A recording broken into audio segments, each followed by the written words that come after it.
Hello and welcome to the Hawks Nest live stream show. My name is Brandon, of course, with a special guest tonight here. And I know we've got the game kicking off with the Seahawks receiving the kick. Sorry about the late hour here, folks. But I'm very happy to welcome in Bryce Coots from Hawk's Eye in the house. Bryce, thank you for joining us and helping us out in the telecast. We're still working quite on the final timing of this, so we might need the first commercial break to get this one right. But our Seahawks are coming out here. Bryce, how's it going? Good, man. How are you, Brandon? I get my headset in here. Can you hear me? I can hear you, man. We're good. So we've got a handoff to Walker off tackle here for 1 yard. Bryce is going to be our color commentary guy tonight as we get this fully synced. I'm a little ahead of him, so he's getting a little bit of a sight line from the future out there in Canada. If you guys get a chance tonight, please do sub on up to Hawk's Eye on his YouTube side here. He's been doing some great work out there, and his channel's been gaining a lot of steam. And he's also a coach. He's going to give us a coach's eyes tonight on this game. We've got Sam in shotgun, 2nd and 8. 14-16 to go here in this game. Oh, they go for a little out route there to JSN that is a little mistimed. Darn a little quick on the throw there. How's our Mariners doing, Bryce? So I have that actually going on right now. It's bottom of the 6th, still 3-1 Mariners, 1 out, and it's Wu versus Varsho, and it's currently a 1-0 count with 1 on first. Oh, Varsho just hit it. He's popped it out, and 2 out. Runner on first for the Blue Jays. We got Sam back here, 3rd and 8. Blitz coming. Delayed blitz at that. He gets it over to Barner. Good job rallying up on the tackle by the Texans. He's going to be about a yard short of the first down, and this will lead to a Seahawks punt. Nice job by Darnold there to get the ball out. You got to realize that blitz is coming in the way that they're trying to send it there, and they're going to get you pretty quickly. So the hard part about trying to go out there and get that 8 yards on 3rd down, Bryce, is that down and distance just, you know what I mean?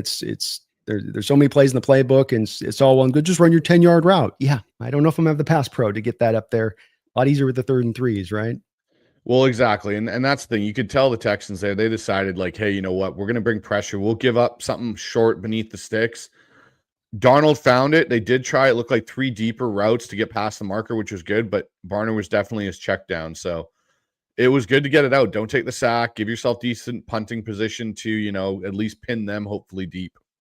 Well, that's just what happened. Michael Dixon, with maybe the punt of the year so far for him, is able to get that to not only bounce, but roll sideways instead of back into the end zone, where the Texans will take over with a very long field when I get back here. I'm going to do a little pause to get you caught up here. So, folks, you're going to be a little bit ahead of us today if you're going pure off your stream, probably, but I want to sync up with Bryce as much as I can. So please understand night kind of special occasion on this one. I know it'll be a little bit like, well, we're way ahead, but hang on in when they're with us. And we're not going to get a commercial break because why not? NFL doesn't like commercial breaks, do they, Bryce? They do not, apparently, especially when there's other good games going on at the same time. Why let anyone go flip over to another sporting event? Yeah. Okay. So here we go. Right out on the field is Stroud from his own 4-yard line. He's going to hand this out of shotgun to Chubb. Chubb dancing around off the first outside hole back into the B gap before he's going to be drugged down to the ground there for a very short gain. Very big key tonight, Bryce, is stopping the run, making this team one-dimensional for me. You as well? Yeah, it's very much so. I think you really need to put this offensive line for Houston in long passing situations, or 3rd and long, 2nd and longs, where they're probably going to come out and pass, and let Byron Murphy and Leonard Williams go to work on that interior. Texans are bringing out Laken Tomlinson at left guard here, so their ever-changing revolving door of an interior offensive line continues, and we're familiar with him. Play action pass. Seahawks all over it, but there is a free Schultz there out in space. And he's going to catch it and get upfield for a first down. This receiving core for Houston's interesting to me because you got Schultz there, but you got the 2 Iowa State products in Jalen Noel and Jaden Higgins, who 2 guys I liked in the draft process. I thought one of them might end up in Seattle. And then at the same time, you got obviously Nico Collins, who's turning into one of the best young receivers in the NFL. It's going to be interesting to see those matchups, especially as we learned late that there will not be a Witherspoon or Love in this game. 1st and 10. Stroud dropping back to throw here. He's going to check this down. Drake Thomas tight in coverage there. Let's go, Drake. Nice play there. Draped all over the receiver well and not giving him an angle to make that catch.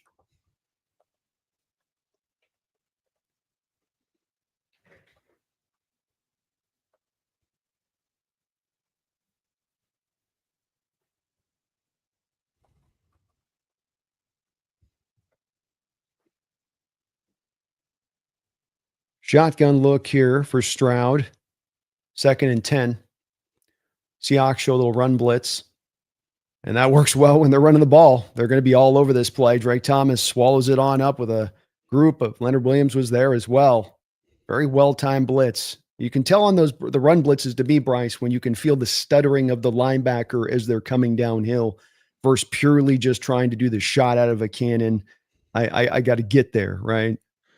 Yeah, exactly. It's one of those things with this defense, I think, and the one thing I'm kind of liking now is you can see more of them playing faster, I think, as they understand Mike McDonald's defense in a lot of ways too. They're not just kind of, moving to, hey, I know I got to be here. They understand they do this is where we go, and they can move faster, which is the big thing here. And sack. We've got a sack.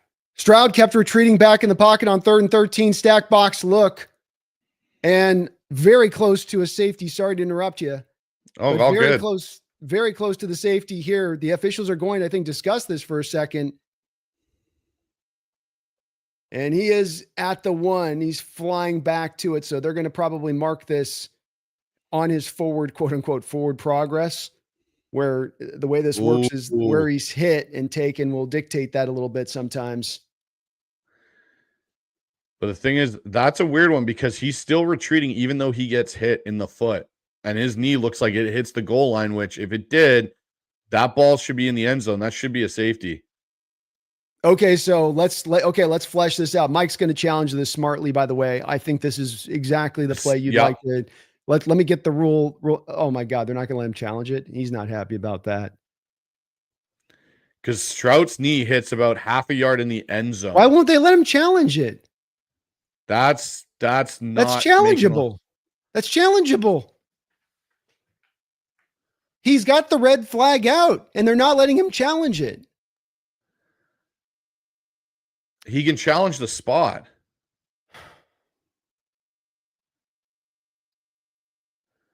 They're going to let him challenge the spot, but not the fumble then. That's the way they'll work with it, is they're going to tell him you can challenge the spot, but we're not going to determine whether it's a fumble or not, which is BS. Torrey Horton with a nice return here into Texans territory. That jersey throws me off sometimes. 10:06 here on the clock for me. See if we get a commercial break here, if they're going to just keep cooking straight through on this game. There we go.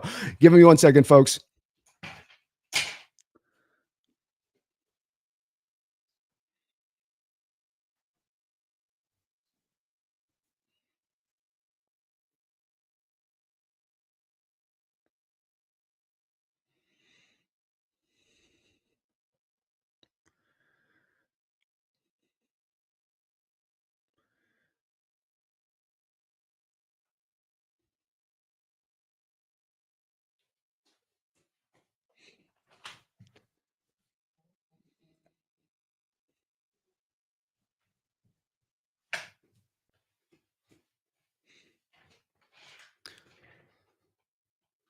Okay, Bryce did a little bounce. I'm still in commercials here.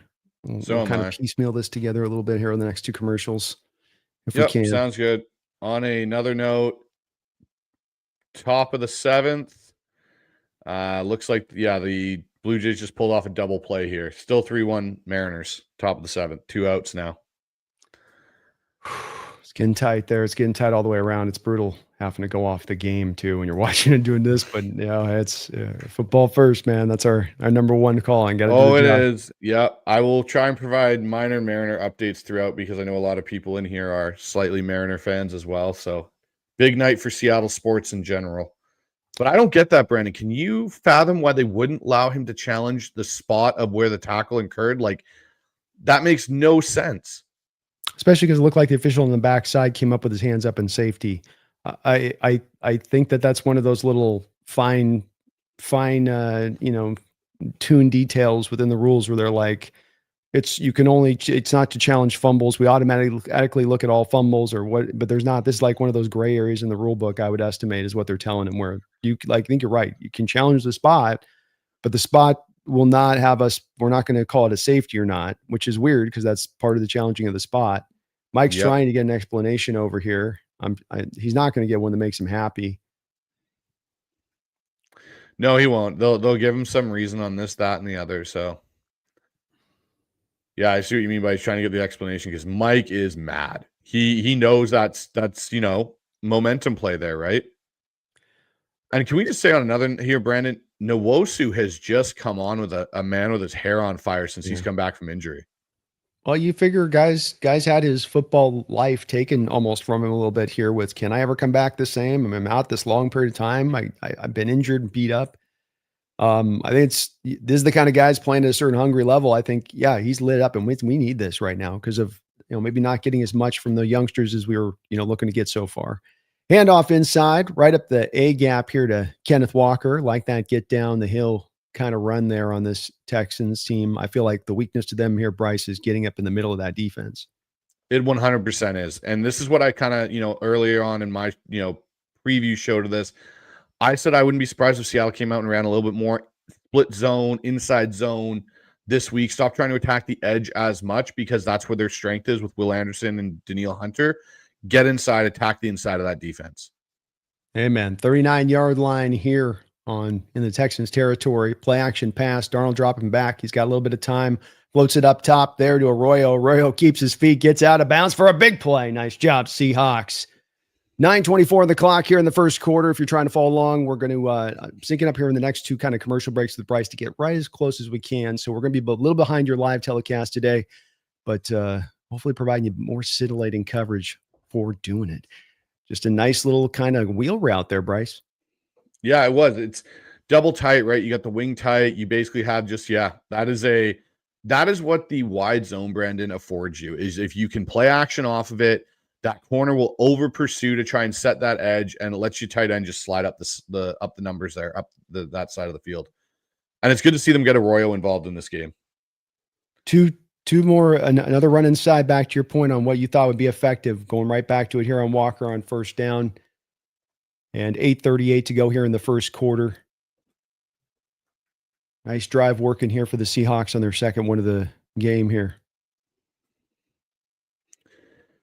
It's going to be interesting to see because I think Kenneth Walker here, if they get the right blocks from him, can really, explode through a couple of these inside zone plays and maybe rip off a couple, 10+ yard runs in this game. Agreed. I'd stay there. I like your thoughts on it. I'd do the same. Nice catch on in here. Is that Arroyo again with another catch? Arroyo with another catch attacking Alshire, the linebacker, getting a bit of a mismatch there and attacking it. Kind of just a simple in route here. Yeah, just that's a matchup that Kubiak needs to just pressure point that and push that all game because Alshire cannot stay man-to-man with Arroyo. There's just a massive athletic issue. He's looking for safety help on a 5-yard in route. He's like a bag of bullet going, where's my safety help, bro? Yeah. Bullock's on the outside going, well, he ran like a stick. Oh, 1st and 10, fighting, scratching, crawling, fighting, pushing, crawling, rugby. There's a flag. He's in the end zone. Is it going to count? I don't know. Probably holding, I'm guessing, for where the flag came out, though they technically called it a touchdown on the rugby scrum. Charbonnet kept grinding in there. Let's see the call. There's a lot of talking, hands at waist. Carl Jeffers. That's a ref name if I ever heard one. Are they taking it off? What's going on here? Did they take the deal off the board? He broke the plane. He's up. If this is a called touchdown on the field, that's standing. You got no corroborative evidence to overturn that thing. No corroborative evidence there. He in. Oh, yeah, he's in. He broke the plane. Let's go. Touchdown, Seahawks. Charbonnet channeling a little inner beast mode, Bryce. Just keeping those feet turning. That's what you always say to I'm sure you tell your backs. You say, hey, keep the feet grinding. Good things happen, right? 100%. As long as you can keep your feet going and you can somehow get yourself lower and just push with leverage, you'll keep moving that pile. And that's one thing I think Charbonnet does best out of this running back group is that initial contact, drive the legs, keep them going. He's a hard runner to bring down that way. Yeah, it's weird because he's got power elements to him, but I wouldn't call him a power back. Does that make sense? You know, and I think 100%. he's got that exact thing, but a wonderful drive there for the Seahawks. 5 plays, short field, 44 yards. Paul Mall saying, I like that. Paul Mall kind of hyping him up, it looks like, they're over on the sidelines. You can do that. See, you got that in you to do that. And good job by the Hawks to keep pushing and pushing and pushing. I kind of wonder if this is going to be some of what the Philly shove has as far as the ripple effect here when you see these plays down by the goal line, is that you might see a team occasionally get a couple of their linemen up there to line up on a guy and start to do the push thing as it all just becomes a pile. And now you see them, like, as though they've been coached to do it, running up there with 4 or 5 guys and then other guys coming behind them. And it turns into like something from the time of the Trojans or the Romans or something, Bryce. Yeah. And that's the whole thing, right? It's, you know, you need a back that can do what Charbonnet does in that regard there, Brandon, is it gets messy. You got to just drive your feet and be strong driving it. And that's what Charbonnet can give to you and afford to you. So this is where that 1-2 punch of Walker and Charbonnet works, is when you get this, where you get Charbonnet just pushing a behemoth amount of weight around with the offensive line to just get his butt in the end zone. Yep. Well said. Well, wonderful drive for the Seahawks here. Up 7-0 now with 7:28 to go here on the clock. Kickoff lands at about the 4-yard line, taken up from there. And he's got a little lane there.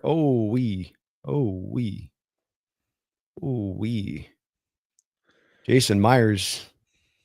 Ow. Oh boy. Hopefully there's not a concussion there. Oh, like, I'm going to be honest, and that just watching Jason Myers do that right there is, everybody needs to know how to tackle. It's one of the first things we do in our coaching is first couple days, everybody, doesn't matter if you're a place kicker, doesn't matter if you're a, third receiver, everybody is learning how to tackle properly for that reason. Like, Myers just dropped his head and went in there, and that looked rough.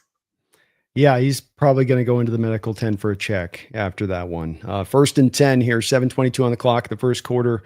Ball at the 36-yard line in Seahawks territory. Handoff to Chubb up the middle. Seahawks stifling and stout on the inside there. Jaron Reed at the center of it, not allowing much.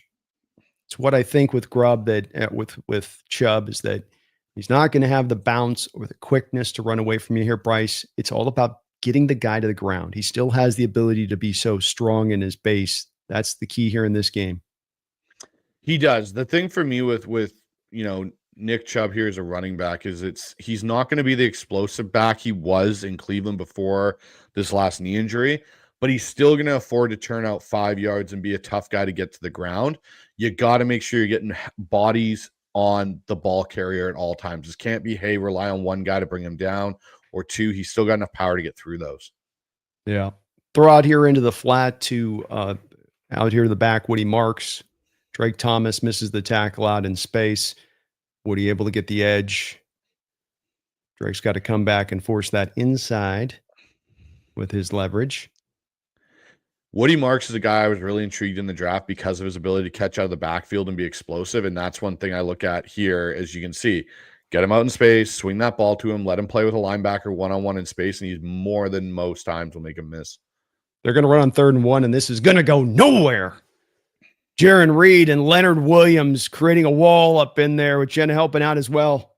Nowhere close to getting the first down. Seahawks looking good as they have throughout the year in the run game here early on.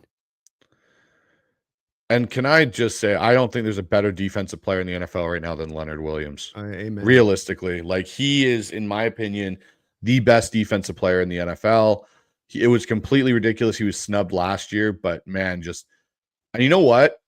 Kudos to Drake Thomas on that. He blows up the fullback right back about 1.5 yards into Woody Marks there and just allows the D-line to collapse that run play. It's so big because if you allow any positivity on that run, there's so much more of a chance there, or I would say likelihood, this punt's going to go back into the end zone. There's so much more of the likelihood then that they're going to try maybe to attempt for 4th down. It's where you can remove that decision-making by turning it into a true 2 yards.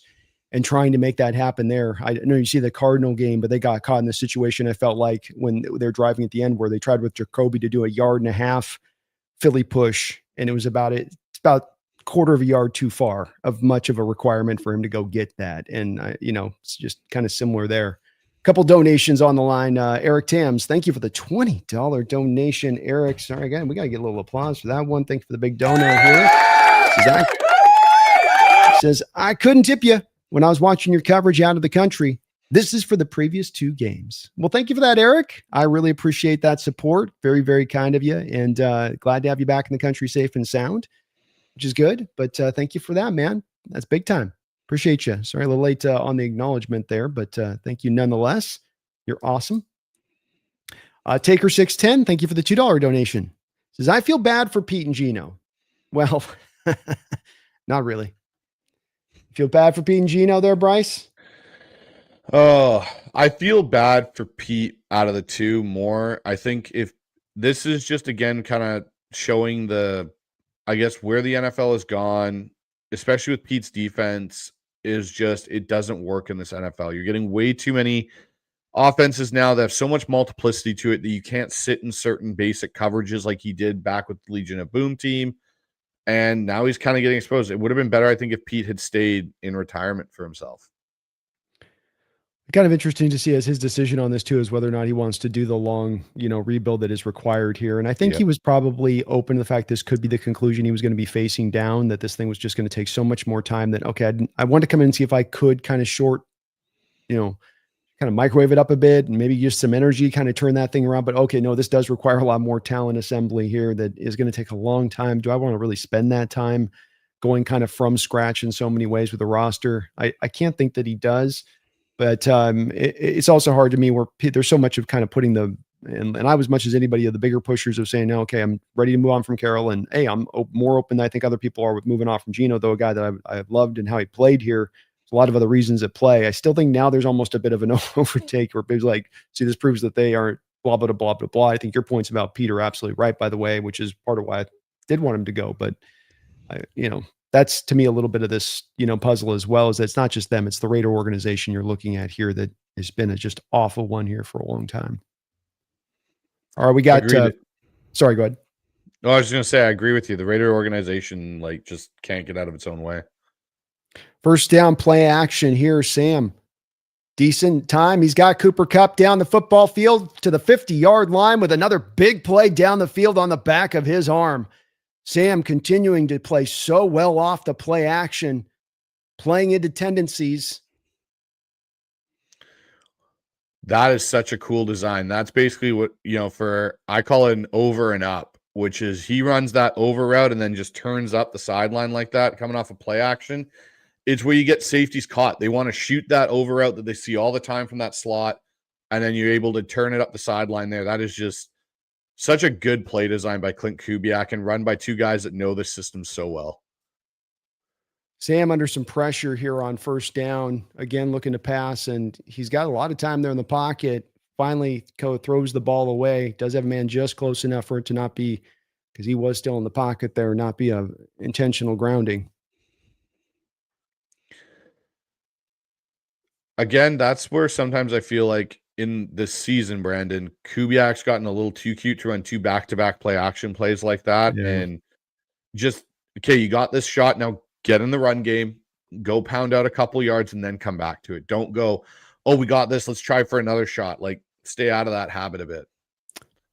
Well, second down and 10, and they do just what you were calling for there.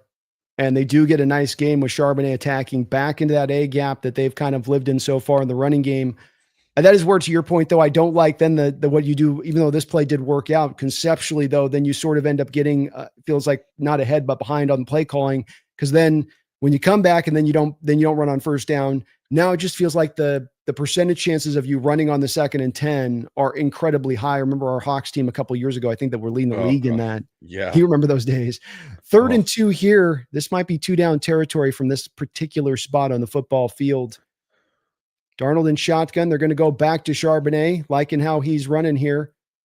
And it's going to be all dependent on what they do with the spot. I think they're going to have him a little bit short. And if I'm Mike here, I think I go for this, especially with Myers having his cranium cracked on the, this is probably going to be a tush, but this is going to be a barnyard tush push here, probably.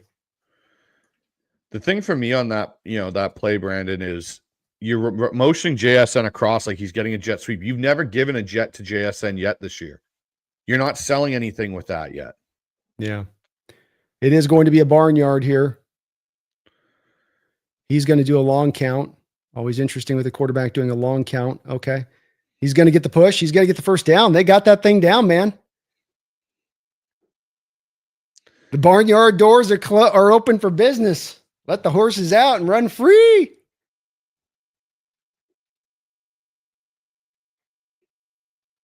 Well executed. We got one man on one booty, one man on another booty. Pushed it forward. This is ideal for our Hawks with this time of possession, opening this up like this. Just with the doctor order for some of these games where we've seen our defense a little behind the ball with the TOP in the first half. 1st and 10 here. Another play action. They're going to go to Walker on an end around. Walker is going to, I think, look to have thrown it, but then decides not. We've got a flag on the field. Those are tough plays to Bryce. Walk through that one, buddy. Again, this is just like you're forcing something. This to me is very much like the Milrow thing. Why? You've never lined up Ken Walker in a weird spot like that. It immediately shoots red flags off. Why is Ken Walker randomly lined up as a wing tight end / slot? It's things like that where I go, why? Like, you're again moving the ball well, and there's no hope in this at all. That no one bid on the toss to Charbonnet. Like, it just made no freaking sense. Like, you're gonna do stuff. Your trick plays have to look like a normal offensive play for them to work. Seattle's going to get the benefit of a 5-yard penalty on the Texans pre-snap penalty. I'm guessing somebody lined up in the neutral zone. So they get saved on that one a little bit. Handoff back to Charbonnet. Well, at least to your point, he's coming back to like reason, So even if they leave a little bit for a moment, they sort of might have a little tick there, Bryce, but coming back that inside run. It's completely the inside, zone scheme right now with a little bit of gap power stuff, which is, good to see.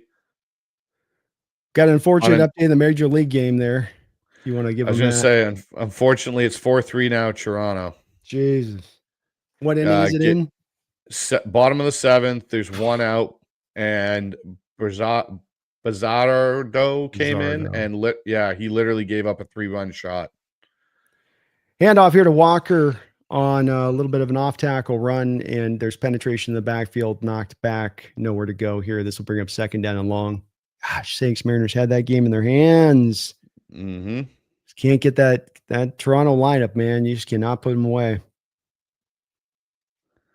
And nobody else but Julio and Cal doing anything on the day at the plate. Like, once again, like, somebody step up, please. Like, somebody. 41 seconds to go here in the first quarter. Seahawks up 7-0, ball on the 25-yard line. Darnold under center, play action pass, dropping. They're looking to set up a screen that was just dirty the whole way. I don't know if Charbonnet didn't get the note on the fact that he is supposed to be turning back around for the ball, or he just got into his block there.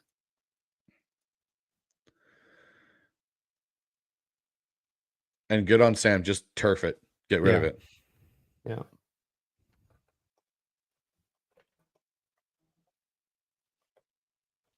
Third down and 11 here. I'm going to guess that this is probably more of looking to try to make this a little bit of a makeable field goal.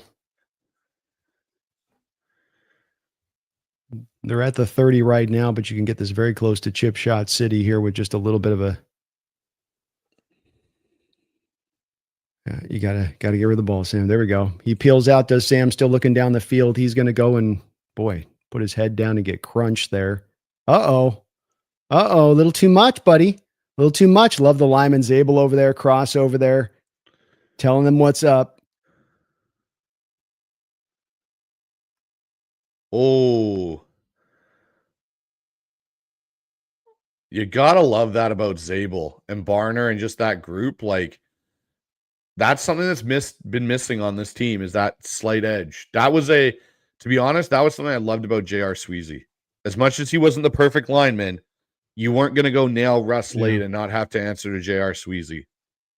That's a That's a huge. Alshire is a dirty guy. He's known for having a bit of that reputation to him where he plays and look, it's not like an ultra dirty play, but he does. You can't do that. You got him 2 yards Yeah. out of bounds, and then you're gonna pinball. You're gonna drive your helmet into his chest as you then try to plant him into the ground. You notice the coach isn't even trying to No. say, he knows what's up. You can't do that. And this is just part of what I love about Darnold too, is the toughness angle. You see it on him standing in the pocket, taking hits to the chops. The guy, you could ask him there to get out of bounds, and he's just trying to get a couple of yards for a field goal there. Think about that too. And he knows he's not getting the first.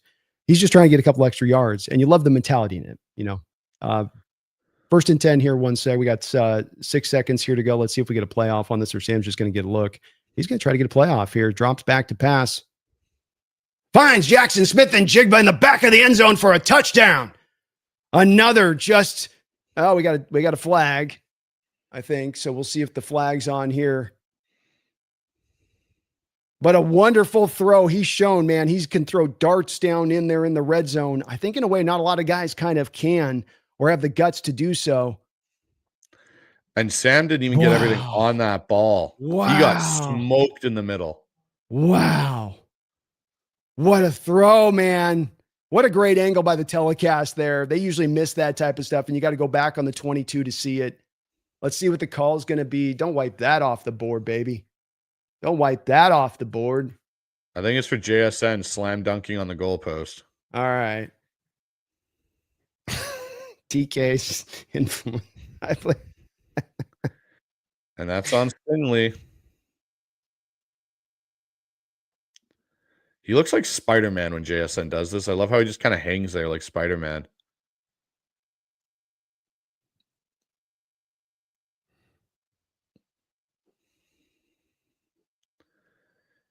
Here's the thing, though, about that play, Brandon. Bradford put on roller skates. Yes, he did. Yes, he did. They're taking a little bit of time here to figure out what they're going to do.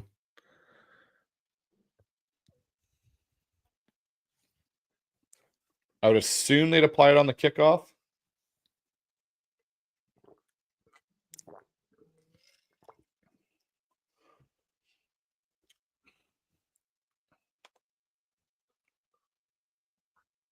Well, they just roll a levels concept, man. There he's got Cooper guiding underneath, and then he's got JSN over the top. He's throwing that as he does down in the red zone at times. To me, what just stands out, and they're going to actually put this out onto the play PAT attempt here. So this is going to be a long PAT attempt here for Jason Myers. Snap down, kick up. It's drifting, it's holding, and it gets through. 14-0 lead here for the Hawks. JSN going out to Jason saying, thank you. But a hell of a start for the Hawks, man. And a nice levels concept, but he throws with anticipation. It's not that he's purely open when he throws that, right, Bryce? No, and I think what he does so well, Brandon, is he's really good at identifying the conflict defender there in the concept and reading that defender quickly. So in that case, he's reading that safety that's standing there. That safety, it all holds their feet waiting for Cup. He knows he's launching that 2 ball right over the top to JSN in the back line of the end zone.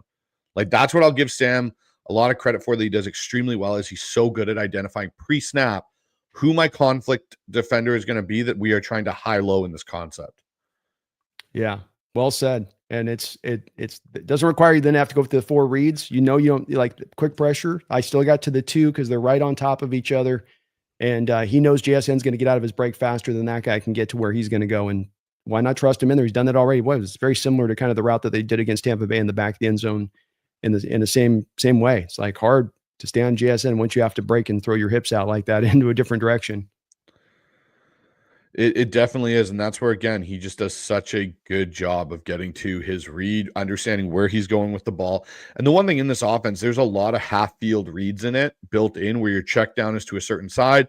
Pick the side you like pre-snap, read your concepts through, get to your check down if you don't like it. Yeah. And you like that. You don't always have to have an offense with a quarterback. You need to have the 4 read just to make, well, you need to go through 4 every time. It's like, no, not necessarily. And especially you got 2 edge rushers in a game like this, the Texans, probably going to build in some more of those kind of routes because you look, Sam, we know you can feel the rush on, but we, at the same time, let's protect you in the game planning a little bit within that instead of setting you out on the far end of the limb and hoping that the limb don't snap. Thank you again, Taker and Eric Tams for the dono. Snail's been 31 months as a Hawks Nest member. Thank you for that, Snail. It would have been safety for the Chiefs or the Rams. Yeah, I was seeing that whole thing with JSN doing the ball spin, and then somebody's put up on Twitter showing Mahomes doing the same ball spin move after he scored a touchdown on a guy, and there's being no call, and you go, yeah, okay, all right. Top of the 8th there. Mariners still down 3-4 there in that Blue Jay. Come on, Mariners magic. Please, Mariners magic. Wolf Tracker. Thank you for the $10 donation, Wolf Tracker. Appreciate you for that. He says, it'd be amazing having you on game day. U.S. Navy stationed overseas can't get the live games, but you make the games more enjoyable than just watching the scores. Oh, man, I really appreciate that. Part of why I wanted to do this, the kickoff goes to the 5 here, taken back up. Seattle's a little better on this one down at the 30-yard line. It's part of why I started doing this was because I'd heard about more people not doing this. You think in the internet age, everybody's got that access, and so it's all just easy peasy to go get. But there's a lot of reasons that in different places it's hard to, and even in the country. And I love doing it too, man. It's a really fun aspect of this to be able to do different a little bit than the normal stuff we do. And happy to do it, man. Hopefully keep getting better at it and provide you guys that great coverage on the game. So thank you, man. Appreciate you. You're the man. I'm still in awe of that accuracy from Darnold there, Brandon, on that throw with that guy in his face. We're not talking about edge pressure. We're talking about a gap right into your grill as a quarterback, and that's where guys are elite and guys are below average. Yeah. And there's a lot of different reasons guys aren't good at it. It can be fear. It can be just can't throw the guy in the face. It's that I can't throw with anticipation. There's a lot of things that goes into that throw beyond just, makes a good throw. Texans come out with a little more purposefulness here on the first 2 plays. First getting 5 yards on a quick run, then a little throw on an out route there to, what's his face, dude? What's the receiver's name here? I'm spacing on his name. Save me here. The outside receiver. Nico Collins. Nico Collins. My goodness. Nico Collins makes the catch there, a little outside route. Simple little design there. Just attack the off coverage of Seattle. They're going to drop to a little depth here, make urine up the field.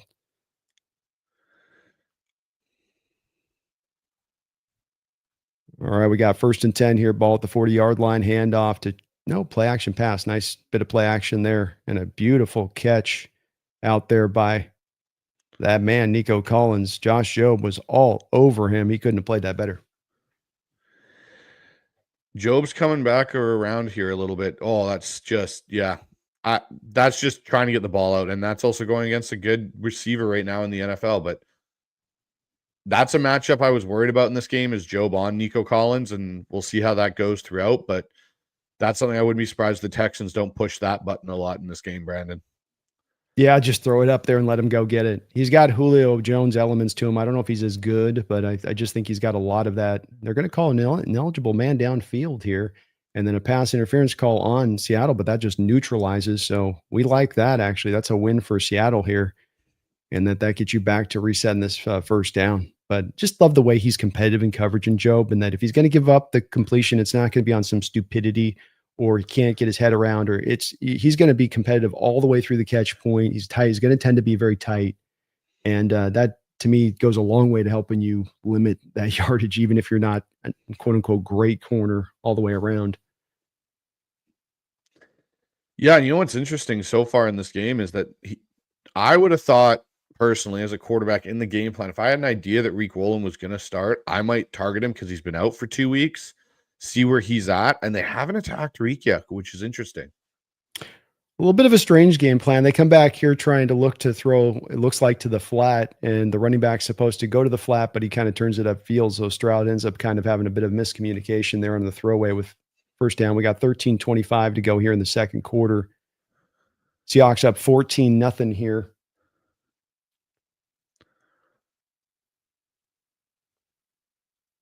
All right, we got 2nd and 10. Pressure mounting. Good job sidestepping it. He's going to find a man down the field, and Collins with just a pure drop. Great play there by Stroud to step up, but Collins just a complete. That's big play right there.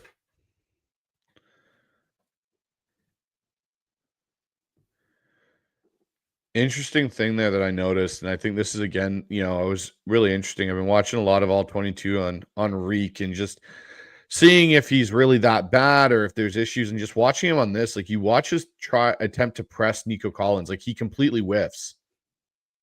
Yeah, it And should it's be like something he dominates at too because he's so it, long it and big. should be. And I just wonder if he's not stuck in between mentally what he learned in the Pete Carroll system, which he Ooh, quick pass in and space, zone drop. Sorry to Boye Mafe. He knocks it down. Go ahead and continue.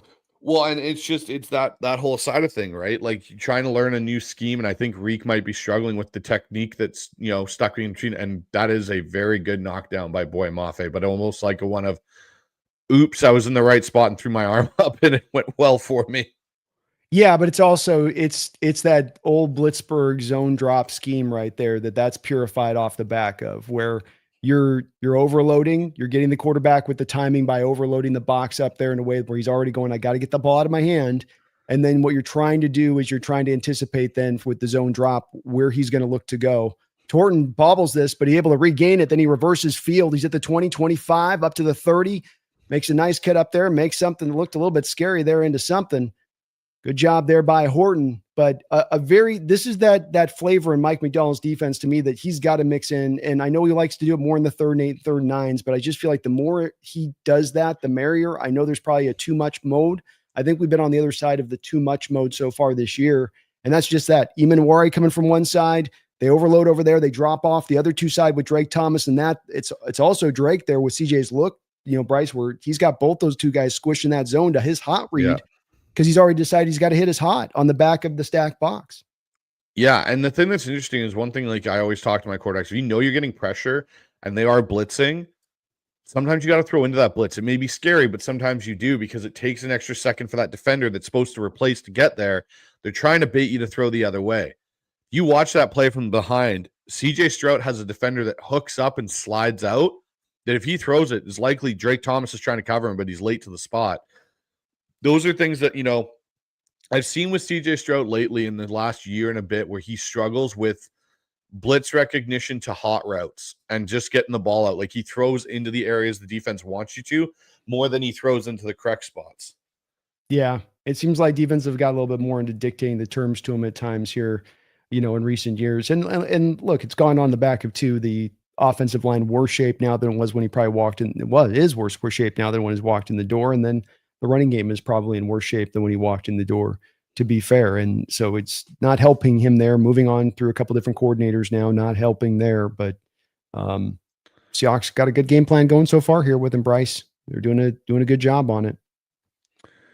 Unfortunately, that game plan has not gone over into the ALCS. It's bottom of the eighth, 3-4 for the Blue Jays with a runner on first and third. Munoz is in the game pitching now and just, gave up a runner to get to third. So things aren't looking all too good for our Mariners over there, Brandon. Oh, boy. Oh, boy. Well, let's see if they can make something happen here. Please do hit that like button on either side. If you're watching on my or Bryce's side tonight, do hit that like. Get subbed on if you get a chance to. We really would appreciate it. Covering every game here this year. We'll do on the next commercial break one more little tiny pause there, Bryce, to try to sync it up just a little closer, and we'll roll with it from there on that side. Appreciate you guys watching tonight late as you guys are fighting through the yawns and holding on. So far, our Seahawks can reward you there with a win on the back of it here. Sam coming out under center, two side end look. He's going to change the play. He's got a lighter, he's got a heavier box here. Still goes into it. Nowhere to really go for Walker. He's trying to spin and twirl and jump back, and there's just every single hole is closed.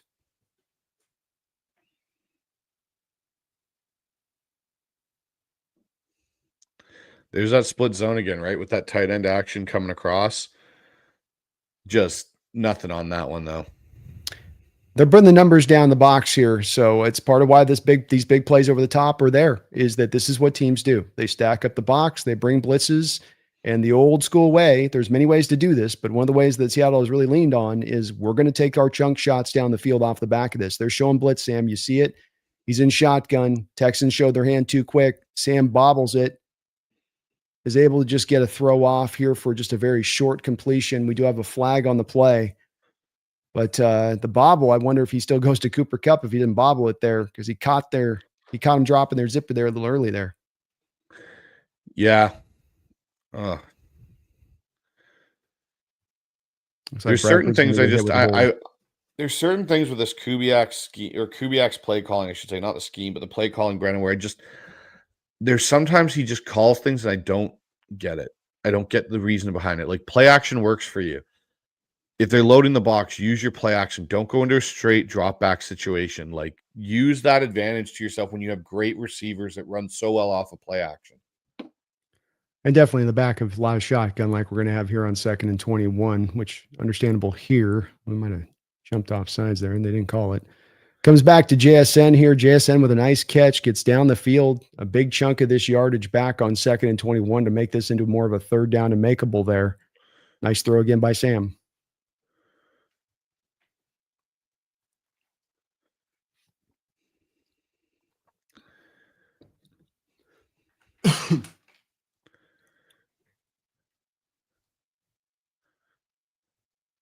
Good pass pro there. That throw there is really nice, putting that back on him instead of leading him into the safety there. Subtle little thing he does there to help his guy. They're threatening a blitz on 3rd and 6. Looks like they got him to maybe jump, and they're going to blow this. I hope our guys didn't jump, which looks like it might have happened instead. Yeah, we didn't hold our water.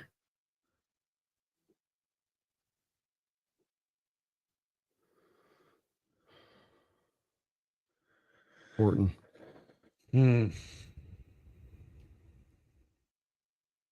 He's someone that's been absent in the recent weeks that I've kind of been surprised at.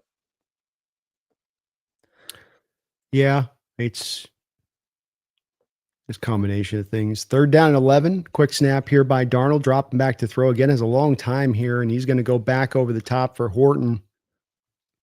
Horton wants a flag. He's not going to get it. Like the balls by Darnold to go take a shot there. And they must have heard you on Horton. Yeah, no kidding.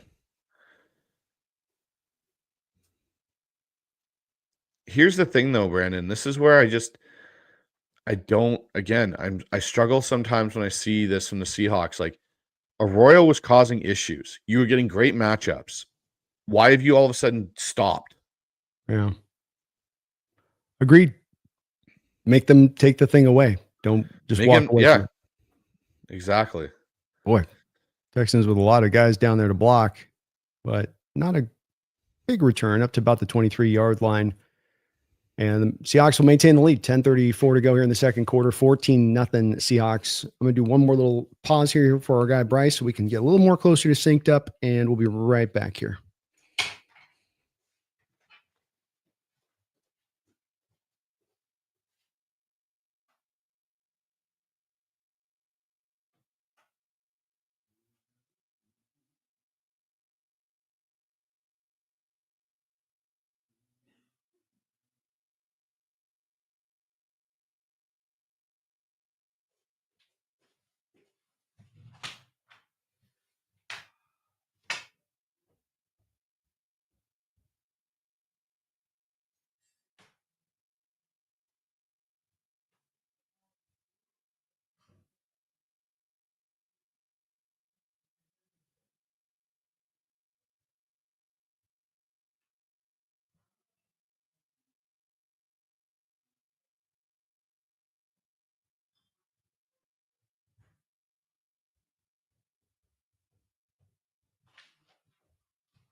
It's like the Mariners are down to their last option here, huh?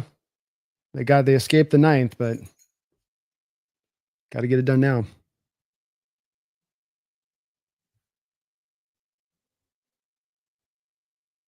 You hear me, Bryce?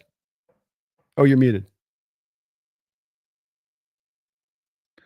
I am unfortunately was muted on that. Yes, it is very much. Oh, tried to bunt it there. Yeah, they're trying everything here, Brandon. And the sad thing about this game, Brandon, is the Mariners really beat themselves in it. It wasn't that the Blue Jays just all of a sudden came out and were just the far superior team. The Mariners had this. They just beat themselves. Yeah, I mean there's the old saying of live by the sword, die by the sword, and if you're going to live by being a heavy strikeout team that needs home runs, you're going to need, when you get a playoff play against a good lineup, you're going to need a lot of those home runs. Two won't do it in a game. You're going to need more than that, and it's a hard way to live that way in the playoffs against top end pitching like you are going to go up against, and that's. You see it again in a game like this. It's also a lineup that just doesn't do some of the things that I think good lineups would do in the playoffs, like work counts, chase starters quicker than they would like to be chased, because you're able to, at least work it. And then there's so many free swingers and first pitch swingers and just not really commanding the zone or looking for a pitch in the right spot. It's a combo of all that stuff. And it's tough to sustain that way. They've gotten to game 7 though. Let's see if maybe they can bring some magic at the end. For first and 10 here. 10:34 folks to go on the clock. Drake Thomas with the blitz. That blitz gets in there, forces the throw out to Noel early. So we're getting close here, Bryce, on the sync, by the way. Yeah, we're good. Reek Wolin right there in coverage. Like literally, I would say even if he does have an opportunity, Reek might be there to PBU that. Yeah. But again, loving the blitz and the stack box stuff that you put into this. This is what you want to do and go at. I wonder a little bit too with Lake and Tomlinson out there, if they're like, with Lake and he really struggles on the blitz pickup. I think we're going to go at that a lot. He can't move his feet, get him on the twist and stance. Yeah, exactly. Second down and 10, 10:30 to go in the second quarter. Play clock winding down. Seahawks show a blitz, then kind of fall out of it, then go back into it. Then we maybe have a fumble. Then there's a flag. Drake Thomas is going to pick it up. He's going to go into the end zone. He fumbles in the end zone. It's still bopping around. It's still somebody's got it. It looks like a Texan finally falls upon it. Did he not break the plane, though? I don't think that Drake ever had. Yeah, it's a safety. Drake never had possession. One of the weirdest plays you'll see. Let's see how the flag stands on this. The ball, that was one of those. We need a Benny Hill soundtrack on that thing. That thing was just bouncing along. Or as good old Boomer Esiason would say, whoop, whoop. Of course, CJ's making the case that he was throwing the ball. Oh, boy, he did not throw possession. That. He might have had enough possession there on replay. Oh, I think he broke the plane with that ball. Of course, that's the thing, is if he breaks the plane with the ball with possession, then it's just a touchdown, because anything that happens from the second of him breaking the plane is irrelevant. We're going to need a couple on this on loop to figure out what the hell happened on this one. They're going to call it a touchdown now, by the way. No, they're not. Are they? Did they? No. Oh, does Strout move his arm enough forward? There's 3 things on this play that are just hard to exactly tell, and they're not showing the right. I hate when they don't show the right angle. They give you the one that's on the backside where it's just butts. It's like, I can't see nothing. Rodney Prescio, thank you for the $2 donation. Dan should be fired. You leave Wu in for the 7th. I stay with Kirby for another inning personally. Yeah. And then that allows you to long out. Then that allows you to have then already Wu in the game with just the normal pathway you had. I think Dan's overmanaged a little bit in this series. I think he's kind of aware that he's a little deficient on certain things, and he's trying to overcompensate on that. And I think Dan's a good manager, and it's his first year as a coach. And, there's going to be, with all coaches that are first timers, you're going to have guys that are going to find growth and things they should and shouldn't do. But I think I know where his spirit's coming from on this. I mean, it's not his fault that the starting pitching basically fell in the tank through the big part of the series. I mean, right? It's not his fault that these guys, in my opinion, don't take pitches or don't strike out too often. This has been a team building conceptual thing that goes on. It's not a new thing that just happened yesterday. It's been going on with Mariner teams for a long period of time. And so he's got to give him, I think he's going to get it fixed, but I understand the frustration, Rodney, too. I know that a few folks have been not loving a little bit of the overmanaging going on. Realistically, too, if they can bring back, 80% of this, team next year, plus add some more consistent bats to it, Brandon, they could be right back in the spot again next year. Absolutely. They got a young team, and the farm system's on its way. I mean, that's where I know it's a little bit of shades of Seahawks, where I can understand the frustration of people wanting to see the timeline on this stuff go at a certain speed that's faster than where it's been necessarily. But at the same point in time, doesn't mean that we're not on the right pathway of approach and that they're going to get there. And the farm system, money that you got to spend, I think Naylor comes back at this point. the combination of that whole deal, I think, sets the stage for this to be even a better run next year. And I'll tell you, that Dodgers team is going to be a hell of a hard team to take down, whether it was us or the Yeah. Blue Jays. And they're still figuring this out here, so let's see where the call goes on this from the officials now. They love to like play with you where they're like about to announce the thing and they're like, oh, hold on. And then they got to go back over and say something to somebody. And then they come back and, can we get a freaking call on the football field, please? What is he talking? Like, what's the conversation at this point? You know what the call is. Like, why do they have to? They always do that. I always wonder, like, what's the conversation? All right. They're going to say his arm went forward, I think. Oh, probably. Incomplete pass.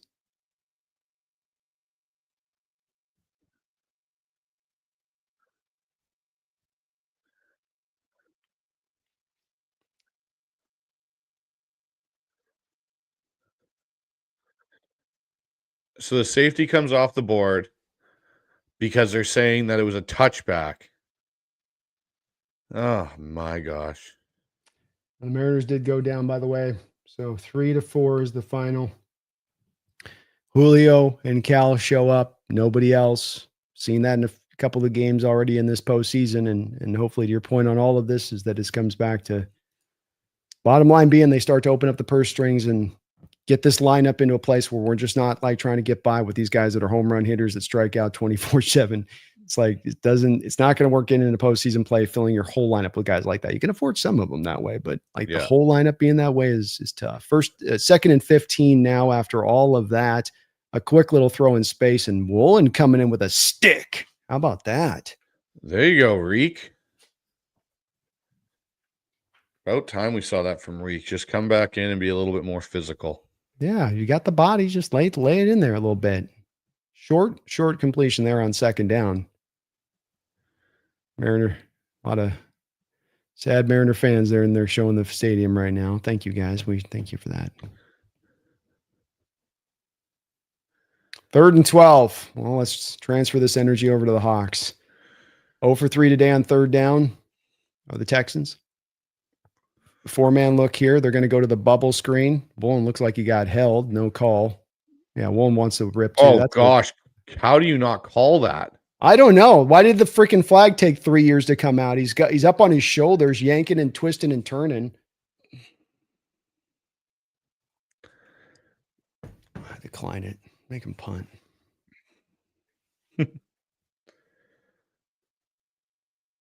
Nice defensive stand once again. Seahawks defense has got some answers for this Houston offense. And boy, I think it's just telling that alone that they don't trust their pass protection, that they're going to a bubble screen on a 3rd and 12. Versus Seattle letting it rip with a Torrey Horton slow crosser up the field. It does, I think, speak to a little bit like, hey, no, we can maybe not last long against this defensive front.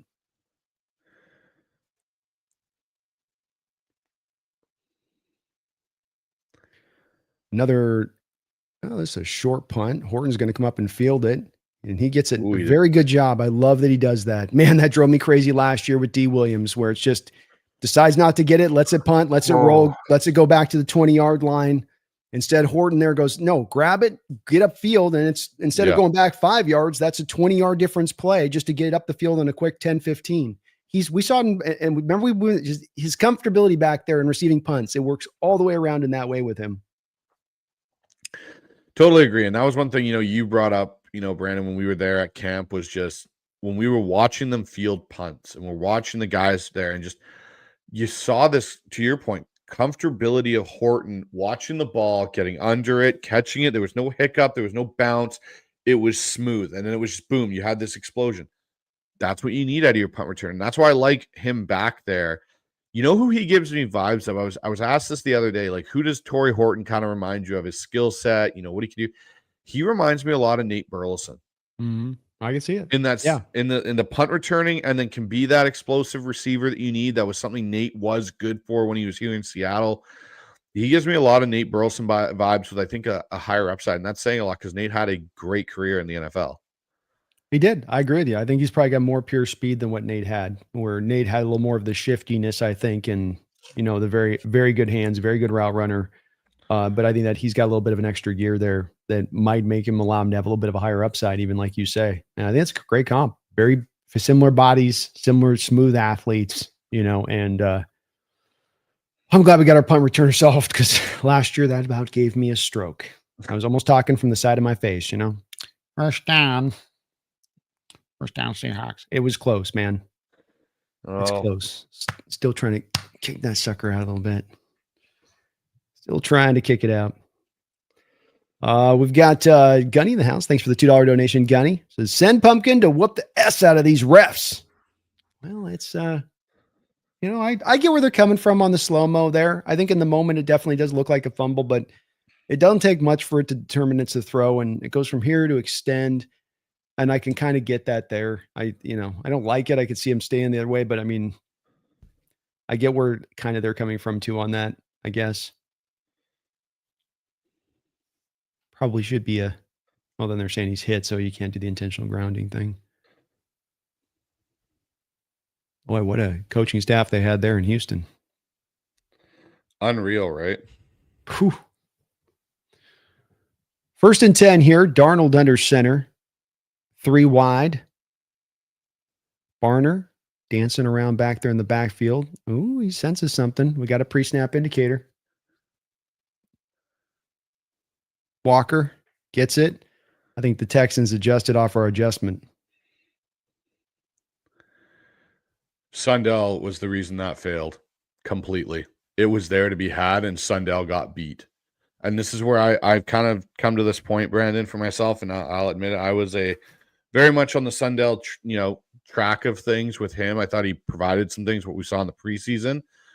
I think there has to be a real look hard in the mirror on if Olu's not a better option, because there's things Olu does as a blocker I think that he is better at than Sundell. He may not have the speed that Sundell has, but I think there's a conversation to be had, because if you watch this play again, Sundell gets beat so quickly across his face. Yeah, I think that the thing to your point, I hadn't thought a lot about this, and we got a face mask right there, which is going to save our Tookus on this one. That's a big game-changing play. That's where, again, too, I mean, it's hard, Gunny, with the getting mad at these refs. Like, they gave us that there. I didn't even see a replay of it if he got it or how much he got it, but we've had a couple of those in this game so far, which is helpful because this pushes us all the way to the Texans side of the football field at the 42-yard line. Hand off here to Walker. Walker still just trying to live, just trying to breathe, just trying to find oxygen in a sea of white jerseys. And again, Sundell can't move him. I'm with you, though. I didn't give him a lot of thought, but the thing that you're supposed to be getting with Sundell to me is you're looking for the run blocking stuff that he's supposed to kind of provide as a centerpiece point to what he's bringing with his athleticism. Olu gives you the better pass protector. Pistol look here, up-tempo look here from Seattle. They're going to go right back to the run and Walker. He's going to take it up here to about the 40-yard line, right on the edge of field goal range here are the Seahawks with a 3rd down and relatively long. But I think you hammer on a good point there, which is just that if, we are doing our best stuff passing the ball. We're not really running the ball too well. And he's not well graded within that. Not to mention an eye test kind of shows this to you as well. As I always say, put it all together and it makes you do think, okay, well, the baseline here could maybe be improved. 3rd down and 8, another quick snap here from Darnold. Felt like the Texans weren't even ready on that play. And he catches them pants down, JSN down the field, open for a 1st down. JSN is just so smooth. Such a smooth route runner. Love the up-tempo by Darnold, too, where Texans are still kind of just, they're just going to say, oh, he's going. Yeah, I love it when quarterbacks change up the cadence of the timing as they come up there, because so many QBs will get into that, rub it up, pop, rub it up, pop, rub it up, and then those guys are jumping the snap. 1st and 10 here. Ball in the 22. Throwing to Cooper, trick play. Cooper's going to throw it up over the top, and he's going to throw an interception.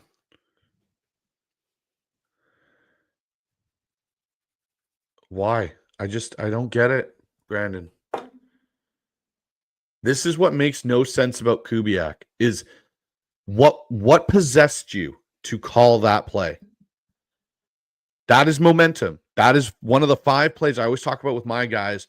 There are 5 plays in a football game that can turn a game. That can turn a game for you in the wrong direction. You're not up 47-0. You're up 2 scores, 1 touchdown for the Texans, and they're right back in this. Nothing about that play made sense. And they're going to say, "Oh, it was a little outside." Just why is Cooper Kupp throwing a football? Well, and you're running a job. trick play to run a 10-yard in. Like that ain't Yeah. that for the risk that's at play that we just saw in this play, to your point, you're risking that for a 10-yard incompletion that you can just as easily, to your point, get to Darnold. This is, yeah, I agree. This is those times in the game that happens that we've seen, and Milrow's been the main culprit of it. But this is the type of stuff that I think is very similar to it, as you were making the earlier point of, is that stay with what's working. Don't just leave it for the sake of needing to think you need to leave it. And I'm sure some of this is that he's probably thinking of like the running game, and I'm going to get them up on the run. They're being hyper up in there, but man, I really hate taking the ball out of Darnold's hands right now when he's playing like this. I really do. Like he's got to be the guy controlling this action for us right now if he's going to play this well. And every attempt you take away from him, every time you have somebody else doing something else, be it Cooper Kupp or Jalen Milrow, is just one less opportunity for him to do something at this point, from my perspective. I don't know. You're in the red zone. You're at least within field goal range. Why run something like that at that? And again, to your point, you're not going to the end zone. You're running a drag. Like that is a 5 to 7 yard in route. That's what you're lining Cooper Kupp to throw on this, where the DB's following their, like, you haven't done anything. You haven't sold anything for this. You've never run Cooper Kupp on a reverse. If it was a reverse, I could have been a little bit more believable with it. But don't take the ball out of your quarterback's hands to have someone else throw it for a measly 5 to 7 yard gain. You're another game where your quarterback's over 10 yards an attempt, which is an incredible number to be at from a quarterback position. And he's slinging it down in the red zone, as we just saw earlier on this drive, with precision as well. It's where I can't hammer it hard enough. It's let him work here. If he's not at his best or performing lesser, that's one thing, but otherwise let him work. Whew. Cooper, you know better too, buddy. Like at the feet, let the guy catch it. He's got a guy just throw it away if it's a dead play on a first down. Well, usually you use a trick play to gain momentum, right? Yeah. That's usually what you use them for, is to gain momentum because you're struggling. It's trying to kickstart something, not when you're just chewing up the yards down the field. 1st and 10 here for the Texans on the 23-yard line, play action pass. They're going to come back and try to do a little screen underneath. Byron Murphy says, He sniffs it out from the jump and takes him down in the backfield. Seahawks defense is flying around right now. It's going to be really exciting to see this defense after the bye versus Washington, with Love hopefully back, finally fully healthy, Spoon back fully healthy, just to see them add into what this group is already doing. 6:33 to go here in the second quarter. Seahawks up 14-0. Texans with a 2nd and 15 and 19 total yards in their back pocket so far in this football game. CJ Stroud, shotgun, drops back to pass. Quickly gets it off. Nice completion back into Nico Collins. It's where they have found anything that has worked so far in this game. There, going back at Job there. This will bring up a 3rd down. Texans are going to come up here with another sugar huddle. Back in, play action pass again, looking out, going back out to Collins, another out route there. 1st down, just a little 3-yard out route there, gets the job done. I got to think that Seattle's going to add to a position group, Brandon. Like, I know we all want the premier edge player. I think there's a case to be made that it may be at corner. They may try to add another top end. This ball's fumbled. Corner. Sorry, strip sack there. Boye Mafe gets his 1st sack of the year. We got a flag on the play, though. And if it's in the secondary, it's going to be looks like secondary.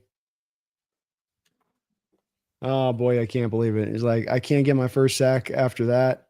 They're going to get a hold back there. I wonder if it was...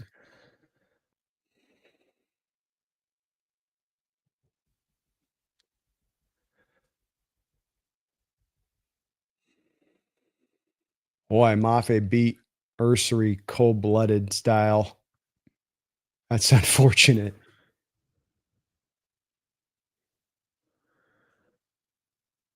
Can we see the hold in the secondary of this guy? Thank you. Ernest Jones. I don't know. I mean, did that really impact the play? That's a little ticky-tacky. That's a little ticky-tacky for my taste. First down run, Woody Marks here off tackle. He'll get an 11-yard gain there for a first down. Texans got something working, to your point about momentum shifters.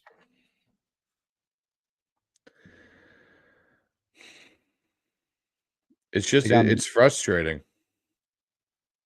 They got Murphy isolated there, and the hole opened up over on his side. 4:46 to go. Texans onto the Seahawks side of the football field for, I believe, the first time this game. Handoff inside back to Marks, I believe. Short gain there. If anything, that might be Chubb, actually.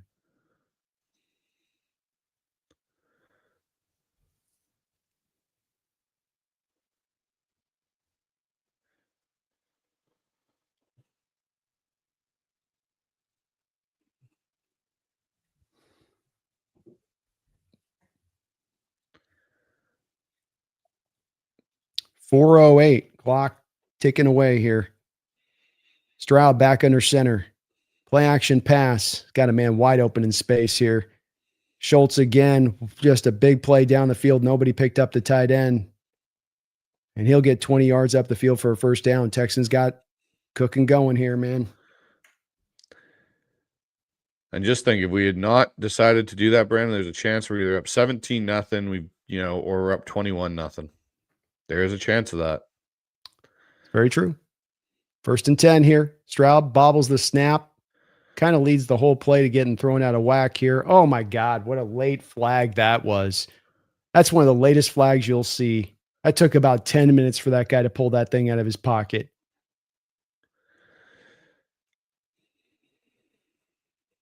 Drake Thomas is going to get called on the hold here. Or pass like it was more of the receiver, and it's a fine call. Just I don't like how late it is. Don't let the receiver talk you into it. All right, 1st and 10. Come on, Hoxty. Hold him to a field goal. Hold him to a field goal. Give our offense one more chance here before halftime. Texans do get it after half. Shotgun look here on 1st and 10. 3 wide. Pressure mounting on Stroud. Boy, he just had eyes in the back of his head there. Gets the pass off to Chubb. Chubb should have caught the ball. Stroud's had a couple of these moments breaking the pocket, getting to his guys in space, and they sell on him. Guy just completely dropped a very catchable pass. I mean, hell of a job to feel that pressure on the backside there. I don't know how he sensed that, Bryce. That's just, a little bit of that internal clock. Chenna, again, just is doing so well as a pass rusher right now, coming off the edge. He really is. Consistent pressure coming off that edge from him. 2nd and 10. Stroud goes back under center with a 2 tight end look, and he just falls down. I think probably his lineman stepped on him. Someone probably got the ankle going back. I've been told that that's on the quarterback by somebody. I think it was a lineman was trying to sell me on that on Twitter the other day. Are you buying that? If it's the center stepping on you, yes, it's totally on the quarterback. If it's and if it's a guard too, if it's it's a pull, you need to know to get your ass out of there. That to me is it's a quarterback. That's completely on Stroud for not getting his feet out. He got a good step on that too, man. He dug in there. Yeah. All right, Texans 1 of 5 tonight on 3rd down, 3rd and 15 here. Seahawks going to just go with the front 4. They're going to get pressure working in off the edges. They'll get it back out in space, make the tackle. Good job, boys. Out of way. Jones and Woolen rally up on Schultz. Very, very short gain, and you've got to figure here that the Texans are going to go with the field goal, which they got to do. Nice job defensively there. You look at this half of play, potentially only 3 points, if that, on the board that you put up, and they've been good against the run, good against the pass. They're definitely doing their job. They are. They bailed out their offensive coordinator on this.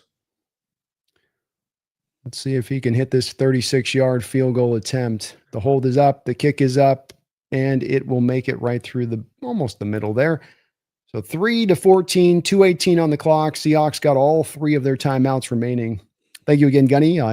Pumpkin appreciates Appreciates the love. I'm giving her some love right now for you, ma'am. Megan, thank you for the $5 donation. It says, bad luck, B&Ms. It was a hell of a run.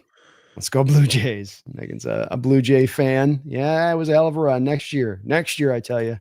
Next year. Good to see you in the house, though, Megan. Thank you for the $5. I'd rather be flying an X-Wing. Thanks to the $2 donation. Howdy, boys. Wild drive to work tonight. Yeah, I bet. It's a rare time in Seattle history ever where we get these kind of games of high intrigue and it's mattering and you're connected and then they're going on at the same time. It's almost like overload to me, just about, Bryce. It is a little bit of overload for sure. And, it's going to be interesting to see, again, how the Mariners offseason goes, if they're able to get back, if they're able to take this as a learning experience and get better. But on the Seahawks front, Brandon, this is a big second half for Seattle. They need to come out and actually, finish off this first half, I should say, and go down the field and get some points out of it. But again, this is where teams that are Super Bowl contenders or teams that are going to make deep playoff runs don't shoot themselves in the foot when they have opportunities inside the other team's 25. And we have seen that numerous times throughout this season. Yeah. He just seems like he just in these random moments overthinks himself where everything's going good and he just kind of suddenly gets wild with it without reason. And I know he's got to be frustrated a little bit with the running game not working. It's probably starting to drive him into some of these territories where he's like, well, I've got to find some creative ways as a coach to get the running game going. And that's where we come back to, well, look, having commitment to running the game ball is really good and really well. But if teams are stacking the box and they're continuing to blitz, as we've seen with Darnold here, the answer at the forefront is attack downfield in the passing game until they're going to play this a little more straight up. And it's not that they're just sort of subtly playing you like this. They're playing you at the most extreme level in the sport with these stacked boxes, Bryce. So you've got to me, that's what's at the forefront of this and lean into that. And he's going to have some easy throws down the field because of this. Yeah, exactly. And this is the one thing I think we're going to see coming out in the second half from the Texans, at least, Brandon, on that point is I got to think they're going to just try and feed Nico Collins the ball on that end. And on the Seahawks side, get the tight ends back involved, get Arroyo back involved in your passing game, and then get back to running your gap pull scheme that you were running in that first half with Walker in them. And if they're starting to take away, come back with a counter. Use different things to still get a similar result. Agreed. 2:18 here on the clock. You got plenty of time. We've seen Darnold and company execute the 2-minute offense very well. Everything's kind of on the board here. Don't mind still sticking with the run early on out the gate. If you're going to pass, I like a short, quick pass to just get you a completion and get Darnold a little bit of rhythm. Taken up to the 30-yard line by Hololani. He'll be ridden out of bounds there.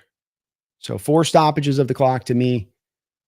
Sometimes you get a little aggressive, I guess, Bryce, when I see the play calling on this. And thank you again. I'd rather be flying X-Wing. Appreciate you on the donation.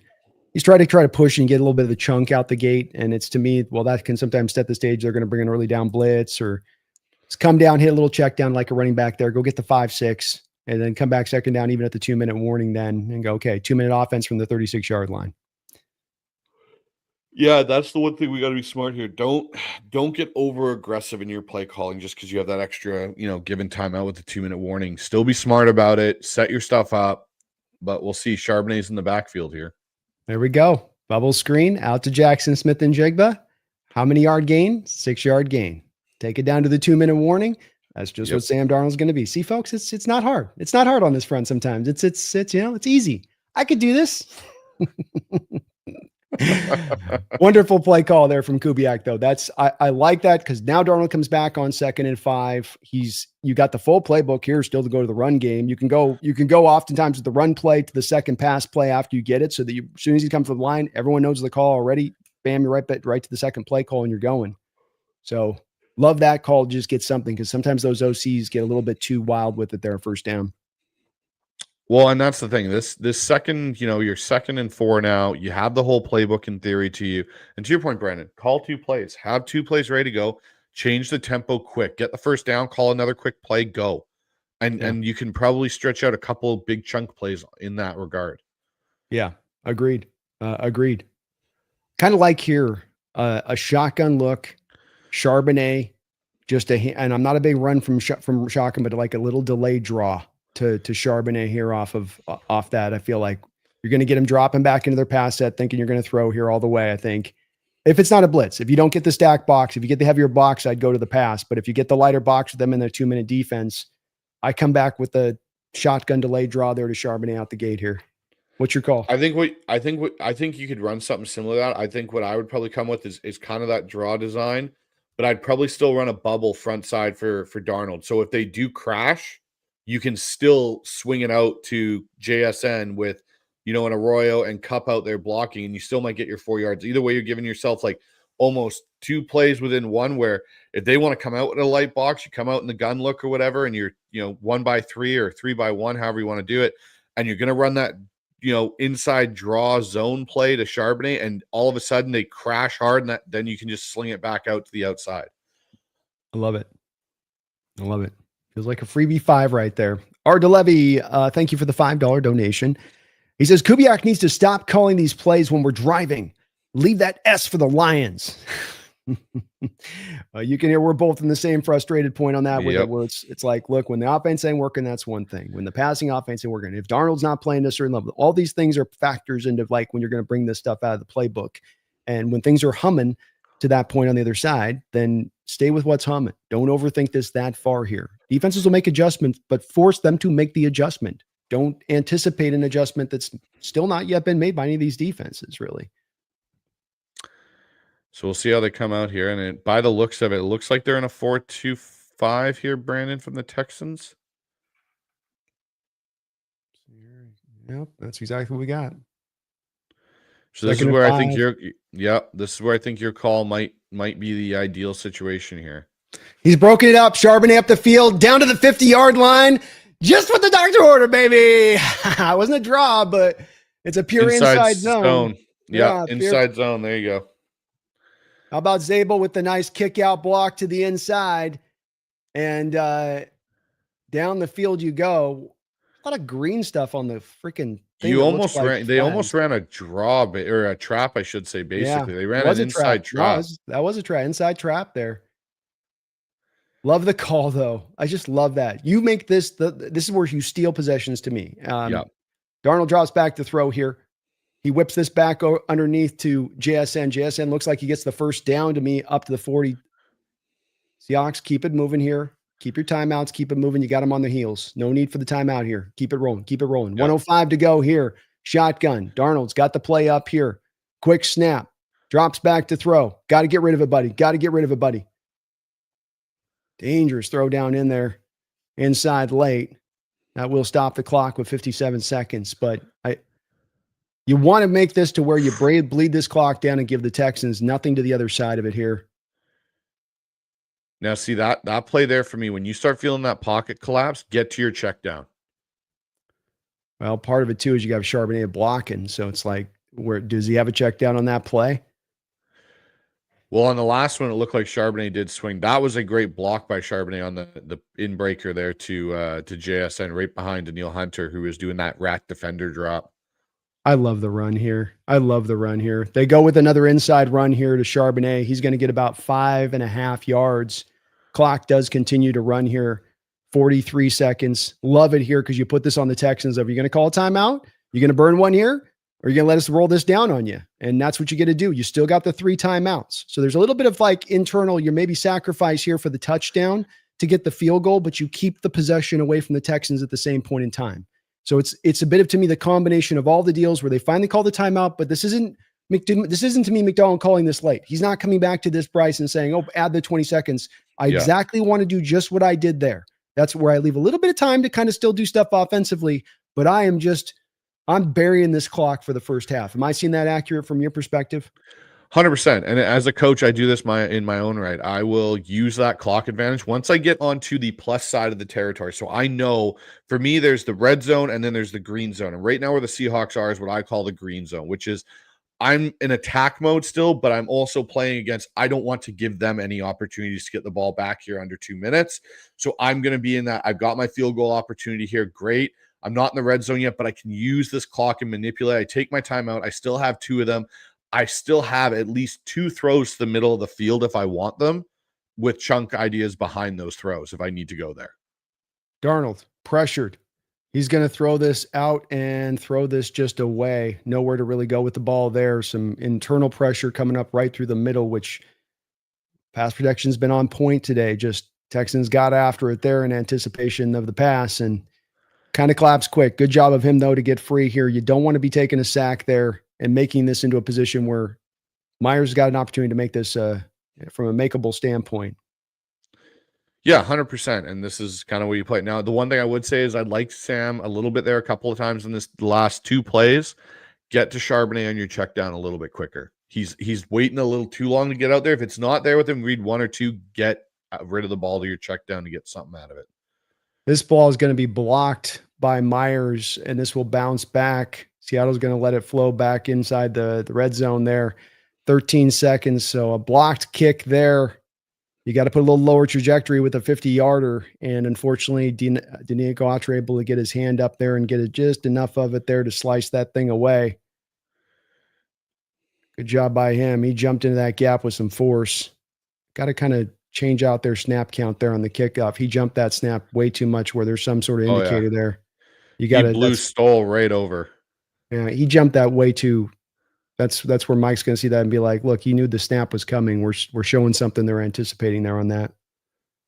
Hopefully they get it, by the way, get on that, because if you need to come back for your kick later in the game, let's make sure that indicator's taken into account, because this comes back in down the line on that. So see what happens here with the Texans. 13 seconds. They got 2 plays you basically can run here. They've got 3 timeouts, not enough time to use all those timeouts. They do have fairly decent field position here. I'd take a shot. If I'm them, I'm taking a shot right now. Seahawks showing a blitz, by the way. Let's see if they bring it. They look like they're bringing it. Well, they're bringing some of it. Looks like a 5-man fire zone action there. Looped up over the top, and he's going to catch it. Wow. Jalen Noel with the grab. What a shift in momentum here at the end of this half, potentially. Texans going to call timeout and go for a field goal. Big play down the field by Stroud, who's done a great job with the edge pressure and navigating and feeling it. His climbing of the pocket has been so good in this game over and over again, and your internal pressure is just not there. You're getting it off the edge here, but internally wise, Murphy and Leonard Williams on those pass drops, there's a lot of space for him to step on up into the pocket right now. Agreed, there is. I don't know if they're spying a little bit because he's taken off up the middle a little bit and playing gap control on their pass rush, but they need to push that pocket back. Laken Tomlinson should not be holding up Leonard Williams. Especially when you're bringing a 5-man pressure look like that was, where you've got the extra body down there to more cinch down the pocket. I'd reckon to guess that 5-man look is on the back of them trying to more close up this pocket, because CJ is stepping up a little bit here. Texans are kind of playing like they're going to go for this. They're going to bring the field goal unit out. They're just playing. Or no, Seattle's calling the timeout. They weren't thinking they were going to do this, but this will be risky by the Texans here with 6 seconds. Trying to, I guess so, see if they can go steal a touchdown, but that's how I kind of look at it, Brandon. If I'm DeMeco Ryans right now, why not? I'm writing 2 big momentum things. I'm writing that we got an interception late. We were able to turn that into points and march the field, and now we were able to block a field goal. I'm kind of playing with house money right now. Being only down 14-3, why not take that opportunity and take that shot? I guess just because you get this with 6, you're putting yourself within a touchdown range of this, and what is a tight game with how your defense has gotten better and better as this game's gone along. And that 6 seconds to get that to the end zone, I'm going to probably have to burn all that clock to get a throw down into the end zone here. So it becomes kind of Hail Mary versus just taking the 3 to me, and I take the 3 and just keep carving my way back into this. But maybe they're going to try something, super fast. But see, they're at the 29, man. That's 1,000, 2, 1,000, 3, 1,000, throws up, CJ's drops back. He's just going to see what I mean? Like this, okay. I guess you're trying to get like 3 extra yards. He just throws it. He basically drops back and just throws it away. Cause he knows he can't take any time off the clock. That's where I go. You just take the field goal. It's like, there's not enough time there to go into the end zone or really make it that much shorter of a kick, quite frankly. 46-yard attempt here for the Texans kicker, Fairbairn, I think his name is. Yeah. And the kick is up, and the kick is good. Tough end of the half here. Seahawks really got to feel like they should be up way more in this football game. Just a couple of plays have really moved this in a different direction and given the Texans a chance on the road, especially getting the possession at halftime. Goodness, we're going to be in a fight today here, Bryce. We could be up 24 at least right now, 24-0 if Seattle hadn't, or, in that kind of realm right now. But bad play calling and momentum shifts are a great thing about football when they go for you. And when they're not going your way, it makes things difficult. Phoebe Moore Seahawks, thank you for the $2 donation. I'm not sure what this might be in reference to. He says, please stop telling people how to fan chat, please. I'm not sure if that's going on. So if there's anybody in the chat trying to tell people how to talk football or talk sports or talk anything, please don't do that. We're all the same team. We all part of the same community. So let's celebrate that and make sure we're respectful towards each other and let people be the fans in the way they want to be fans. Interesting comments from Mike there, Brandon. I just heard his little halftime thing. A couple things stood out to me. He goes, we need to stick with our plan, and when we're down in their area, we have to convert and come away with points. Mike's not happy, and I think it's more on the offense right now than it is on his defense, and I think that play call, I don't know if he liked the idea of what they were going to do with Cooper Kupp there on that. Kubiak can be so locked in and so solid in his play calling. He's got his quarterback executing at such a high level. I don't know at what point or another the light bulb starts to come on to what he's got at the QB position here, and that he starts to really understand you can lean on this a little bit. And he's like trying to get all just extracurricular with it on some of the stuff. And you don't have to use all of the things. There's like 5 ways to beat this way they're playing you. If the one thing's working, then just stay with it. It doesn't have to be, make them make you change. And he kind of gets out of that. And I'm not sure the draw, other than just as a coordinator, you feel like you got to do extra stuff. The lack of the consistent running game sometimes making you kind of feel, impelled to try to overcome that. But it's not working in your effort, like your spirit being taken there a little bit. You got to just sort of trust in your process of it and let this thing keep going. Sam Darnold, 9 of 15 for 134 yards in that half. He's averaging 9 yards an attempt. So it's still in a position where, he's making it happen. He's making it happen. He is, again. And to be honest, the run game is hitting a little bit more consistently, but stick with it. Yeah. It's doing good. Yeah, I think it's another game where you're seeing a huge discrepancy between the two backs, hot hand approach here, where Charbonnet's definitely got it flowing and rolling, but still find your balance. Come back to the play action. Felt we kind of left that on the cutting room table about into the early in the second quarter. Let's bring that back into play. You mentioned Elijah Arroyo. God forbid we start trying to get a couple more targets his way on this. And, it's again, there's so many other things you can call to there than the trick play, where there's so many other things here too. It's not just JSN, but it's like some of these other parts. We haven't even gotten really Barner into play here with just one target as well. So we'll see if he comes back and just keeps it simple. To me, the thing that's very surprising with the Seahawks team is it's like, it kind of in spurts is very much like that San Francisco game. It's almost like Kubiak's afraid, like, oh, if I go to Arroyo too much or this too much, the team's just going to take it away from me. They're going to know that I'm going to go there and they're going to take it away. It's like, well, no, that's why you have other weapons. So like you go to it a little bit and then you go somewhere else a little bit, and then you come back to it. And you kind of play the seesaw back and forth thing with the defense. It's almost like he's terrified of being in that situation, of being in that seesaw decision-making, and just completely abandons things. Like, Arroyo, that first drive, bang, bang, you went down the field. Or sorry, second drive, bang, bang, you go down the field and you get the matchup. And now he's a ghost. He's disappeared for over a quarter. Like, that's not how you use weapons effectively.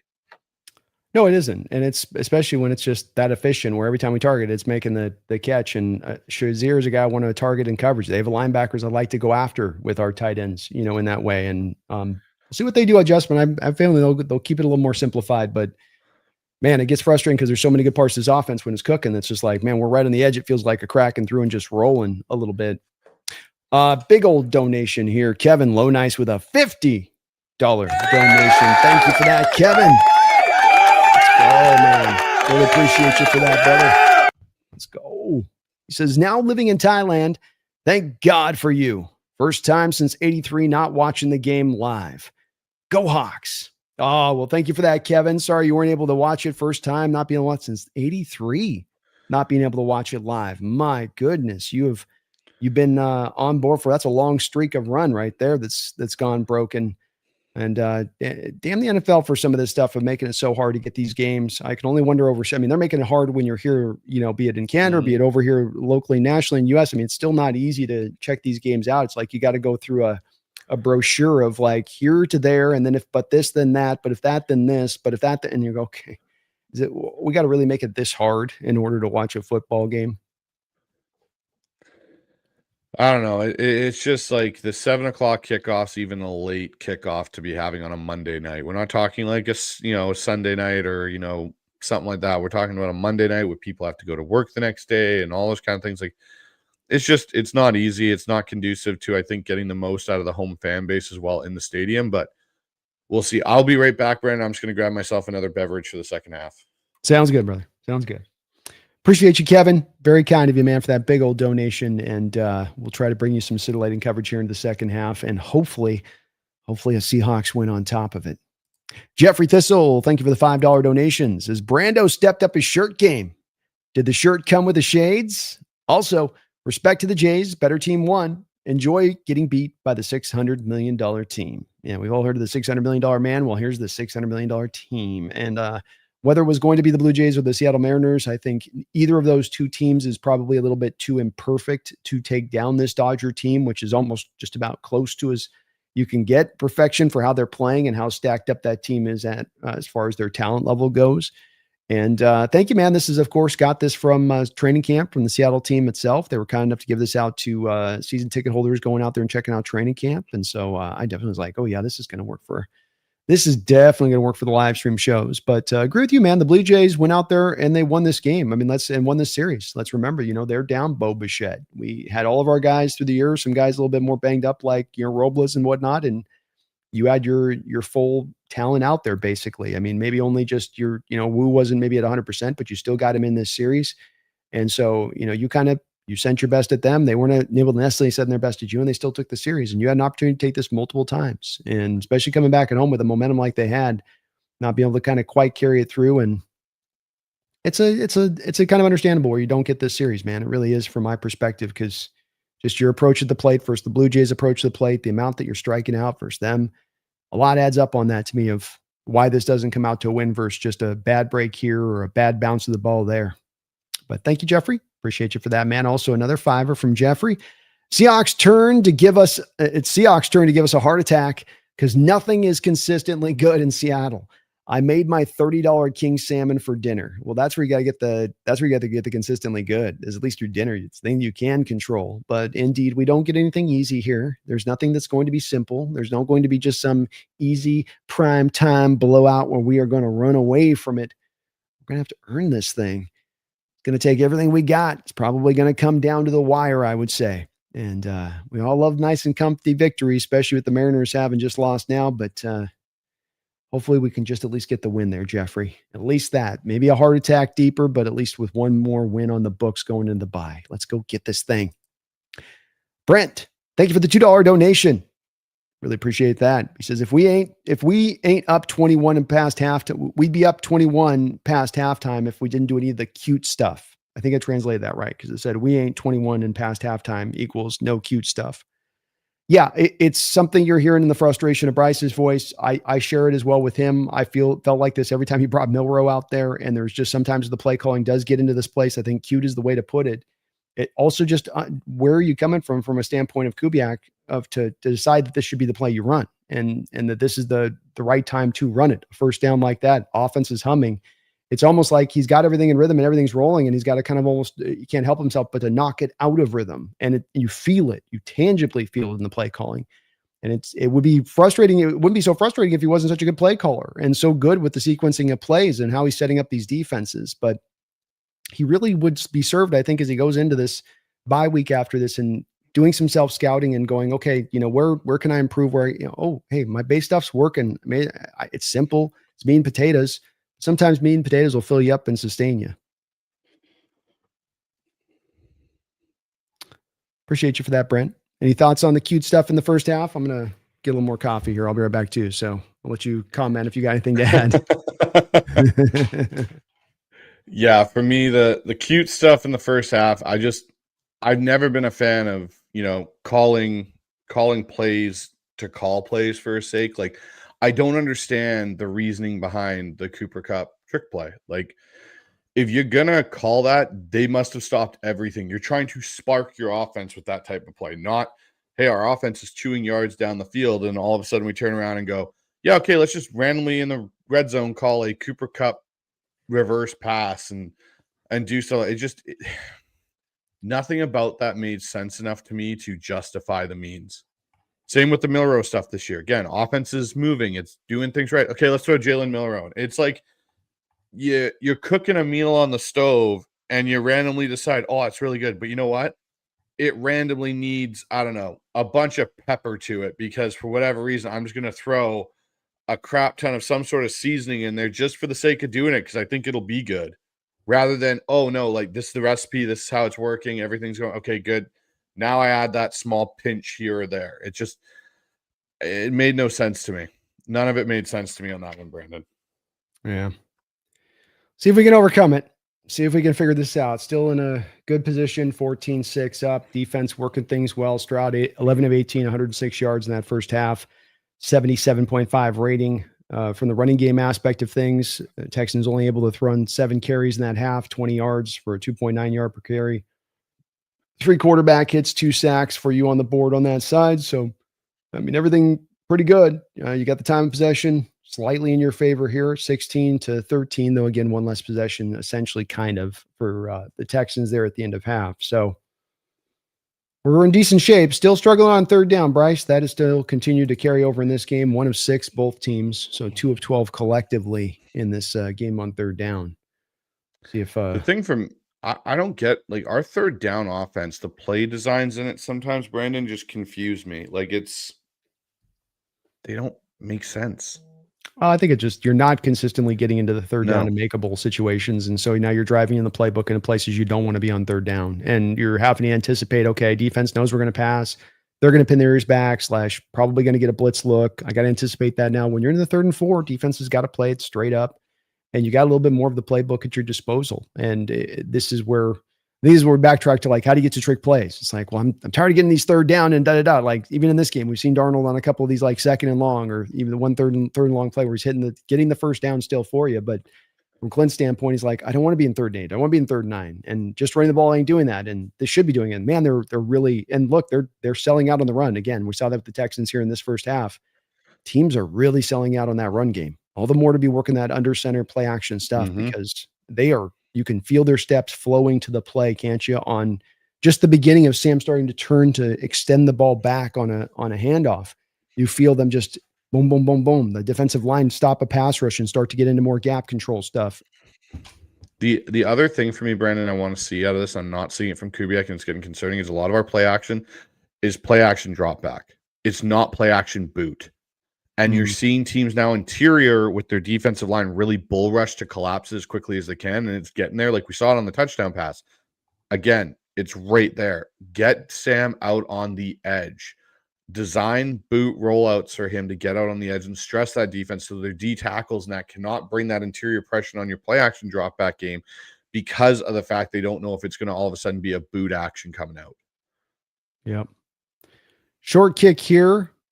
Little mishandled initially, regathered back in, but that does give the Seahawks crew a chance to go over there and swarm around the kick returner there down at the 25. Why are all these yellow pieces on the field in this game? Have you noticed that? It's throwing me off like a flag. There's all these, like, little yellow pieces of something on the field. Like confetti almost or something. Yeah. I don't know if was there like a giveaway and people were just chucking it at the field, or I don't know what, but throwing me off. I keep thinking there's a flag there.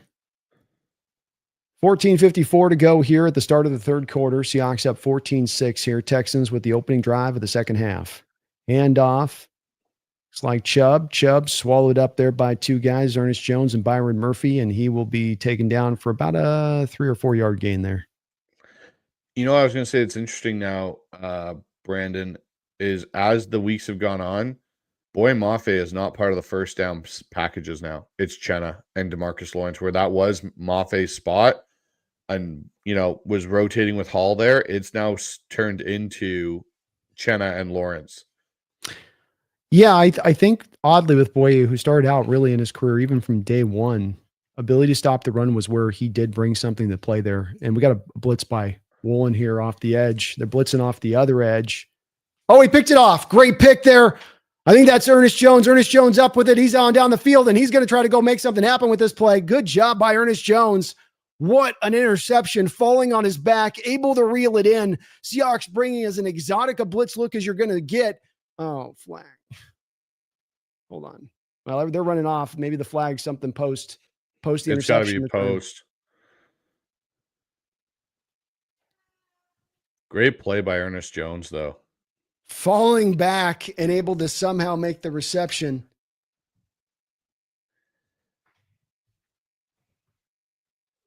Looks like it's personal foul in the Seahawks. What are they getting him for?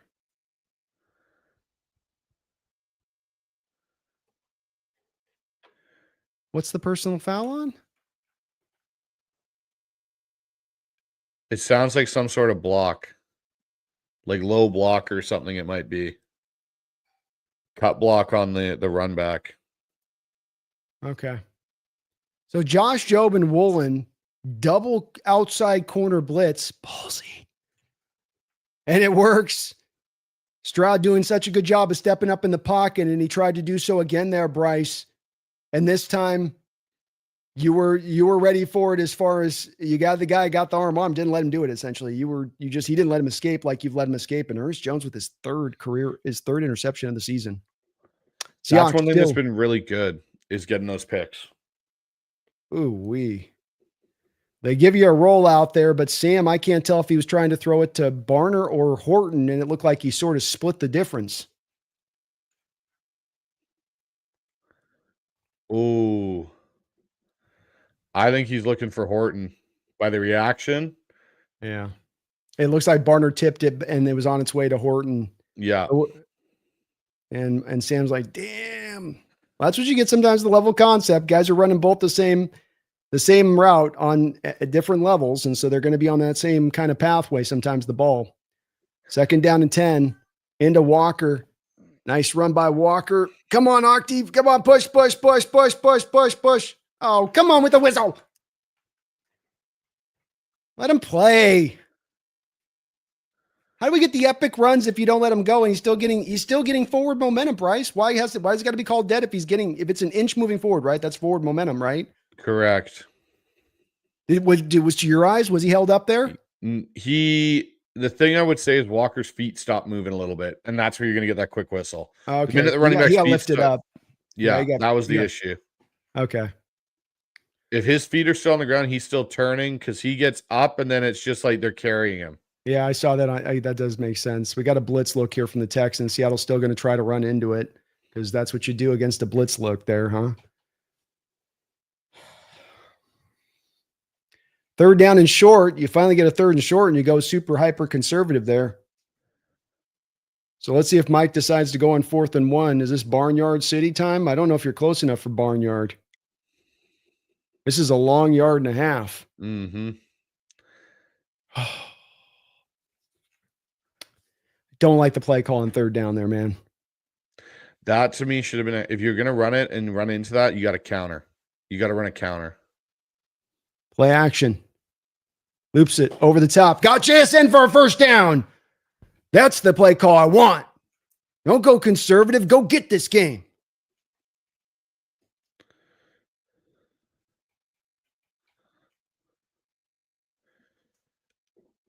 What's so impressive, though, Brandon, is JSN's outbreaking capability in such a small area. How he can get that separation. He's not running into the middle of the field and then breaking out again. He's literally not even, he's like just, great, cool, I'm outside. Like, I broke in, got outside. Just makes the cut, just makes the soft cut there where it's so subtle and he's so smooth body control-wise. Hand off here to Walker. There we go. I like that 1st down carry there. I'm okay not coming back to the pass. I'm okay to back that inside stuff that's worked well for you. Love the call on 4th down versus 3rd down where you got a little conservative because that defense was going to sell out for the run game all the way on 4th and 1 with Charbonnet back there. Agreed. Your play action wants a couple of them in here early on too in this drive in the 2nd half. I'm noticing. Let's see if they do maybe come back. This wouldn't be a bad to me play action from under center one here, would it? There we This would go. be, for me, this would be the boot to the right call right now. Not Yep. boot to the left, boot to the right. Just what you get there. Boot to the right with Sam Darnold. He's looking a little bit in the back end zone. That's his first read. It's not there. Comes back to Arroyo for a very short gain, but love it conceptually there. Can I get the Texans to maybe buy into a little bit what I'm doing on the run game there? Not to mention, again, first down run, a couple yards. Second down, couple yards there to Arroyo. The difference between being in a 3rd and 6 versus a 3rd and 9. I know it's a fairly short distance, but this is a little bit more makeable, even down here where it's condensed I think they're close to right now at the red zone, if not inside the red zone. Yeah, they're in the red zone. They're the 7-yard line. Mhm. Darnold back in shotgun. Got to get a first or a touchdown here. I don't think you're going for it. Darnold drops back to throw. He's going to hit over the top, tries to hit Horton on that fade ball and just puts it a little bit too far out in front. It's a tough, you got Stingley out there on Horton. That's a tough matchup to go get a win on.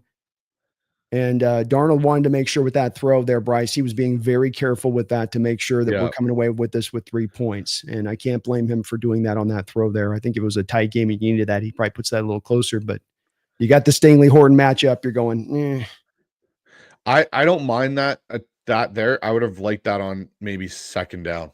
And the reason I say that is when you kick Walker out into a full empty, you now know you're throwing the ball. That run threat is completely gone from that defense, and they can truly sit on it. So we'll see here. All right, Myers kicks up the field goal, gets it drifting a little left there, a little scary for a moment, but does punch it through, and the Seahawks are able at least to add on to this lead, which is major to take this from 8 points out to now 11 here. As you now make this into a 2-score game, especially with how this defense is playing, man, any points you're getting here are big time. I don't want the team going conservative, but get points every drive will be a nice way of going in the second half. Even if it's just 3-7, 3-3-3, you'll take this thing. So nice drive there. Like some of what he's doing conceptually there, inside runs, working off the play action. Maybe we're back on the path, We might be. It's just, again, there's things where the one thing I'll say is I can't wait till Robbie Oots is back because Brady Russell's not a good fullback. Love Brady Russell. Not bashing Brady Russell, just stating an obvious fact. He is not a good enough fullback to be in there. He's a great special teams player. Robbie Oots gives you something as a fullback when you can get into, 21 personnel, and you can get an I form or an offset I, and you can do things with him and shift him and make it look like it's 12 personnel because he still has a tight end background. Those are some things I think that you get an advantage, and he's such a better run blocker.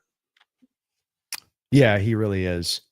He's a hammer in there, and Russell is the opposite of a hammer in there. And you can't really seemingly use the thing you think with Russell is you can at least use a little bit of his pass catching ability because he's got that, but they haven't really been able to utilize that as out of the backfield as a fullback. So you just come back to I don't know, man. We're getting back, by the way. Mike was initially like it's a long road, and it's like, oh my goodness. So I don't know if it's necessarily we get him back after the bye. It might be a couple of weeks beyond, like down the home stretch of the season. Yeah, no, it very well might be, and that's for me where the high ankle sprains are such a weird thing because the worst thing about a high ankle sprain is it's almost like a break, but then you get all the ligament damage of the sprain, and sometimes you get tears in there. Like you look at Chris Carson had a quote unquote high ankle sprain that rookie year, and it took him out for the season because of he had to have surgery to repair it. You used to call the broken leg back in the day. Yeah. I actually used to call it that. So it's hopefully he can come back around, but it's also one of those weird ones where some guys can come back faster. Some guys, it's just a little weirder with it too. And like the combo of all that deal going into it a little bit, we'll see with him, but I agree with you. We need him back for the run game to get better. He's such a good blocker in there, and he can still, those linebackers just aren't used to those kind of fullbacks with that size in there. Okay, here we go, D. Great job last time. And Mike, again, continuing in the trend of last week, working some flavor packages in that was to me so absent in that Tampa Bay Buccaneer game. We're actually seeing him really willing to dial up stuff, and it's making me look good on this, Bryce, where I said, look, you bring the heat's going to work. These teams are so used to us on the base stuff that you start throwing all that extracurricular activity at them, and they're like, I don't know what to do with that. I don't have what you're doing this now. It catches them off guard, and they don't have necessarily the easy answer down the field to hit you deep when we're sending that pressure right now, which to me, they're going to the check down a lot of times with CJ when he is getting that, which just tells me today they're not a little bit of an indicator. They're not as much ready for it when you're doing it. Not that you got to go 24/7, but just a little bit.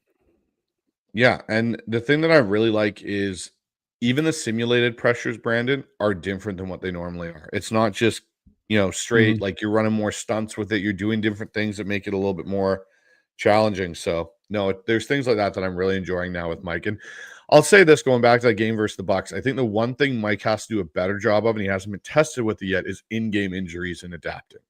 Now that he's had, knowing these guys are out, he's been able to devise things. The Jacksonville game, this game. It's when he deals with in-game injuries, I think you see the struggles sometimes of his defense's philosophy and scheme. Yeah, I agree with that. First down pass here, and Woolen is draped all over it.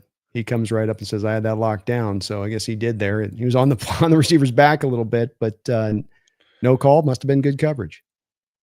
I always don't think it was a catchable ball for that's a good point. That was Jaden Higgins there. Like that ball was so far outside on the in break that it wasn't even possible. 2nd and 10 after play action on first down. Stroud again is going to try to set up the play action here out in space, and he's got his tight end again. They've hit this about 3 times in the game, and it's been wide open every single time to Schultz out in space. Definitely found something exposed in the Hawks defense off the play action there. Well, you got the blitz. That was your issue. So you had Chenna come and you had Drake Thomas come, and Drake, I think, was, most likely would have catch Schultz. I think maybe Okada was late over to his assignment too on that. We've got to have a hold there. That's got to be a hold in the back. They're putting it on the defensive secondary, but there's got to be a hold on Boye Mafe there too. It's going to be on Seattle, but Boye got absolutely. Oh man. Yeah, they're calling it on the Seahawks defensive secondary. Hold on, Joe. But man, Mafe got absolutely ripped backwards trying to get into the pocket there. Man, Job's been struggling, eh? I mean, that's a tough call there. I mean, no, I'm just saying in general, though, not on this particular play, but the fact that they're again kind of targeting him again, they're really staying like, oy. They're going at him, man. That's for sure. I mean, he's being pretty good with it, competitive wise. Running play in here to Woody Marks. He's going to gain about 3. Seahawks continue to do a good job of stopping the run for the most part here today. And they're going at him, but that call was kind of, it's a little ticky-tacky there to me. Especially considering Boye got just about clotheslined in the pocket there. I'll give him a healthy 4 there. Texans onto the Seahawks side of the football field at the 42-yard line. 9:15 to go here in the third quarter. Seahawks up 17-6. I formation look here for the Texans. Stroud doing a lot of this play action now. And great coverage out there by Nick Emanwari. He says, no, no, no, no, no.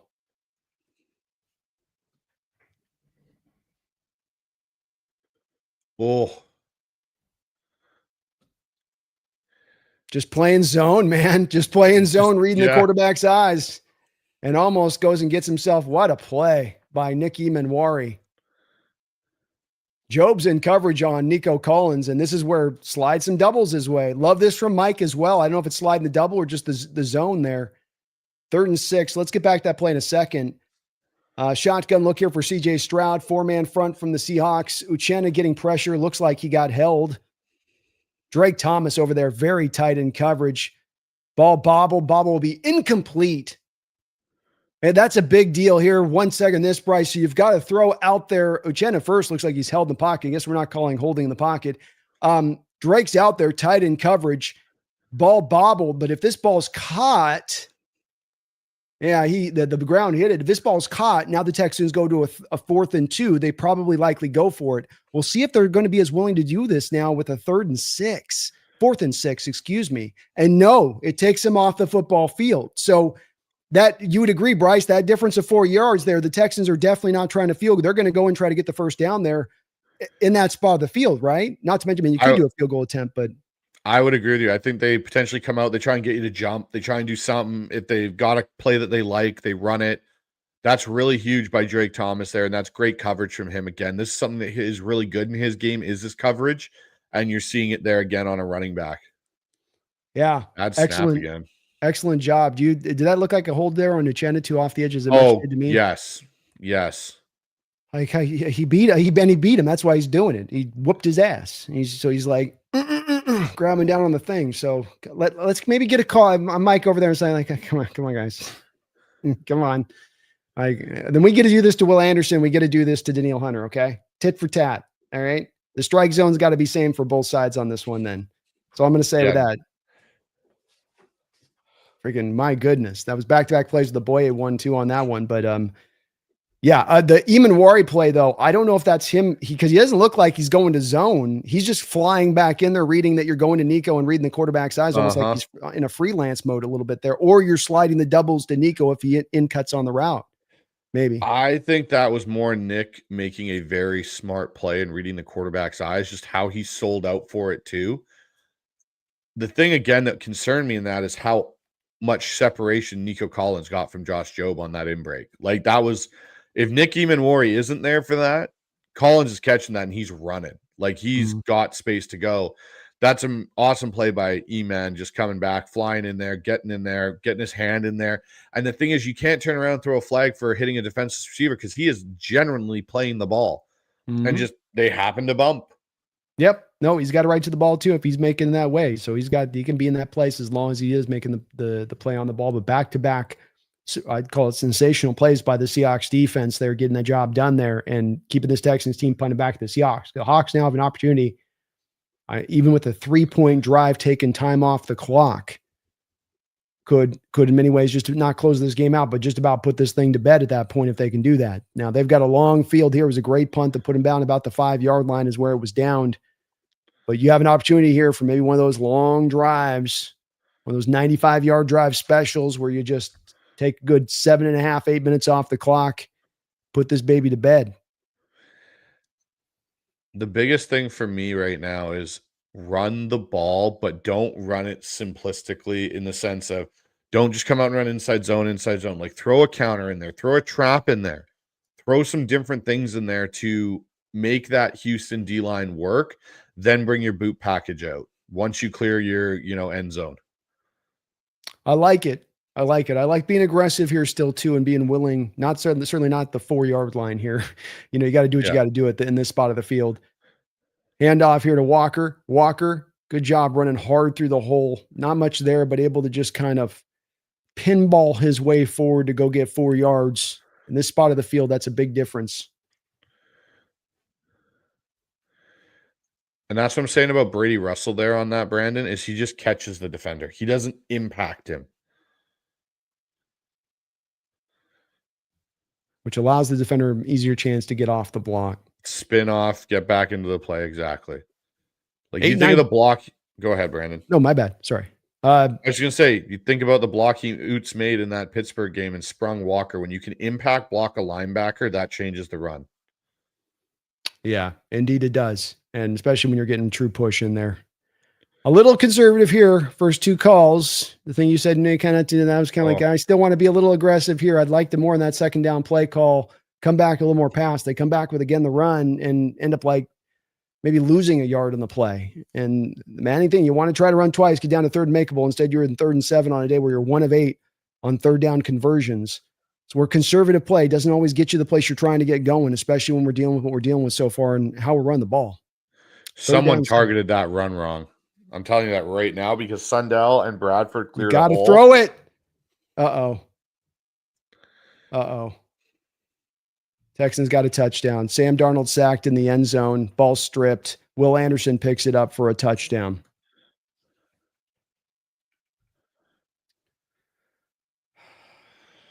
Clint today, man, with the play calls, bro.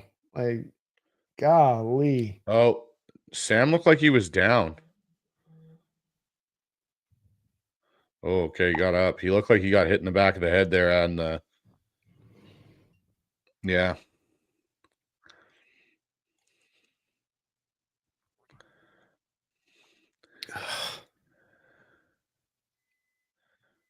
The first 2 play calls there are just what sets that up, where it's just like, dude.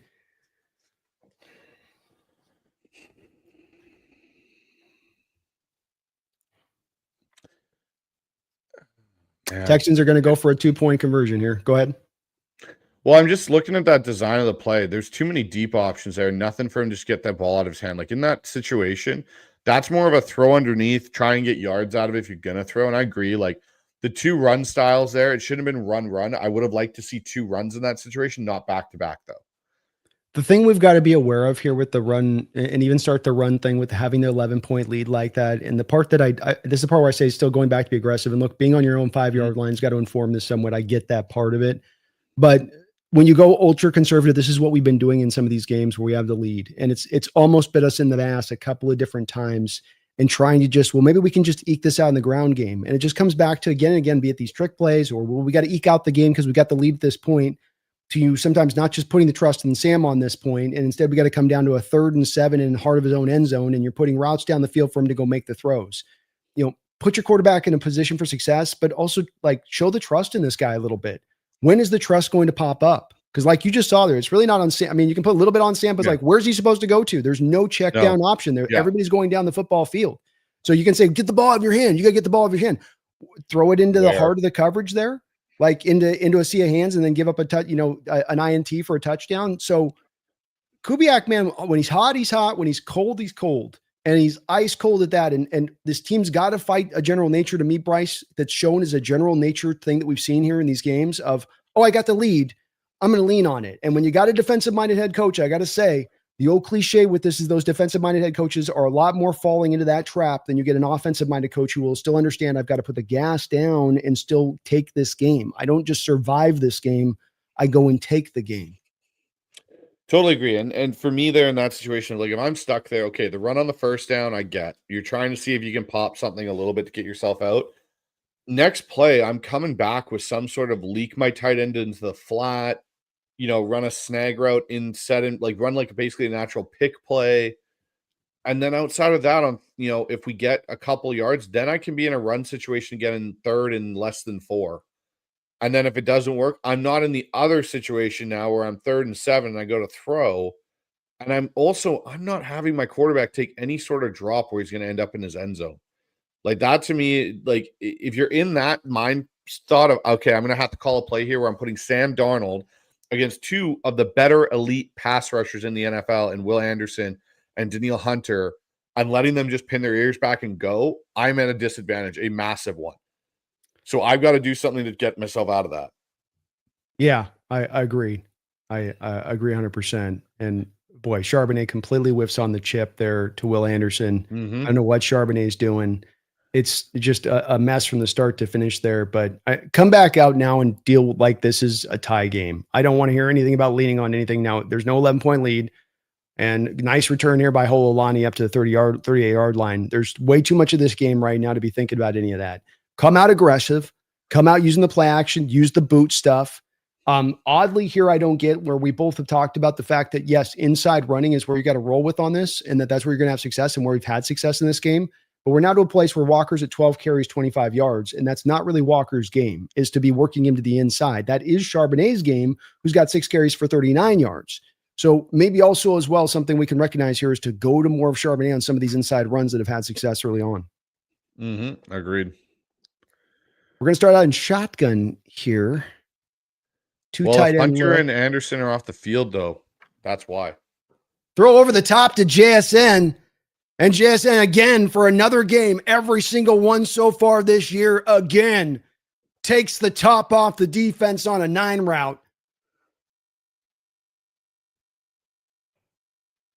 Beautiful Great throw ball by Darnold. Right in the honey hole on Lassiter there in coverage. He is so smooth, JSN. So good. Sam drops back to throw again. Trying to throw it quick. JSN can't get off press coverage there. Sam's just trying to kind of get the ball out of his hands as the pass rush was bearing down quickly on that particular play. JSN just couldn't get off that press there, man. That guy rode him like a pony. 6:42 here, 2nd down and 10. Ball on the 36-yard line in Texan territory. 3 wide look here from the Hawks. Handoff inside here to Walker. Walker bounces it outside, a little bit of space to work with, lays down his shoulder and finishes the run nicely on Stingley, getting a nice 8-yard gain there, but showing a little bit of power at the end of that run, Bryce. Yeah, and that's the thing I like about Walker is he is starting to finish his runs better. Punish the corner that wants to come and try and take you down. Corner thought he was going to dance. Instead, he gave him that shoulder, man. 3rd down and 2. Let's see what Coobs comes up with here.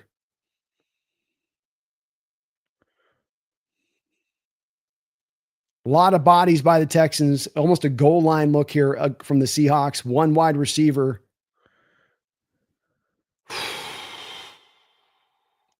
Why? I mean, y'all, but just told them where you're running the ball there with that whole formation, Bryce. Oh, I know.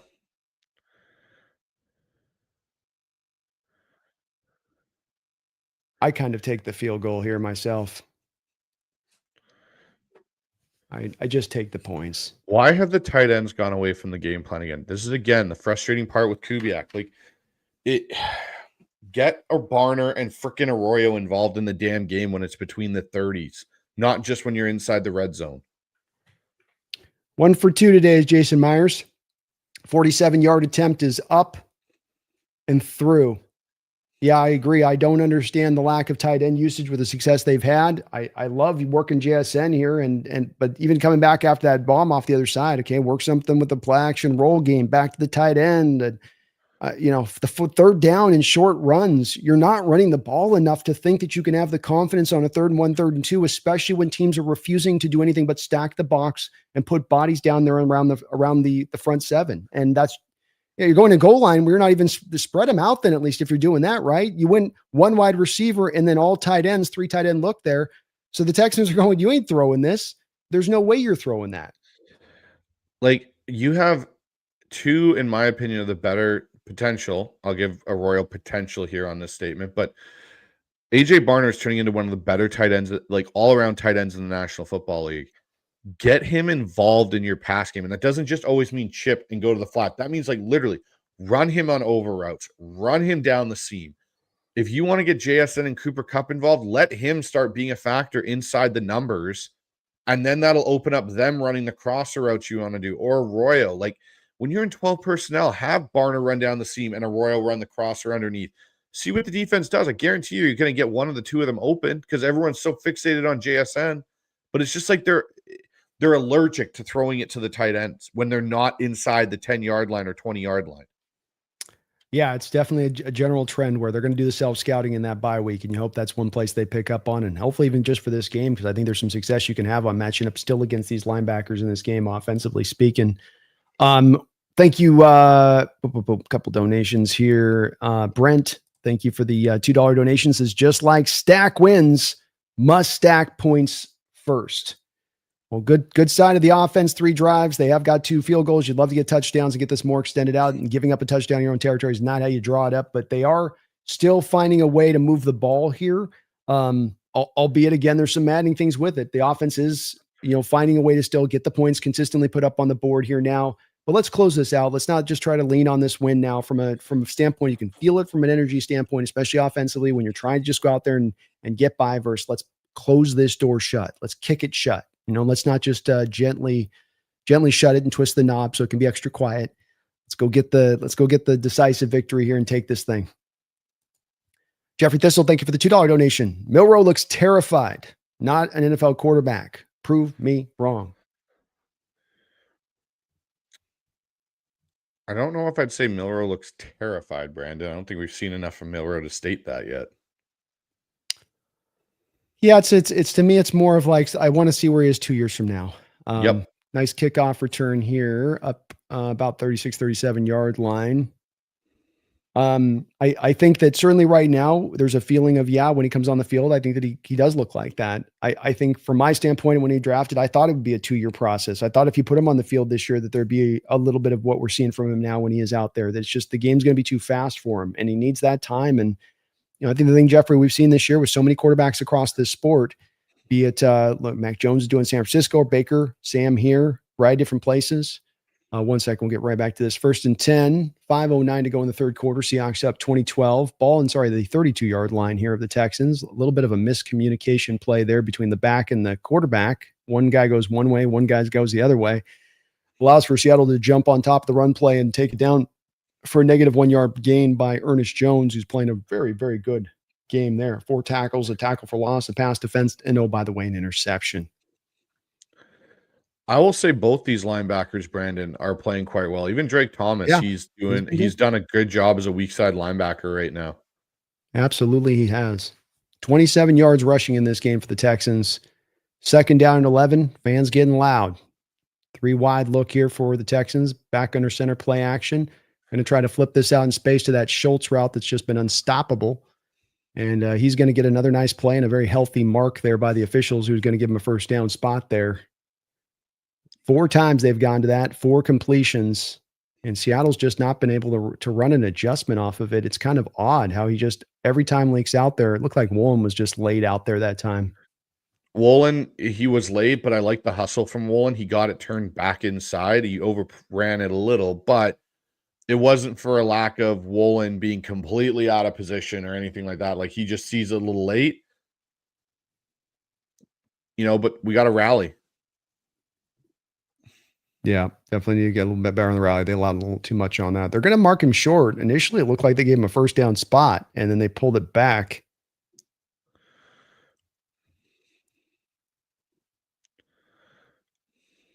Let's see what they do here with 3rd and 1. Probably 2 down territory here for maybe 2 down territory here. They might challenge the spot there. Official initially gave it to him. They are a half yard short, technically speaking here. Let's see if we're going to get the old tush pusha. Kind of looks tush pushish. Real condensed split here from the Texans on 3rd and 1. Seahawks driving up. Seahawks put him down right there, saying, "No, you don't. No, you don't." Marks gets twisted sideways there. I think Ernest Jones or someone stepped up there and laid a little bit of wood to get him going sideways rather than forward. And now it's decision time for the Texans. He probably lost a half a yard. Yeah, that was Ernest Jones there, right in the heart of it. They're going to go for it. 4th and 1, handoff, outside. No, they don't get him. He's taken down. Great job by the Seahawks defense. The whole defense on back-to-back plays just swallowed that thing on up, Bryce. And this is where you look, you got guys like Brandon Peely in there, and you got Byron Murphy and Jaron Reed. Like, guys like that make a difference now in that interior. And that's something we talked about this offseason. Could they get an interior run-stopping force in there? And they've got one now. This group is working well. Murphy just completely turned everything out on that play. You tried a one-on-one Murphy. Jaron gets the backside with penetration, Murphy to the front side, and then Uchenna setting the edge. That's truly team defense and stopping the run on back-to-back plays there. Ernest Jones made a great play in the last play, but each time you've got everybody with their gap integrity and losing no ground and actually pushing ground backwards towards the offense. 1st down and goal. Come on, offense. Go and put the freaking dagger through their heart. Darnold drops back to throw. He's going to let this rip. Jackson Smith out there, can't quite get it to him. Like the aggression, though, here, man. I do. Go get this game right now. Don't sit here and let's mambly our way around on the running game. I still want to run. I'm not saying bail on the run, but I like coming back there aggressively with the play call there and letting it rip a little bit. And it wasn't a bad ball placement. Looked like it was just maybe a little bit of a get out of the break late from JSN. But I like that too. You got to take that deep shot play off a momentum shift like that. That's a momentum shifting moment there. You got a turnover on their side of the field. Go take a shot. 2nd and 10 here. Seahawks in 4 wide. Bobo blocking at the line. Takes the check down here. Like that play there to Bobo actually quite a bit, because this does put you now into at least field goal range on the 3rd down. So you don't want to risk 3rd down having to come away with trying to drive Darnold to go get the first with a 3rd and 10. And now if you can't get it, you are at least in a makeable attempted try here with Myers and his big leg to try to hit that. It's going to be a long-ass field goal from here, man. But I like that play. It looked like it was kind of designed and set up there a little bit to come back to Bobo. You have him. I think they hope that the team would kind of lose him in blocking at the line there. I think the other thing on that too is because you did the swing route out there with, I think it was Charbonnet. You put that linebacker in a bit of conflict with Bobo doing that delay hook and sit. He's got to decide: am I going to go take out? And for Darnold, if he looks to Charbonnet, he can come back inside to Bobo here. 3rd down and 7 throw inside there on a nice route there to JSN. What a fitted ball in there by Sam Darnold. Another dart there. I think he's running a little bit of a post route or a slant. It's kind of a slant, kind of a soft slant there, huh? I call that, like, that's basically a short bang 8 for me, or bang 7, depending on what route tree you follow. It's a really skinny post. It's aiming for the right goal post usually what your marker is. 1st and 10 for Sam, back under center, and he did something great there last play prior to the snap. Dropping back to throw, play action, whips it back around. JSN's looking for a penalty flag, and he's going to get it. I think we're going to get PI back there as he got twisted around there with the ball in the air. What'd I do? What'd I do? You know what you did. Oh, good ball, though. Still, that's still an elite throw by Darnold there, Brandon. Like, I know JSN got pulled and stuff. That's just, that ball placement is so good. Not a hold, but a PI play here. So this takes you right down, knocking on the door. And another great ball, as he did say to his point. Just Darnold, wonderfully executed. Again, stay with the play action too, man. Like, just stay aggressive. This is what I'm talking about. You can win this way on this defense right now. They're struggling with this part of your game. You know, and on this drive especially, that's what they're leaning on with this. I'd like to see this. Go take this thing, man. 1st and 10, ball on the 2-yard line, goal line look here. Charbonnet in the backfield. Boot it. They're going to throw this out here. They're going to get to Charbonnet. Charbonnet is going to get swallowed in place there, right where he catches it. Almost no gain on the play. Bad conceptually, I guess, huh? Again, Arroyo's there. Why are you not using him? Like, this doesn't sell anything. Like, to me, they knew that type of play, just the running back going straight to the flat. Like, okay, cool, I'm a corner, I can sit out there. Don't just condense everything. Don't take JSN off the field or Cooper Kupp. Go into your 12 personnel. They want to bring their goal line defense. Cool, we'll be fine with that. We can leak our tight ends out to the flats and cause problems for you. Don't all of a sudden play to what they want you to play. Same look here. Charbonnet running behind, off tackle, touchdown, Seahawks. He can cakewalk his way into the end zone on that block. Going off the left side, Charles Cross and Zabel clearing a pathway for Zach Charbonnet to get the touchdown. Seahawks take the bigger lead, 26-12.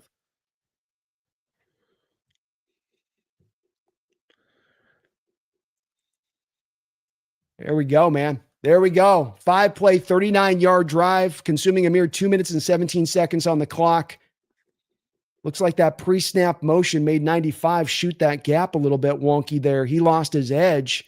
You blocked it well, but he sort of took himself out to play there, Bryce. That's the hard edge out there, right where Charbonnet ends up. Yeah, there's a tell here that's, yeah. Is that a guy trying to do too much defensively when he shoots that far, or are they telling him to do that? They probably have a call on where at the tight end, they come out in this formation, the tight end goes across, you know, and then you shoot that gap. Now, the good thing there is Barner has obviously been coached up well enough to, hey, he's going to shoot it, wham block him in, give him that shot and that extra momentum shift inside, and we'll just bounce out. You now take the corner and kick him out. Boy, the linebackers flowed to the right on that play post-snap too. Yep. So that must be a tendency breaker play. And don't you want to whip those out when you're down at the goal line and you're needing a run to punch it in? That's why it was as wide open as anything else. It seems like is that they must have run that a couple times this year in a different direction to have the linebackers. Cause it wasn't even like you made it look like it was going to the right, Bryce. It went pure to the left as far as a run play. So those linebackers taking the false step away from where the run play is going, they were trying to anticipate. Love that. There we go, man. It's just, you go with Kubiak, man. When he's got his pedal down and he's running hot, that's when he's at his best. And when he eases up, when he starts to try to get tricky with stuff or just, that's when you can see it's hot to cold, man. Agreed. And now what you do is now the next time you run that particular formation with maybe that particular motion, Darnold keeps it and boots out and you leak Arroyo to the corner and you run one of the other tight ends, whether it's Barner on a drag on the goal line, because the linebackers don't shift, and you get that matchup now to the outside. Definitely, there's a lot of room to still utilize Arroyo, to your point, down by the goal line a lot more. He's Like, going to be it's a just factor down there. if we can figure out how to use him, Brandon, that's the big question, man. It is the truth. And he's got, 3 targets in this game, 3 catches, 36 yards. So it's when you've thrown it to him, he's made those grabs in this game. All right, out at the 20-yard line after a short return by the Texans. Stroud will take back over, play action pass. Is that almost picked off there by Imanwari? He almost jumps the route. He's got his hands just about on it. Boye Mafe maybe playing his best game of this season so far, again creating pressure off the edge to force the hand of Stroud to throw it quick. But Imanwari all over that play on the flat. Almost put this game away there on that play.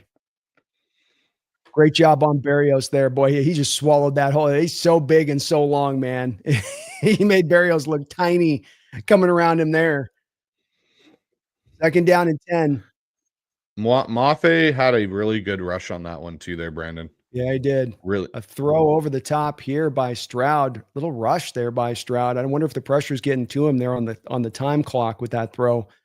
He needed to wait about an extra hitch there to let that thing go, and he tried to put it out a bit early. But yeah, I think Boyo's playing in his best game here so far this year. He had a sack taken off the board with a defensive hold out there, but he's had a couple moments of pressure in this game. And if he could get a hold call, maybe he'd be helped out a little bit here and there. I'll tell you something else, Bryce, I'm seeing is that they're trying early down to the Texans with that play action from under center. And pass rushers for the Seahawks are like, yeah, that's cute. They're not buying. They don't have a run game. And so when you try and do it, when you don't have a run game, Brandon, it's really hard because there's nothing to make the defense truly believe it. If they had managed a better run game in the first half, you'd have something, but they don't have one. They don't. And on a 3rd down and long, Seahawks, Mike McDonald in his bag, bringing Ty Akata, the free safety, on a delayed blitz. Texans don't pick it up until too late, till post-snap to CJ Stroud see it. He's a free rusher at CJ Stroud. There is a Mike McDonald special for you right there. The one thing for me on this too that was so good is it's you're bringing 2 because Drake Thomas comes as well. And that allows Okada that free line. Watch, back has to come down on, and that's just you're hooped. Almost close to a casino blitz with how many guys you were bringing down there. 100%. And you got Mafe taking that tackle to the edge. Okada had nobody. Like that was a perfectly timed up and designed blitz. Good spacing there too, to not let the back get the 2-for-1 with the undersized field. Torrey had a little fun with it on the punt return, but he managed to settle down and get a couple yard gain. But he tried to do he's sensing some reverse field stuff here in this game. I think on the punt returns, he's like, there's some space over here. He's trying to go take it. But great job too by Mike Sting. Again, both offensive coordinator and your essentially head coach defensive coordinator here are doing the things that you want to see in this game from my standpoint. And I think why you're finding effectiveness on both sides of the ball in this game. Offensively, you're maintaining your aggressiveness despite a lead in the second half. It's been a bit of a question at times, Bryce. And defensively, we have seen the commitment to the stack boxes. This might be our highest blitz game that we've seen of the season so far here out the gate for what they're running. I don't think they've blitzed at this high of a rate for a team that's been 31st throughout the league so far. No, and the thing that, again, I'm really liking about this is you're not bringing just typical blitzes. Okada's now coming on that safety blitz. You're double blitzing on that safety blitz. It's not like, okay, we're going to simulate the backer coming and he's going to bail to the middle to recover this. No, like we're bringing both. You pick who you're taking. You're going to take, and a running back in that situation is always taught to take the most immediate threat. In that case, it's Drake Thomas. But the best thing is you saw Job on that. His immediate coverage responsibility was, okay, I'm going to take away the underneath. I'm going to go sit in the flat and the hook to curl area and kind of take away that underneath hot route. And now that guy's got to bank up. And now CJ Stroud wanted to throw into the blitz, but there was nowhere to throw the ball. Yep. And that's exactly what he tried to do to Bryce's point. They tell you, Bryce tells his quarterback, you blitz, throw into the blitz. There's a guy that's vacated the space that's blitzing into me.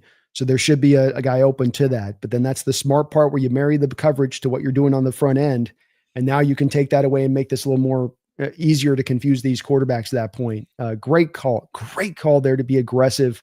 I love when this team's putting his foot down on that pedal, man, and just going after it. And the defensive effort today has been just phenomenal across the board. Stopping the run, generating pass rush, tackling, being tight in coverage. They get a completion. You're right there on them.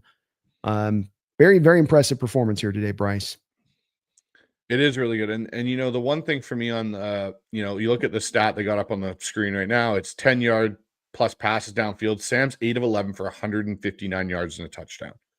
That is not, and it's been sustainable for Sam. We're now in game, 7 of the season. This is now a sustainable thing for him. Indeed it is. He came into this game as your highest rated passer on deep throws already, and only going to add to that. Oh, Anthony. All right, Anthony, if you're going to do the false start, us up by 2 touchdowns is not the worst time for you to pick your one false start a game for that. So 5-yard penalty. Seahawks have done a good job of not doing too much of shooting yourself in the foot with self-inflicted penalties, pre-snap penalties and whatnot. He was getting jumpy though. He knows they're about to run the ball. He's like, I got to go eat here now. I got to go take it to this guy.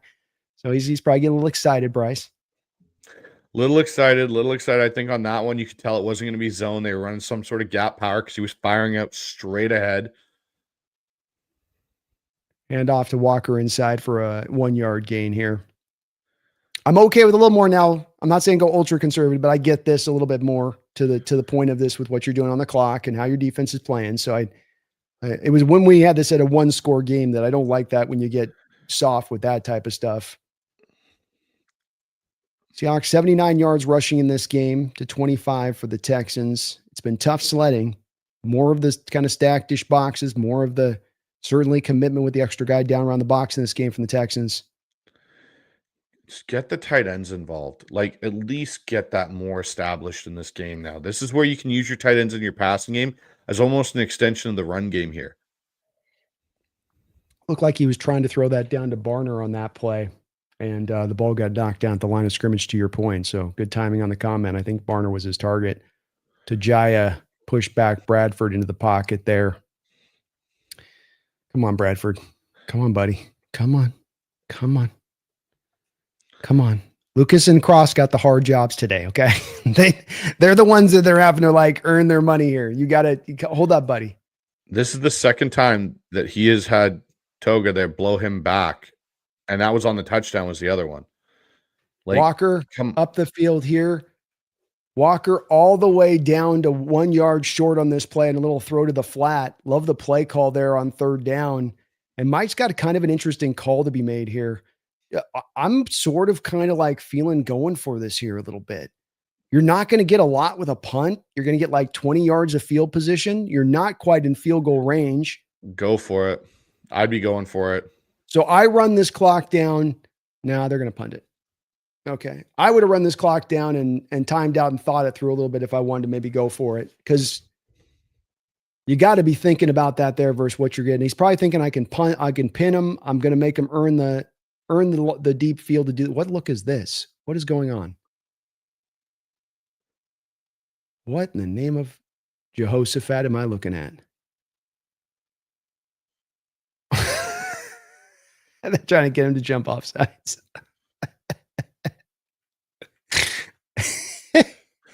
Oh, geez. I'll go ahead and just take the penalty. I don't even know what to describe. Bryce, you describe what we just looked at.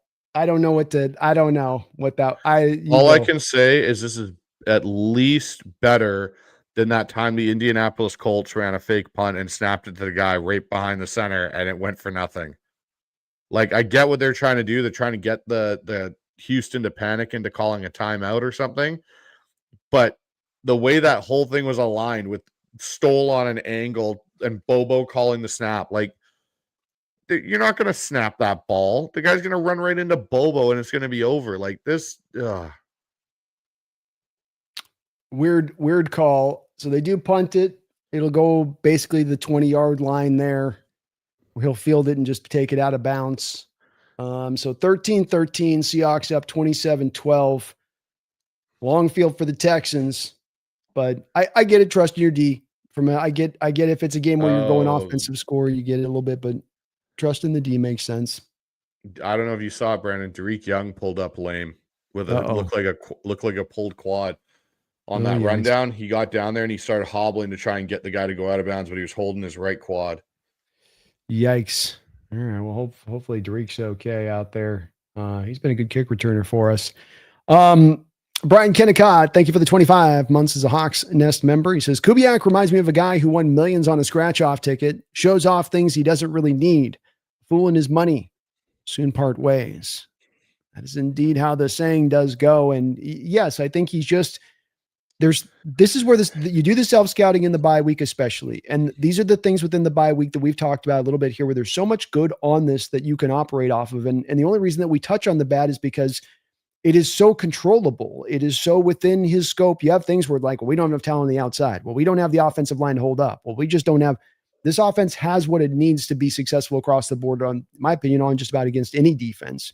But him getting cute, him sometimes overthinking things just a little bit is a little bit of what we've gotten so far with it. But again, something that a guy with time, new team, new coordinator on new team, the time to the bye to kind of look at what you've done from a tendency standpoint. I mean, even that run to Charbonnet shows that there is a feeling of being recognizing where teams are playing to what you're doing and trying to counter off of it. Even the trick play, from much as we hate it, is you kind of countering off of a sense of what teams are trying to do to you on the front end and to make them be punished for it. We just don't like the way you're making them being punished, because you got this other methodology to the tune of Darnold, slinging it, that it's working just fine. So stay in that pocket of things. But yeah, he is a little bit like that on that side of it.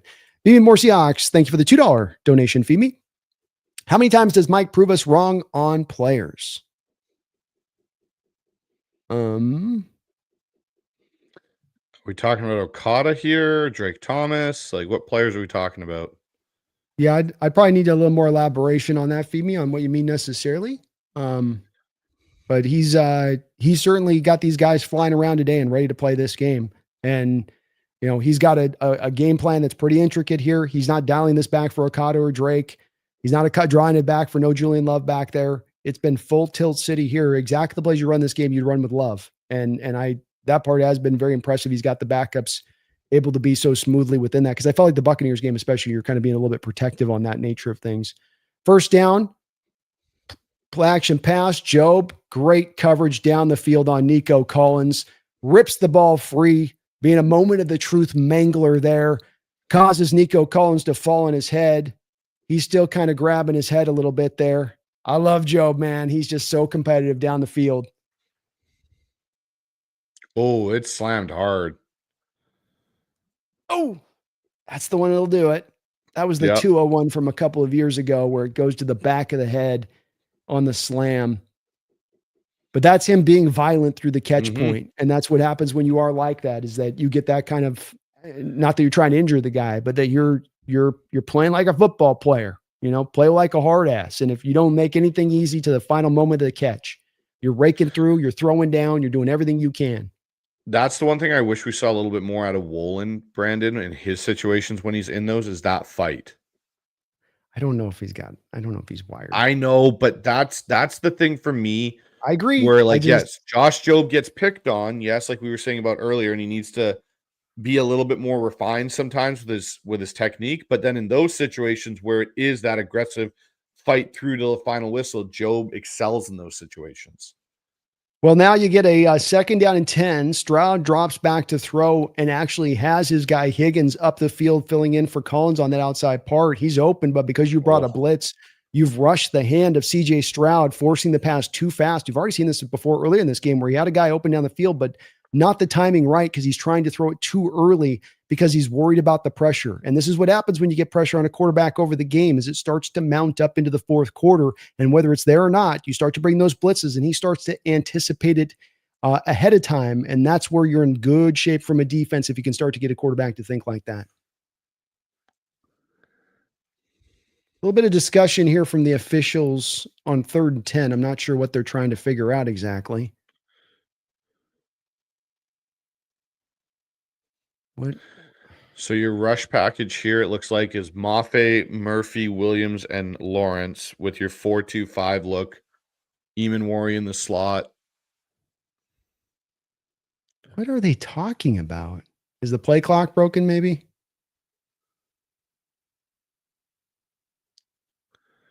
You got to dial it up here to me. You don't have to bring the blitz, but give me another stack box on CJ here. Like, put it up in his face, make him think prior to the snap, get him to change the protections. You can drop out to the 4 at that post snap. It doesn't look like Nico's going to come back out on the field here. So, I feel like I can trust my corners all that much more on the outside too. Even maybe having them up and press to kind of sell the blitz look and then have them run trail. Though I know there's the pull here. Go ahead. Wait, why is it 2nd and 10? Why is it 2nd and 10? It's 3rd and 10, right? It's 3rd and 10. No, they're saying there was no play on the previous shot to what? Why did they say there was no play there? This is incomplete pass down the field to Woolen. Why did they wipe the play off the board?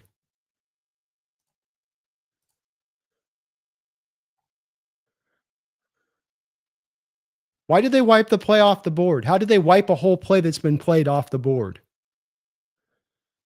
Woolen able to catch back up on that play, partly because CJ underthrew that a little bit. Yeah. Okay. 3rd and 10 now. So I guess okay. 3rd and 10. Play clock winding down. Stack box look here from the Seahawks. They're bringing the blitz. The heat's coming. Stroud's going to take a shot up over the top. And it's not going to be there. Nick Emanwari running step for step with Jalen Noel. I like that matchup in our favor on that point, man. Yeah, good luck, Jalen, getting over the top. That's too much length and size for him. And he's not going to outrun Nick down the field. Great job by the defense on that stand. And again, aggression at the forefront of what they're doing here. We're going to come after you. We're going to stack this up. We're going to make this and put this under heat. First, remember for years what we would deal with if we got a 3rd and 10. 4-man front, off coverage, drop to depth, prevent that very big play there that you set up and you met. That would have been, and Torrey Horton didn't take this up here. Nice little return. The big thing for me there, Brandon, is you're now, because of how much pressure, how much blitz percentage has gone up in this game, or seems to CJ Stroud as an uptick in blitz percentage. That ball he got rid of, in my opinion, too early. He should have held that another half count and let it go. But because that pressure's there, he's not doing that. He's legitimately getting rid of it early. And it's the nature of a quarterback where it's not a toughness thing with Stroud. To me, this is where I always hammer on people where they get on quarterbacks and go toughness. Steven goes, it's that this is the human nature of the position, is that you put me through 3 quarters where I'm getting sandblasted more often than not when I drop back, whether we've got the 4-man pressure or whether they're going to bring the blitz, and especially when they're dialing up the heat. Now it starts to build that stuff into my mindset as the game wears along. And that's where now don't even need to get there for it to have effectiveness. 1st and 10 here for the Seahawks. 2 tight end look, dropping back to pass. They're going to try to throw this out to Emanwari, but very good coverage out there in space. Just no separation there. And Sam's got to kind of just throw that one kind of away on that play. I like the aggression still, though, here from the Seahawks being willing to come out and let's still take it to them. This is what we've done the best of today. We're running the ball has been a mixed bag. 26 carries, 108 yards, 4.2 yard per carry. Maybe the Texans will start here to feel a little bit more into coverages too, though. And maybe they're starting to kind of try to anticipate a little bit of that as well within their play calling. See what they do here. Probably a run here, no doubt on 2nd down, huh? I wouldn't. You know what I'd be running here? I'd be running a double move with JSN, and I'd be running a stick nod with Arroyo on a linebacker. 1st and 10 run here. Walker goes right up the middle here again, and they do go to the run. So, but he just one of his better runs of the day there with a nice 12-yard gain. Nico Collins, by the way, is being walked to the locker room with the towel over his head. So his day is done. That is a tremendous loss for a Texans team right now that needs to get a couple of touchdowns to get back into this one. Ball at the 49-yard line in Texan territory. 12:01 to go in this football game. Seahawks up 27-12. Go with another 2 tight end look here from the Hawks. Play action again. Man, ballsy. They're going over the top. Oh, tries to go out there for Horton. He cannot quite bring it in. Woo! Let her rip, baby. Huh, Bryce? Horton coming up a little gimpy. Holding on the Texans. There's things with that where, Cross got beat bad on that one. Oh, Horton got folded funny on that. He's definitely coming up a little bit wonky on that ankle. Ooh, yeah, that right ankle came down real weird. Real weird. Holding Texans. Oh, I hope his ankle. Then the guy landed on the ankle after it came down weird on top of it. Oh, it's on that. Why is it first Yeah, and 20 if it's on the it said Texans? holding Texans. I don't know. It said holding Texans, and then now all of a sudden it's going. I think it's on cross, but that ankle doesn't look good there, Brandon. What happened there to? Oh, it's not that it got rolled; it got stepped on. Yikes. Hopefully Horton's okay. Interesting play design there. Little flip into Charbonnet. He runs into three guys. Seahawks run into each other. Well, Bradford basically tackled Charbonnet. 2nd and 14. Still a 6-yard gain on the play. Clock continues to roll at 11-11. I don't know why on that one Bradford is looking at Charbonnet. I'm not sure. Get out in front and go find the hat and put it on somebody. Exactly. 2nd and 14. Charbonnet, drop back to throw here. Complete fumble. Elijah Arroyo fumbles the ball back to the Texans there. Just as you were about to knock on a 3rd and short. Got to know that they're going to be ripping and tearing at that ball at this time of game. You got to get the 2 hands on that after the catch. Oh, Seahawks offense here today is a lot closer. Both they've done a great job, but they've also kept this Texans team in this game here with some of this stuff. Texans will have decent field position, and there's still a lot of time on this clock right now. Self-inflicted wounds.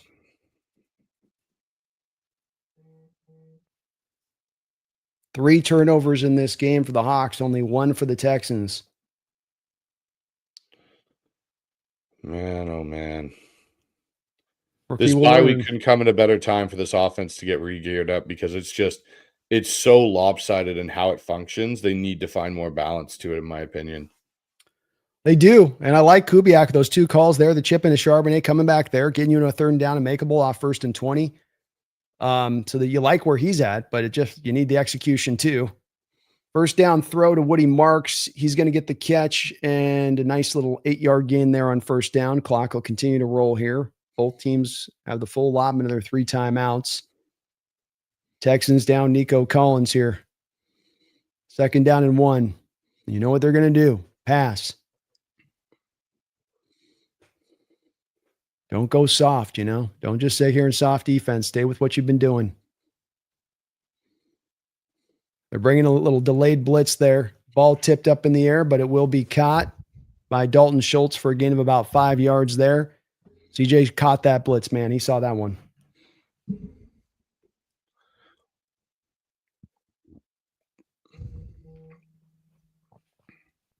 Schultz, 6 targets, 6 catches, 75 yards today.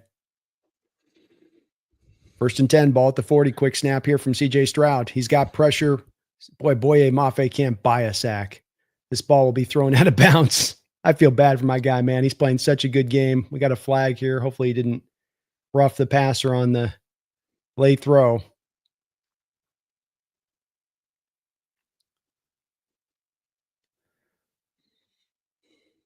Oh, they got it on the Texans. This will back them up 1st down. They get hands to the face on Mafe. Is that what happened? Oh, no, a crackback block there. Is that what that is? Can't come back on the crackback block, Bryce? Yeah, so once you can't turn around and basically actually engage in block, you can run by the face of a defender and kind of you see it on the gunners on punt routine, just run by in front. You can't actually engage in a crackback block like that. Boy, Uchenna gave him a little bit of some dandy sauce there to CJ, didn't he? It's like, a little bit. A little bit of here you go. 1st and a long. long. Make contact with the head. Oh, Josh Jobe had the ball in his hands and could not quite reel it in. That's the easiest pick he'll have in his life. He threw it right into his gut, and he just couldn't reel it. I think he's almost so surprised CJ threw it to him. CJ may be starting to press here a little bit. Oh, hi. Just a little bit of a press. 2nd and 25, 9:43 to go in this football game. Stroud and shotgun, 3 wide. 4-man look here from the Seahawks. They're going to stay with it here. Texans dropping back. Stroud's going to try to run with this. He's got some room, and he'll get himself a decent little gain. To make this a third down and makeable, I would imagine this is probably going to be 2-down territory for the Texans here, Bryce. It's going to have to be. They need to score on this drive in their eyes. 1 of 10 today are the Texans on third down. Seahawks haven't been much better. 2 of 12. And 3rd and 15 is a tough get. See if Stroud tries to just pick up a couple of yards here to make this makeable on 4th down. Pressure's just mounting again in his face. Leo Williams that time creating instant pressure. Stroud again on his back. He's been living there quite a long period of time. Might need to get him a chaise lounge out there, Bryce. Ooh. 4th and 15, and boy, this is a tough call Texans-wise because you got to go for it. He just destroyed him. Sorry, go ahead. Now, go ahead. now, I was going to say Big Cat's now having his field day. Now he's starting to just go after it. Well, that's the hard part offensively, down 2 touchdowns in the 4th, is that you've already been under pressure in the best of times when the running the ball was a kind of a threat. 4th down here. Texans, Stroud just already anticipating pressure almost from the drop back there. He's going to roll out late and look and no, incomplete. Drake Thomas with great coverage down there on Woody Marks, making a play on the ball, making it tough at the catch point for Marks. He's not a wide receiver, but good job. He's been very good in coverage today. And CJ is feeling that pressure, man. There's no doubt there. I don't know if you felt that same way, but dropping back, the pressure wasn't there early, but he felt it and then started to roll from that pocket instantly. You felt him wanting to just already roll out there. Oh, 100%. He's feeling pressure without there being pressure necessarily. That's the state you've got CJ Stroud in. He's in a bit of a paranoid state of the minute he at all feels a white jersey in his peripheral start getting pushed towards him, he's bailing on it. But man, Drake Thomas, what coverage down the field. Like, there's a separating factor you can now potentially see between him and Tyrese Knight. Tyrese Knight is not running that well down the field with Woody Marks making that play. No, and it's the part that I've been looking for in Drake's game to come forward where you know with him, okay, he's a little undersized, so the run game stuff's going to be what it is there a little bit. But what you do want to see with him then is that you feel that element of his game that we've known from the moment we got him here, even before Mike, that this is what people talked about with him coming from the Raiders, I think it was he's a coverage demon bear at the linebacker position. That's the claim to fame with him. And man, you felt it in this game. He has been all over it and making a hell of a difference in this point in this game. And they've had to lean that way, especially now with Nico out. This is where you don't have any guys to throw to. So all the more where Stroud's trying to work into these ancillary parts and hoping they can hold up.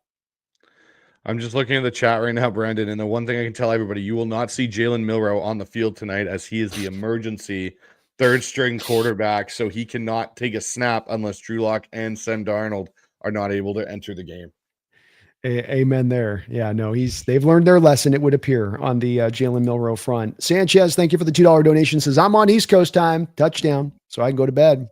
Looks like they got it for you. I'm a little late on this dono, but looks like they've got that this on point in position, man. So let's go. Let's go, Sanchez. Good to see you in the house, brother.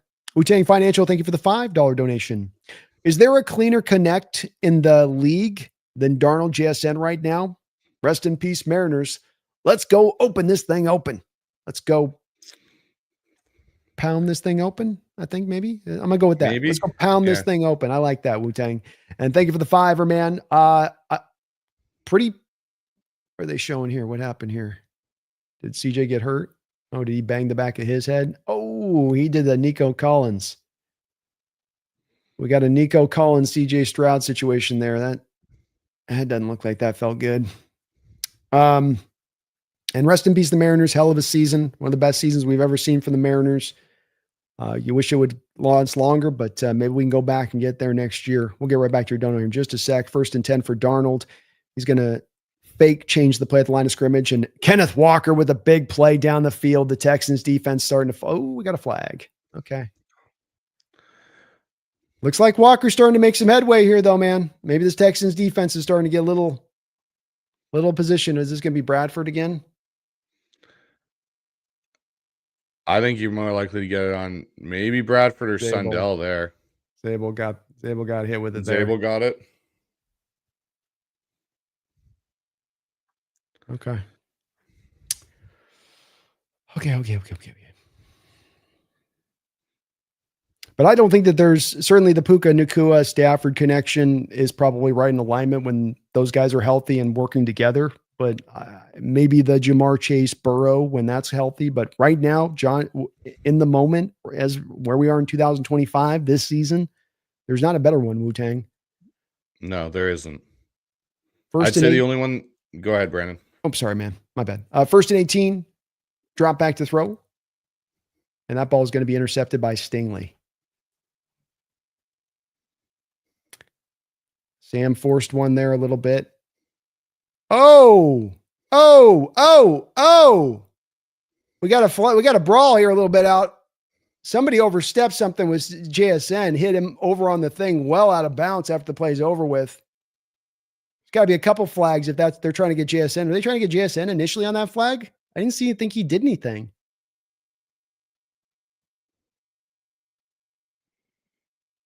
Well, whoever took the shot at JSN after needs to be ejected. Yeah, he does. That's a straight up basically a punch for all intents and purposes. You're out of this thing. Go take a seat. That was as dirty as it gets over there. That second guy coming over at the end. And Darnold here, again, like the aggression, but 2 touchdown lead. Like, we're okay with just running the ball here, Coobs.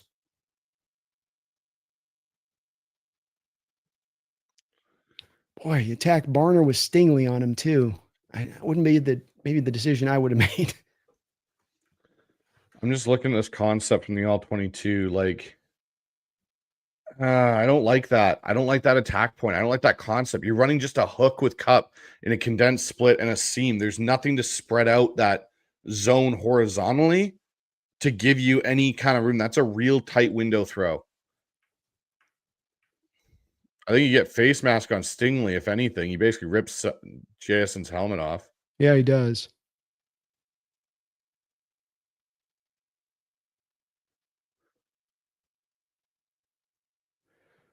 All right, so the Texans are going to take back over at the 49-yard line here. First and 10, 8:23. This is still a football game, man. I mean, this is really now uncomfortable a little bit after that series because this is still in a place where the Texans can still go get this thing. And it's like you feel like you've got it's part of you like, oh, we got the win here. You can't get comfortable here where it's like, no. There were no penalties called on that, eh? It's where it's really from a Coop stack. I don't like conservative, but you got the 2 touchdown lead and you can work 2.5, 3 minutes off the clock there. Which just with those laws it's taken the Texans to get up the field at times. I might like that a little bit more there on a 1st and 18 than trying to see, I think there has to be a serious evaluation on game plan calling by Kubiak. And I think Mike needs to be obviously more involved in that process. I don't know how involved he is, but I think there needs to be a serious, like, what are we doing? Because the amount of drives in this game, you have seen yourself get shot in the foot because you've been too aggressive, too cute with things.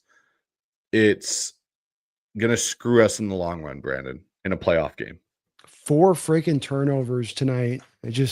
You're up 2 touchdowns and just uneasiness right now with this still 2 touchdown lead. Texans are moving the ball quickly now up the field. Momentum sliding back in the Texans' favor on the back of that.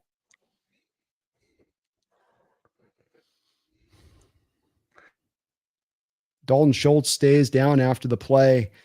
Kata almost got himself a penalty there with a late tackle. Well, he was right on the line. He's fine. No, Okada's fine on that. Schultz is just shouldn't have the kicking net that close.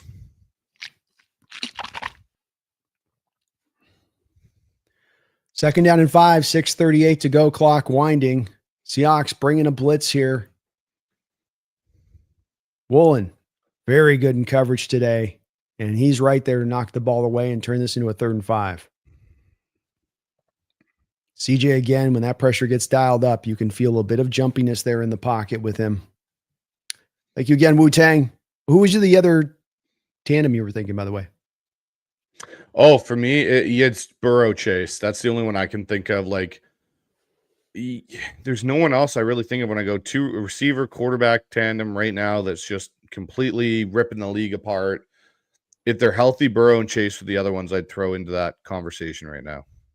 3rd and 5. Cover 0 blitz here from the Seahawks. Looks like it gets picked up by the Texans. They're going over the top here. Ball's almost intercepted again by Josh Jobe. Tight end coverage, stacks the receiver in proper position there, and then there to make a play on the ball as it arrives, just couldn't quite reel it in. This will bring us back down to 4th and 5 for the Texans, and Mike continuing to not be fearful in his approach here with these blitzes. He did a little bit of dropping back, man. and Jobe's got to be kicking himself. He's had 2 balls right there in his hand. I mean, it's not an easy catch, but you love him to reel that one in. Do you notice what's really interesting, Brandon, on that drop from CJ Stroud? He almost falls over. He's trying to get out so quick. Yeah. Oh, he definitely has got that sense of what's happening there. 4th and 5, no pressure here. Dial everybody back in coverage, and they're going to complete this here for a first down to Noel. Big play down the field. So you tried to anticipate maybe a little bit, seeing that they picked up the blitz last time from McDonald's standpoint, to then go, okay, they're going max protect. Let's drop back down and try to squeeze down some zones here. And it looked like Seahawks got a little bit of a flood zone concept going on there with a lot of Texan bodies, and not everybody was able to pick everybody up on the timely moment there. Kobe might have been a little late getting over there to Noel. All right, 1st and goal. Plenty of time in this football game for this Texans team right now. The Seahawks team still got to get this work done. 5:49 to go. Stroud goes under center. Handoff to Woody Marks. Woody with the carry. Close down to the goal line. Did he get in? No. They will say he is a little bit short. Clock will continue to roll. 5:32.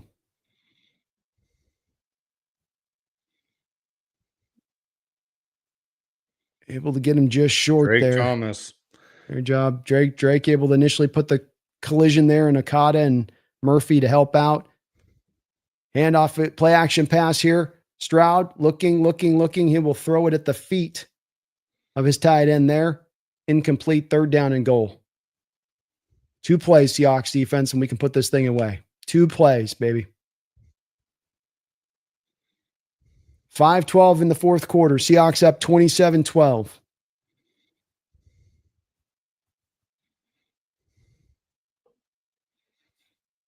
No Nico Collins. No Dalton Schultz here for the Texans. Do they come back with a run and risk this clock continuing to wind, or do they go to the pass here? Definitely 2 down territory. 3rd and goal. Play action pass. They're looking in space. Knocked down out there in space by Ty Okada. He does the Mutombo.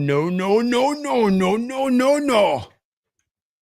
Gets a hand up in the air, shows off some of the hops there, Bryce, and just knocks it down. Good job on him. Ty's been playing well in this game. He's made a couple key plays in this. He could have almost picked it, and I think he knows it. Getting your hands on balls here. 4th and goal. Come on, D. This is where running the ball is definitely in play from the Texan standpoint, I got to think, too. And I like Seattle calling the timeout here. I love this. You got your defense. Let's get them fresh. Give them another little extra blow here, and then mount up for what do you want to load up for something here? How we want to play this, talk it through just a little bit. You're not using the timeouts in the game anyway, ideally. If we got to come back around and need that 3rd timeout, we're in trouble. But I like giving a second here, don't you? Give just as a coaching staff, you get a moment to think it through. I think totally. Go think it through. Think about, okay, run through the scenarios. What has been the Texans' go-to here? What have they, liked when they've been in short yardage situations? You got to think they're going to potentially try, to maybe change the snap count on you. You also need that interior pressure. I don't know if you worry about getting called offsides either. Don't you try to jump the count here? 3rd, 4th and goal. You could. Yeah. You just give them you give them a redo of the down essentially, but they put him down. Stop there. We've got a flag. Oh God. What's this on? Ball start. Oh, is that going to let him have another opportunity? Probably. Officials a little bit late on these, getting these plays stopped, Bryce. You know what I mean? Like, you're kind of waiting through the whole play to be played, and then you're like, oh, no, there's a thing. There's this thing. Ball starts an automatic dead ball foul. Yeah. Damn. Now they're gonna throw it. But what I would be aware of if I was Seattle is an inside shovel. They're bringing the blitz. We're selling out.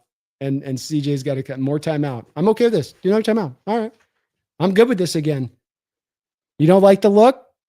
You're not using these timeouts anyways. Reset it back up. I love this, man. Like, good. Mike's standpoint, get the right thing in here.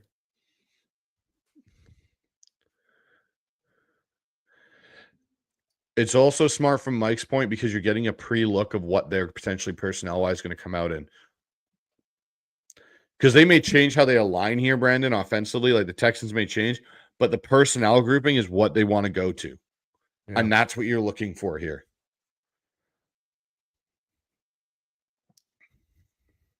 Fourth down and goal. 5:08 to go in this football game. The Seattle Seahawks trying to put this away, up 27-12. CJ Stroud comes up from the 5-yard line here. He's got a 3-wide look stacked to the far side of the field. Schultz back out there for the Texans. Looks like offsides by the Hawks. This ball is thrown to the back of the end zone, incomplete. Didn't get called. Got away with one there, Bryce. That looked like offsides to me. Texans are trying to argue just that. It looked like DeMarcus Lawrence got a half-yard head start there.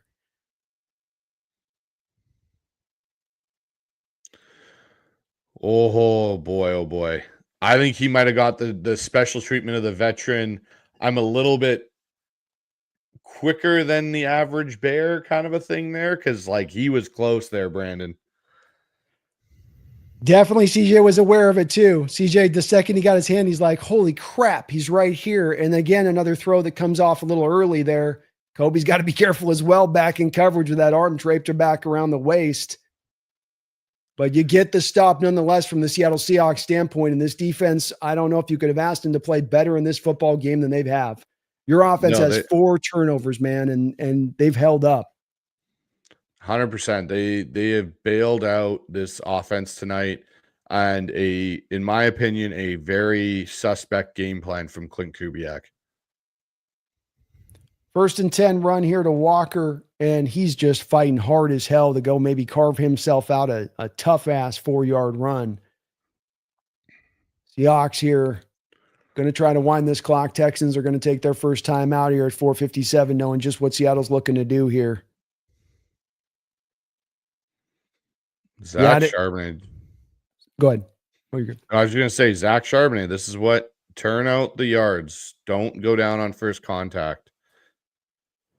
That's why you like giving the runs here at this time of game too, where you love the explosive Walker, but the guy where if it's not blocked up, I can still go get you the 3.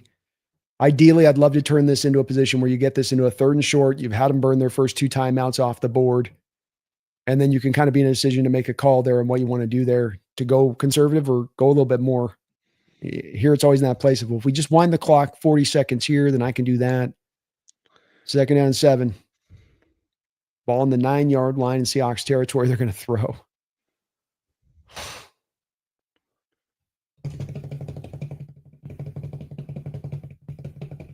Okay, Bryce, walk me through that one.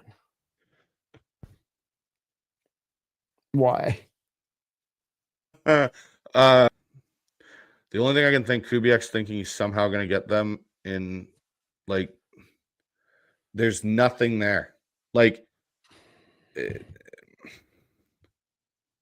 Did this offense make this harder for the defense today? Like, 100% it did. 100%. And it's not even like that should just be a dropout route or a blaze out is what I call, which is like just get JSN ran against the Jags. Like quick completions, get it out, catch the ball, get down in bounds, run the clock. Like you're 3rd and 7 now. What was the point of that? And 3rd and 7 drop back. Sam's going to drop back and get sacked. Almost then have a safety. He's able to fall forward out of the back of the end zone here to not have it be a safety, thank God, which at least requires the Texans to burn a timeout. But miserable couple of play sequences here for the offense here trying to close this game out. I do not know what Clint's thinking here on some of these play calls. I think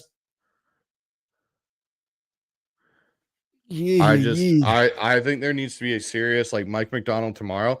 Clint, get the bleep in my office. What was that? What were you doing last night? Because you've literally, if the defense didn't do what they did to this Texans offense tonight, Brandon, we are losing this football game. this is like a big smack of a bat to the offense, and maybe Clint's reading the press clippings about how great the JSN Darnold connection is, that he's just living in this fairy world of I can call anything because I've got JSN and Darnold to bail me out. No, you don't. Get your shit together. Yeah, this has got to get back onto the track here with this a little bit more purposeful, and again a little bit more just getting a little weird with it here. I like the aggression, dude. I do want aggression, but Timon, you got 2 touchdowns. You're late in the fourth quarter. You can start to now. The problem I've had is that we've done this in the early third quarters when we start to do the conservative thing in some of these other games where that's been where you've kind of eased it up a little bit. It's not been when you're deep into the fourth quarter and it's like, okay, a couple first downs and we're to bed here. Let's see if the defense has got another stand here. The suspect play calling tonight. This reminds me of the Seahawks last year with Ryan Grubb. Yeah, a little bit like that.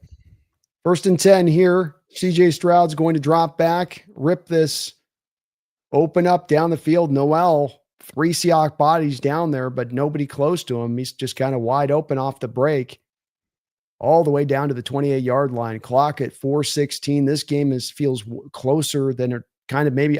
This is very uncomfortable.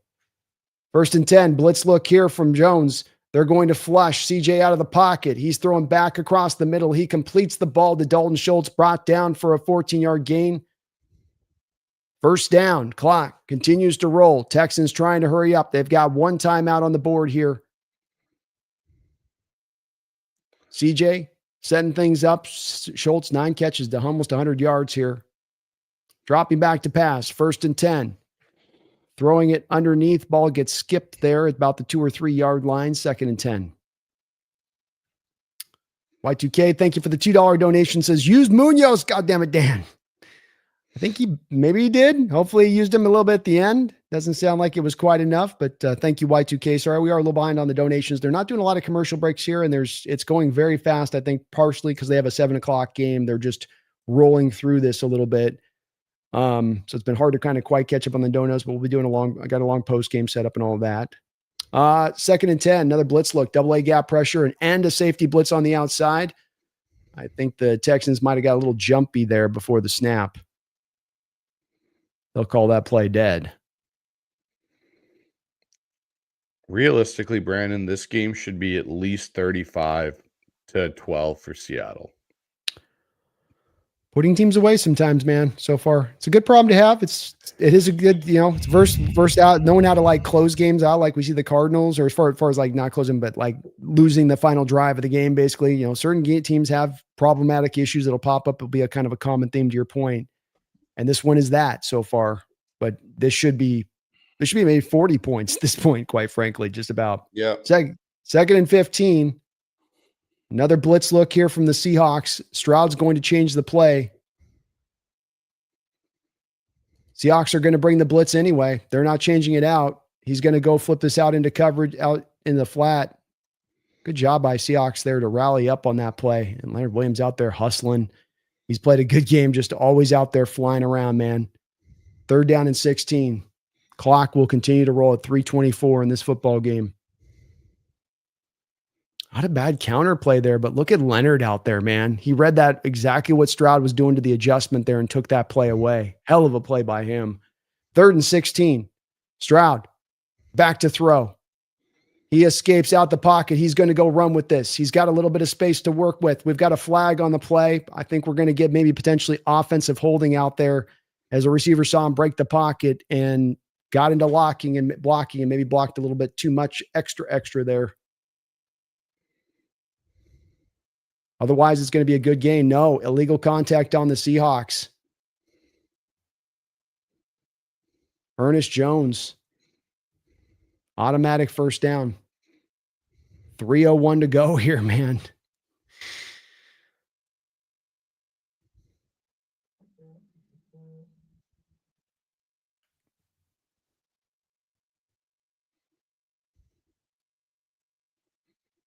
Hopefully Leonard Williams okay over there. He's sort of gritting, walking back over the sideline. Seems like he's okay, just catching his breath. That's a really weak call. It's a very ticky-tacky one. That to me isn't a call. That's a let it play. 1st and goal. Play action pass. Stroud navigating the pocket well. Incomplete. Drake Thomas again there in coverage, able to tear a ball out that looked like it was completed in the end zone. Just able to get an arm in there and tear it free. 2nd down and goal. He had made this catch, and Drake just able to get that hand in there and make him bobble and knock it away. Great job, kid.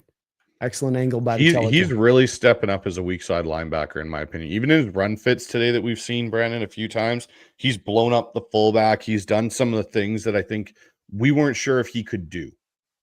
Agreed. Best game of his season here by far here. 2nd and goal. Handoff to Woody Marks. And there's Drake Thomas again filling the hole with Ernest Jones and bringing him down. What a coming out party here for Drake. Takes him down in the backfield.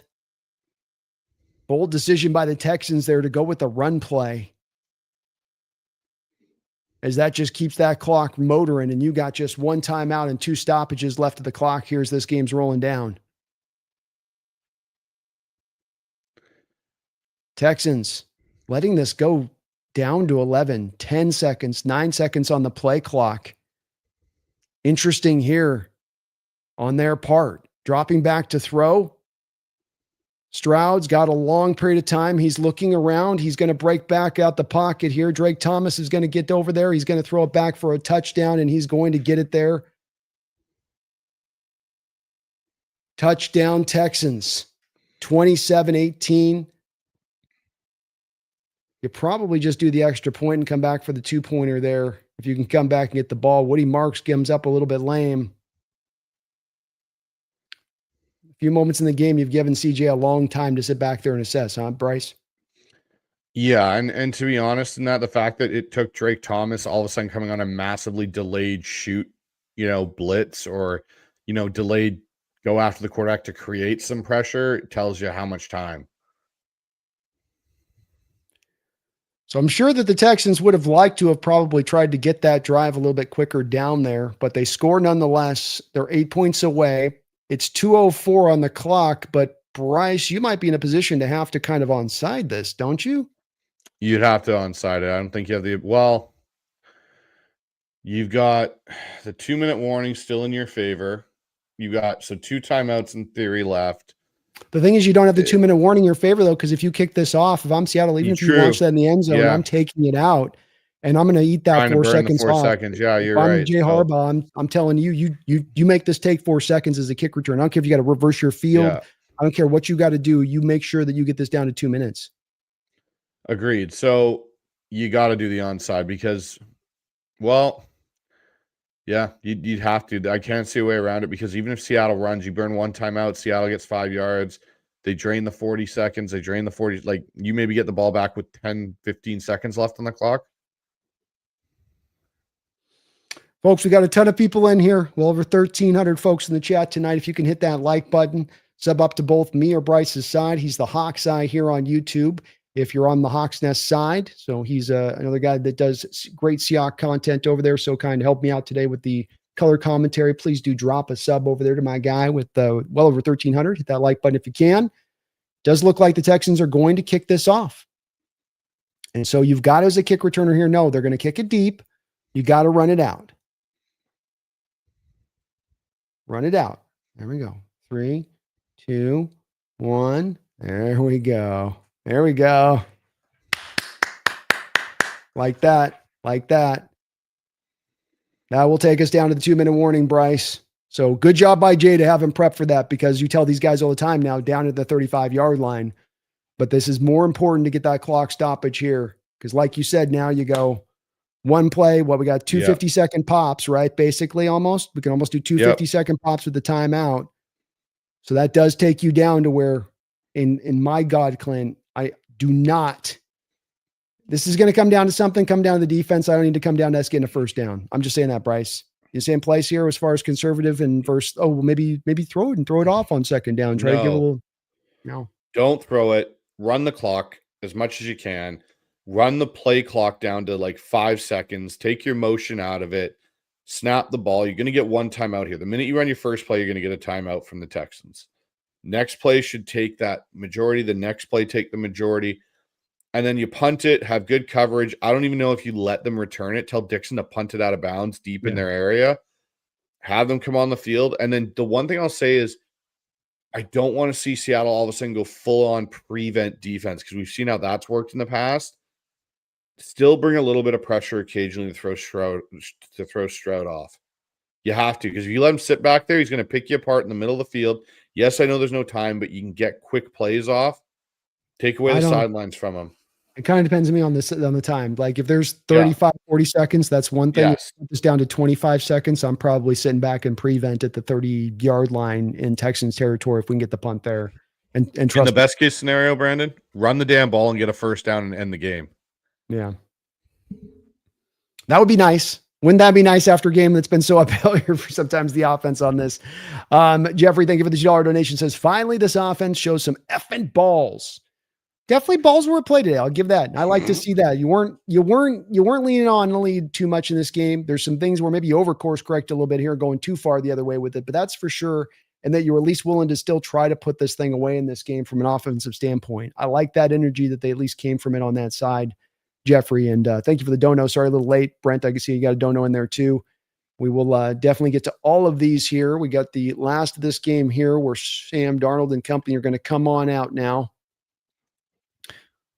Brent, thank you for the $2 donation. Says, let's get this win and then heal up on the buy. That's why this win's so very important, Brent, is you get this win, you set up the buy, the trade deadline, all of that stuff in alignment as far as possibility here. If you can just get this dub. Let's go get it, Brent. Thanks for the $2 dono. Sam, under center, 3 wide look here. Hand off to Charbonnet. Charbonnet able to carve out a little 2-3 yard gain. We'll see if the Texans are going to call their first, and they will call the timeout. 1:53 on the clock. Michael Bicknell, thank you for the $5 donation. Kind of what we talked about on the call. Arroyo isn't bad. We just stopped using him. Love the commentary. Go Hawks. It's a good point. Bryce definitely would agree with you on that one, where it's just you gotta use the guy, and he's a second round pick, and he's a weapon. He's a mismatch tool. That's one of the main things he does as an H-back type tight end. You really got to try to make sure you lean on that through a whole course of a game, not just a play here or a play there. And you had a plan for him at the start, Mike, at the start, Bryce, but then you just kind of went away from it.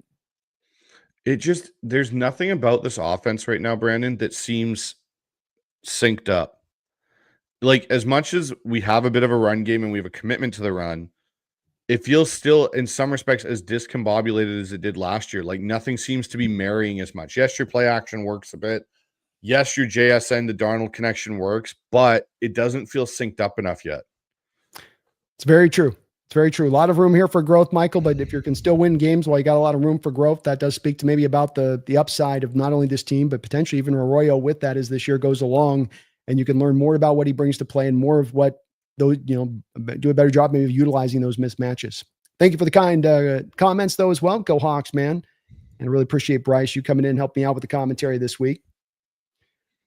All right, 3rd and 3 clock winding here. 1:13 to go. Short 2 runs here from Charbonnet on the first 2 runs of this drive. You're going to probably come back to him on the 3rd run here. Spins out of the first tackle. Fighting, nowhere to go there. Understand the conservative nature here, man. I really do, because this is going to allow you to, again, take this clock down. It looks like, yeah, see that 25-second territory. We do have a flag on the play. That's not good. Why do we gotta forget the ball? Don't you hold? Oh, there we go. Okay. Bryce. Oh, instant first down, game over. Personal foul on the Texans. I was about to have my eyeballs pop out of my head if you were going to stop the clock on a hold, man. And Settle just dived over the pile. I don't know what'd he do? What did Settle do? I don't know. I didn't see exactly what he did there, but he just kind of jumped on. I can already tell you, Mike looks pissed. Yeah, he jumped on the pile late when there was no need for it. I'm going to be interested to see what Mike's post-game comments are and what his press conference is like this week and stuff, because it's going to be really interesting to hear what he has to say.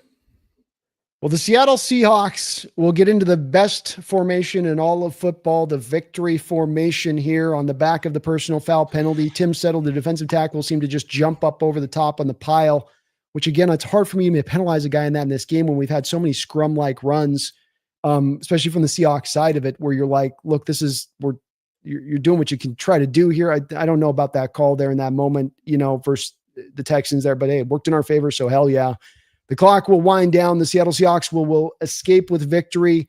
You will go here now to 5-2 on this game. But Bryce, there'll be a lot of room for you not to get overconfident here, right? I mean, maybe that's the silver lining, is that there's a lot of you coming out of this game able to say, yeah, but we see a lot of places for improvement, especially on the offensive side of the ball, and still showing that we're not yet playing our best brand of ball, which again, this isn't a negative thing. It's more about speaking to the ultimate from my standpoint of where the high-end growth can go to, being that you can win games like this where a lot of teams can't have 4 turnovers in one game and still come out the back of it with a comfortable win, Bryce. You know what I mean? Like that's probably evident of this being a pretty good football team.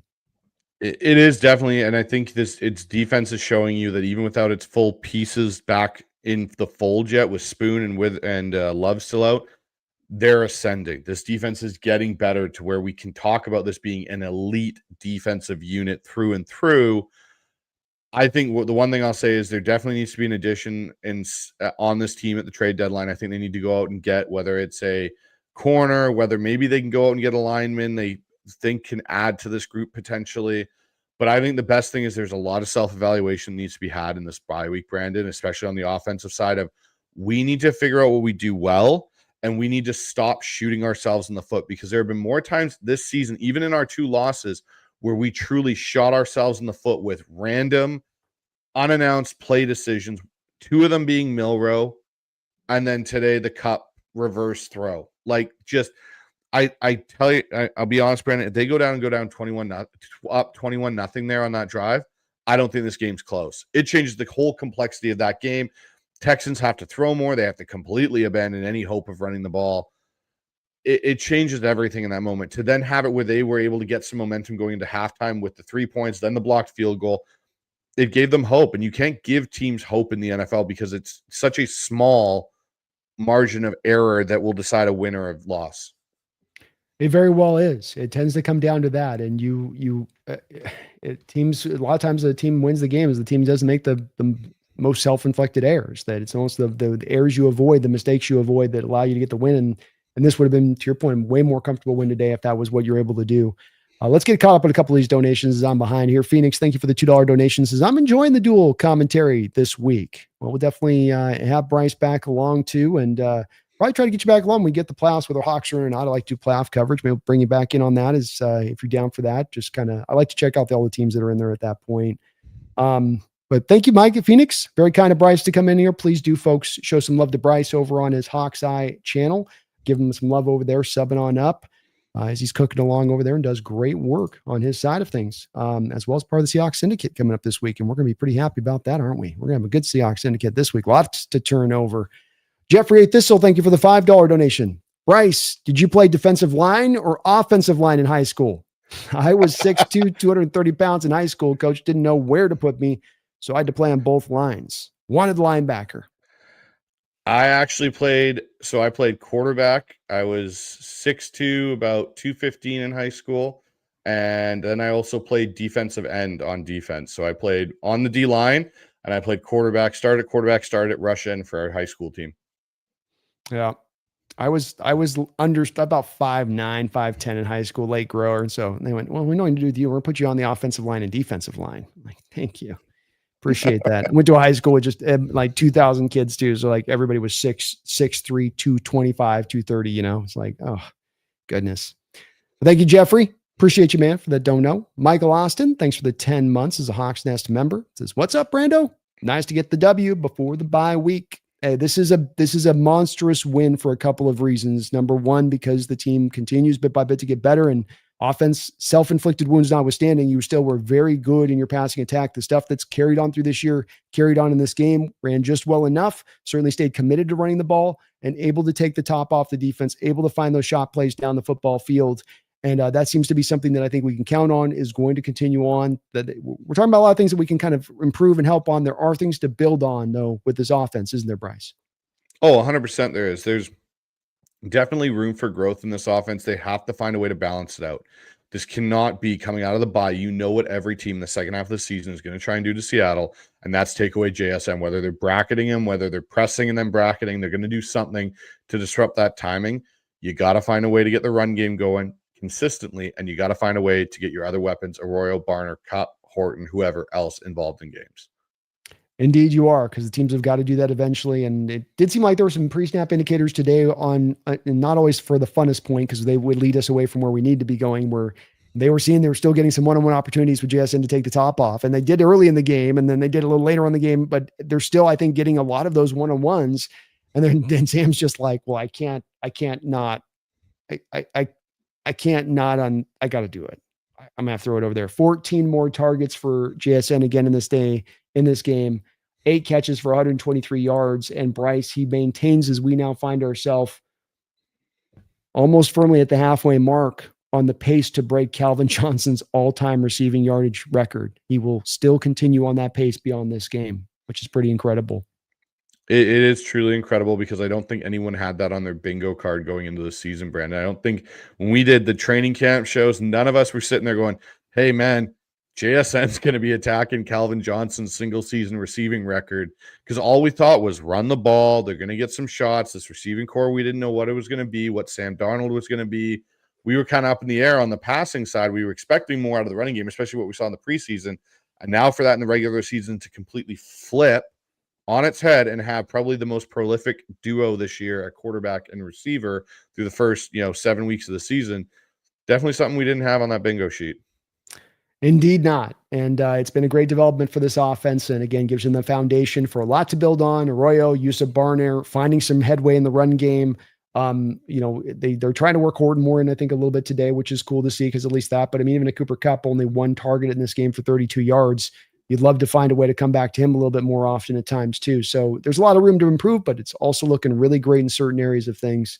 Appreciate you for that, Michael Austin, and getting this bye week in this win. You get the win. Not only do you keep the pace with this damn division, which it's at a breakneck speed and there's no room for error. There's no, hey, we could take this week off. Oh, we didn't get this one team this week. You're going to fall behind if that's the case in this division. So you maintain the pace, but you set the stage. This is the most important part of this, on top of putting the record where it's at and setting this up for the downhill stretch of this, Bryce.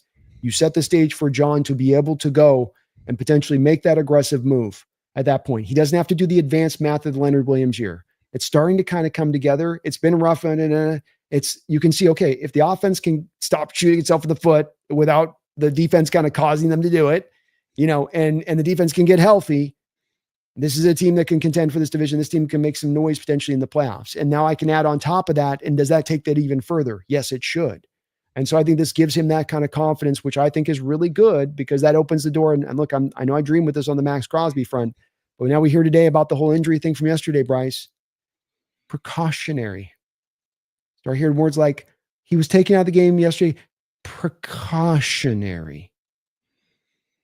I'm just saying. I'm not trying to get people to dream on this too big, man, but I'm just saying, when I hear words like that, I go, how often do NFL teams do that, Bryce? Huh? Well, he could have gone back out there, but let's keep him out for precautionary reasons. Especially in a divisional game. Yeah, and especially for a Raiders team that comes out of that game and you all but have Carroll throwing up a white flag almost seemingly with some of his body language and pulling Geno from the game too. Where it's like, as I've maintained over and over again with this Crosby situation, what is the point of holding on to him? What is the point of not trying to get assets when you need right now to stack this team up from a talent standpoint? Not superstar difference makers. We're in that position of needing that. We've got the solid base. It's the difference makers we've needed. They're in the position of, you just got to get through the solid starting guys first, and then we can get down to the difference makers down the line there, Raiders, because of how bad you've been managed and rolled. Do you agree with that take? Oh, completely. I think this is an actual opportunity for the Seattle Seahawks to be buyers and a team like the Raiders to be sellers. Now, the interesting factor with that Crosby situation and the precautionary side of it is the Bengals now, everyone was all hot on the Trey Hendrickson, do we go after him? Well, they might actually have a legitimate shot. Sounds like Burrow could be back. Sounds like Joe Flacco and the way he played might be able to keep that, ship afloat a little bit for Joe to come back, they might not be willing to sell off Trey Hendrickson now. And Crosby may become that very vital piece of that, market for the premier edge rushers. Very well could be. And, the number of teams that are going to be in on that, certainly there's going to be a couple of them you would definitely think. And who's who and how much it's going to cost. And I think it's going to cost prime market prices to get him if you do. And I think certainly after today's game, maybe one of the things with this is that you're looking at this pass rush again, and it's going to be, again, one of the league leaders in pressures and in sack numbers. And well, do we need to take it even further? And Boyd starts to have a good game here, and you're going to get Derek Hall back. And Chen is now, as you pointed out earlier, really starting to come on really strong. So then maybe that just doesn't feel enough as a need with DeMarcus Lawrence on that mix too. It's a bit of a conundrum from John's standpoint and on this, where he could end up as well, Bryce, in a position of wanting to make a move, wanting to look to improve a certain position, but yet the player maybe just doesn't become available to go get because there's not enough teams that are in sell mode for the positions you're looking to upgrade. Totally. And it's going to be an interesting thing in this, because I think right now we were talking about positions for Seattle to go. Edge is one. We all know guard is one that's going to continually be a topic there with Anthony Bradford at that spot. And I think the other one, we talked a little bit about weak side linebacker. If Drake Thomas plays like how he played tonight, I don't know if you need another weak side linebacker this season. It can be something you can address later on. The one area for me is corner. I think they still need to add a corner to that room, just because you don't know if Witherspoon's going to be able to stay healthy the rest of the season. Josh Jobs has his up and down. And then if you do lose Reek or Spoon again, Shaquille Griffin showed that he doesn't have it, in my opinion, in that Jacksonville game. Like, that was a really bad showing from him. It's going to be interesting to see. I think you could stand to have an upgrade at the cornerback position as well. Well, and that could be one of those positions where there does tend to be more of those guys maybe available out there, to your point. And I agree with you, where it really isn't coming down to even as much Woolen or a Witherspoon thing. It's as much as, okay, Kendrick is a slot guy. Emanwar is a slot guy. And if you do go down those two, you're to one of Nehemiah Pritchett or Shaquille Griffin, and you just don't feel tremendously confident with either of those guys. You'd like to have a little bit more of that confidence if you got to call upon those guys. And so I think and it won't cost a lot. So you get just looking to get a functional type, the Rasul Douglas kind of guy out of corner, right? Just, you're not looking for necessarily the star at that point, but just a guy that's more than competent if you got to call upon him out there. Sanchez, thank you for the $2 donation. Says Dable should have been fired today.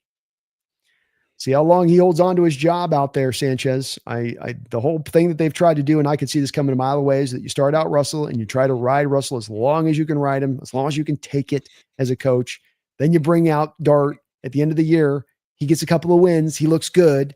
And then you save your job. The problem is that he had to pull the ripcord on the Dart a little too early. And now, Dart's he's playing wild. He's free. He's going to get hit. He's going to get injured with the way he's playing Dart. It's too much. Just, I'm getting by on moxie and bravery, and that's not going to work at the QB position, especially as a youngster. We've seen too many guys get bashed taking that approach. So probably sooner than later, right, Bryce, on that one? I think so. I think Dable will potentially be the next head coach that is fired. That, or I'll say this, Jonathan Gannon in Arizona. Yeah, he does not look like he's there. And I hate what they did with him on the whole finding him. You talk about just taking the nuts off a coach, not to mention the fact that, there's times a coach should be, look, there's coaches that have gone off tilt and gone pissed, and they don't have, okay, that was a little over the top, buddy, but this isn't Bear Bryant smacking a guy up the field off the sideline on the head. Like, this is like, you did one of the dumbest things on a football field you could possibly do. It ended up costing you the game, not just you in the motion, but it cost you the game having done that. Yeah, you deserve to get tapped in the chest. Sorry if that's hurt your little, tender little heart as a football player that's in violence every other play. Like, it's such a soft thing by the owner there. And that's just partly why that team's never going to win anything, quite frankly. Sorry, Arizona fans, but that's why you're going to be losers for freaking life. You got an owner like that running things. Can't even have his coaches freaking back. How far do you think you're going to get if you don't have your coaches back from an owner standpoint? And then they're going to force Kyler back out there. That's the thing too, is this owner, he does want to eat $50 million, Bryce. Now he's going to force Kyler back out there too. Why are bad teams bad, man? Because they do multitude of things like this, stacking one up on another. Oh, they do. And then they sit there and they look at you and go, well, I don't understand how it didn't work out. Yeah. Everything was set up this year for it to all just, it'll continue to be a mystery there, Cardinals. God, what a bad organization. JRD, thank you for 7 months as a Hawks Nest member. So stop the 1-yard runs. Don't let them hang around. Close it out. Well, I do think that I mean, we've got some little issues here. The one part I will give him Kubiak, as hard as we might be on him, the one part that I do like that shows adjustment in this game from where you've been is you've been about midway through the quarter in a couple of these games up by 2 touchdowns, and you start really going in the pocket of running and getting hyper conservative. And now you're not even trying to pass the ball down the field anymore, and you just try to eke it out. They didn't try to eke it out.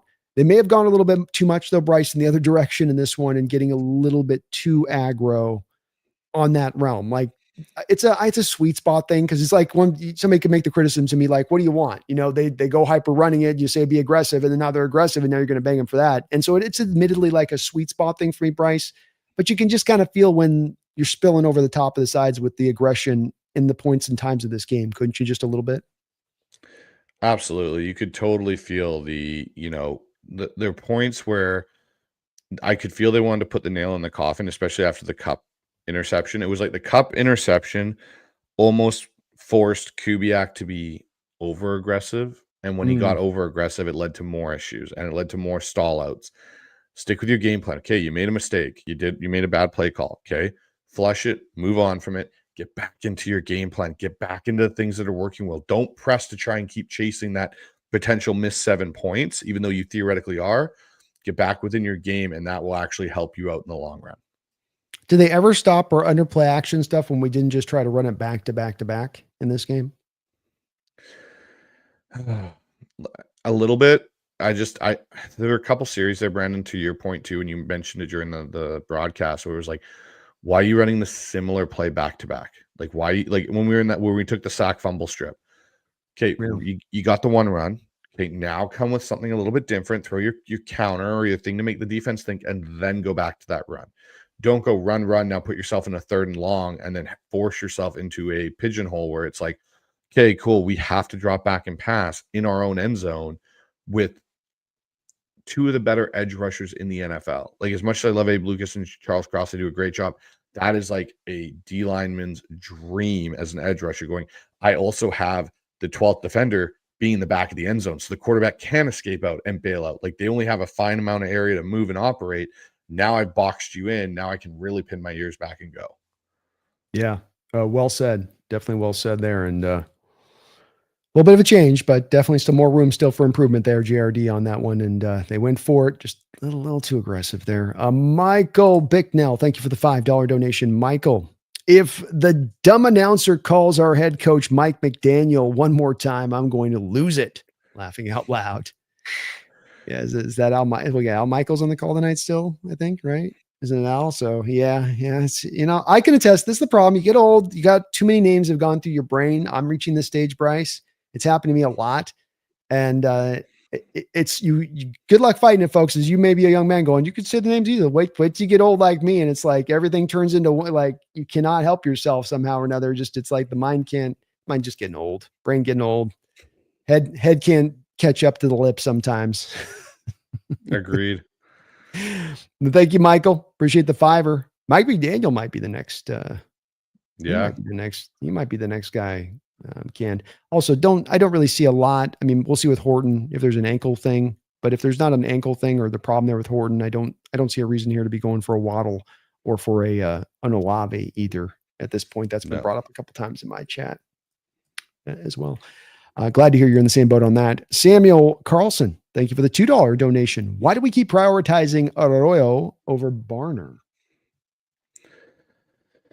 Ooh, I think they're still struggling to figure out what Arroyo's good at. Like you saw him run the outs tonight. You saw him run some stick ins and in breakers. The one thing I've been upset with, Brandon, is they talked about it in the preseason when they drafted him. Oh, his flexibility, let us put him out as an X.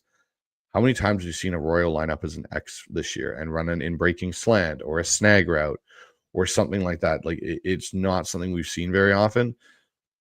I think that's one thing we gotta see Seattle start doing now is if you're gonna figure out how to use this guy, use him that way. And the reason why I think Barner to a point does get prioritized. Like I know it says here, why do we keep prioritizing? Because they're trying to figure out how to use Arroyo. They know what Barner does well. Barner can do this. Barner can do that. We don't know what we can do with this kid yet. I think there's a temptation too when you have just such a nice mismatch option in Royal, because he does move different than Barner, and to have a guy that's that athletic and explosive with ball skills from the tight end position, and you're just drawing a little bit to get it. You do a second round pick on a guy that's going to be a draw to it as well. I think a big part of this is that comes down to me a little bit. Samuel's the same thing that we also saw as an indicator from this game. You have 29 essentially targets in this game to Seahawks receivers. JSN's eating up 14 of them. He walked into this game with the number one target share percentage in the sport for any wide receiver or any part of the offense, at 40% of the offense, essentially of the passing attack. And so even in a game like this where you have 31 attempts, which feels like a lot of attempts for Darnold here, Bryce, when it's really not, just because we've also been keeping the passing attempts down low because we tend to be up in these games. And so the combination of high target share to JSN, low passing volume attempts, this is where you're going to lead to a couple guys, in this case being Barner and Kupp, who end up getting left out in the cold in particular games because there's just so many touches to go around. 100%, totally agree. And that's something they're going to have to work on this, bye week, and figure out how they're going to come to solutions for that. All the more reason staying with more of the base nature of your offense, not doing this sort of trick play, not going to the Milrow stuff, understanding how valuable these, what I would call passing reps are, because of how explosively effective they've been and because of how many different guys you can utilize in order to keep the defense honest. And it doesn't have to be the JSN show all the way. I think part of like not using him at X, by the way, I think is a little bit of JSN kicking ass at X out of, 80% of his snaps over there. And that's probably, they thought coming into the season, I would guess, Bryce, they're like, we're going to have to kind of probably, put it together, a little bit of this, a little bit of that at the X, a little bit of Horde and a little bit of JSN, maybe a bit of Kupp, and then we'll work in, and then they saw, oh, he can do it. He's fine out there. Let's just keep it rolling. You know what I mean? Agreed. Jeffrey Thistle, thank you for the $2 donation. Says, good thing the Texans isn't in our league in talent. Yep. I would say that saved them tonight. And I think their inexperienced offensive coordinator struggling with the pressure packages that Mike brought, I think caused some more problems for them for sure. Yeah, I would 100% agree with that. You have much more talent to this side, both sides of the ball, than what the Texans tried out there. And you saw those deficiencies in a couple of different places where you're able to throw at that secondary and get after that. I was kind of surprised because with Petrie and Lassiter and Stingley out there, I thought that they would do a little bit of a better job at being able to restrict some of the deep passing attack from the Hawks. But I continue to believe that every team we play, no matter where they're at from a stack box percentage. I don't know if the blitzes were as much dialed up today, but I still do think and feel like if it's not the pure stack boxes up at the line of scrimmage, but the 4-on-4, you got the 4 down linemen and then you got the 4 standing right behind their butts. And so it's a de facto 8 down there around the line of scrimmage. I'm seeing a lot of that. And again, every team, I would reckon you to agree with this. Every team like a Texans, that's not how they're living life in every other game. This is a Seattle Seahawks common denominator of every opponent, of them coming down and just kind of condensing things down there. And again, can't quite understand why, because as we saw in this game, you're ripping it up apart down the field on the back of the strat. And the whole thing with defenses, Bryce, the whole point of cover 2 shell is supposed to be, let's make them earn their way up the field. Yet on the back of this strat, you're opening it up for us to go up and just get the chunk play like we did to JSN in this game, where it's like, now we're up to the 33-yard line. So I don't know what to make of that. Why? From your perspective, I know the condensed splits are a big part of this, but I think we're seeing it even absent some of the condensed splits. Is it just that they're that scared of us with the commitment to run the ball? Is it that there's not the fear of JSN and they're just a little slow on the dial to kind of recognize this is the thing they're leaving opened up here? Because I think you're halfway into the year at this point, or beyond sample size. I think they're terrified. Well, not terrified. I think what defenses are scared of, Brandon, is if we play too high shell and Ken Walker starts breaking runs, now we're in trouble. Because now when we do have to, if we come from our too high base defense of too high shell and roll that safety down, he's potentially going to be uncomfortable in that spot. Maybe he's not designed to be an in-the-box safety. And so now you can take advantage of your mismatches with Barner or other condensed splits where you got Kupp now on him, or you get that guy covering a JSN because you're better off to come out with the stacked box and have the right personnel out there to handle it and take your chances of Darnold overthrowing it, Darnold missing a throw, maybe getting a break here and there. It's going to be something that I think teams will adjust to now on this bye week, because they'll have a good chance. Like, be interested to see how Washington plays Seattle on Sunday night in a few weeks. It will be. Yeah, and Washington's the next team up. I have to think you're with us on this, where it's when it comes to this being this successful, you're the highest rated quarterback on those throws of over 20 yards into this game. You continued it with Sam Darnold in this game. That adjustment does come because defenses hate having those chunk plays like that over the course of the game. That's almost every defense sort of starts in this modern era, don't they? From a standpoint of limiting down the big plays. It wasn't always this way. And I think even 10 years ago, it wasn't necessarily this way, but it seems like it's really gone extreme there now with these Ds. Completely have. And it's that way that you see the balance in the NFL. Like all of a sudden the NFL goes offensively, we're going to go spread. We're going to go air raid. We're going to go really high pass shotgun level. Okay. Well, defenses, we get smaller, we get faster on the D line. We get two high safeties to take away the deep shots, make you earn everything down the field. Then offenses revert back to, okay, well, you know what? When they're in that too high safety, we got to take advantage of the light boxes and start powering the ball. Like, I truly believe fullbacks are going to start making more and more of a comeback now in the NFL. And I think you're going to see edge rushers and linebackers start getting bigger again. That would be the next counter you'd expect to it if they do. If one goes, then the other should go with that.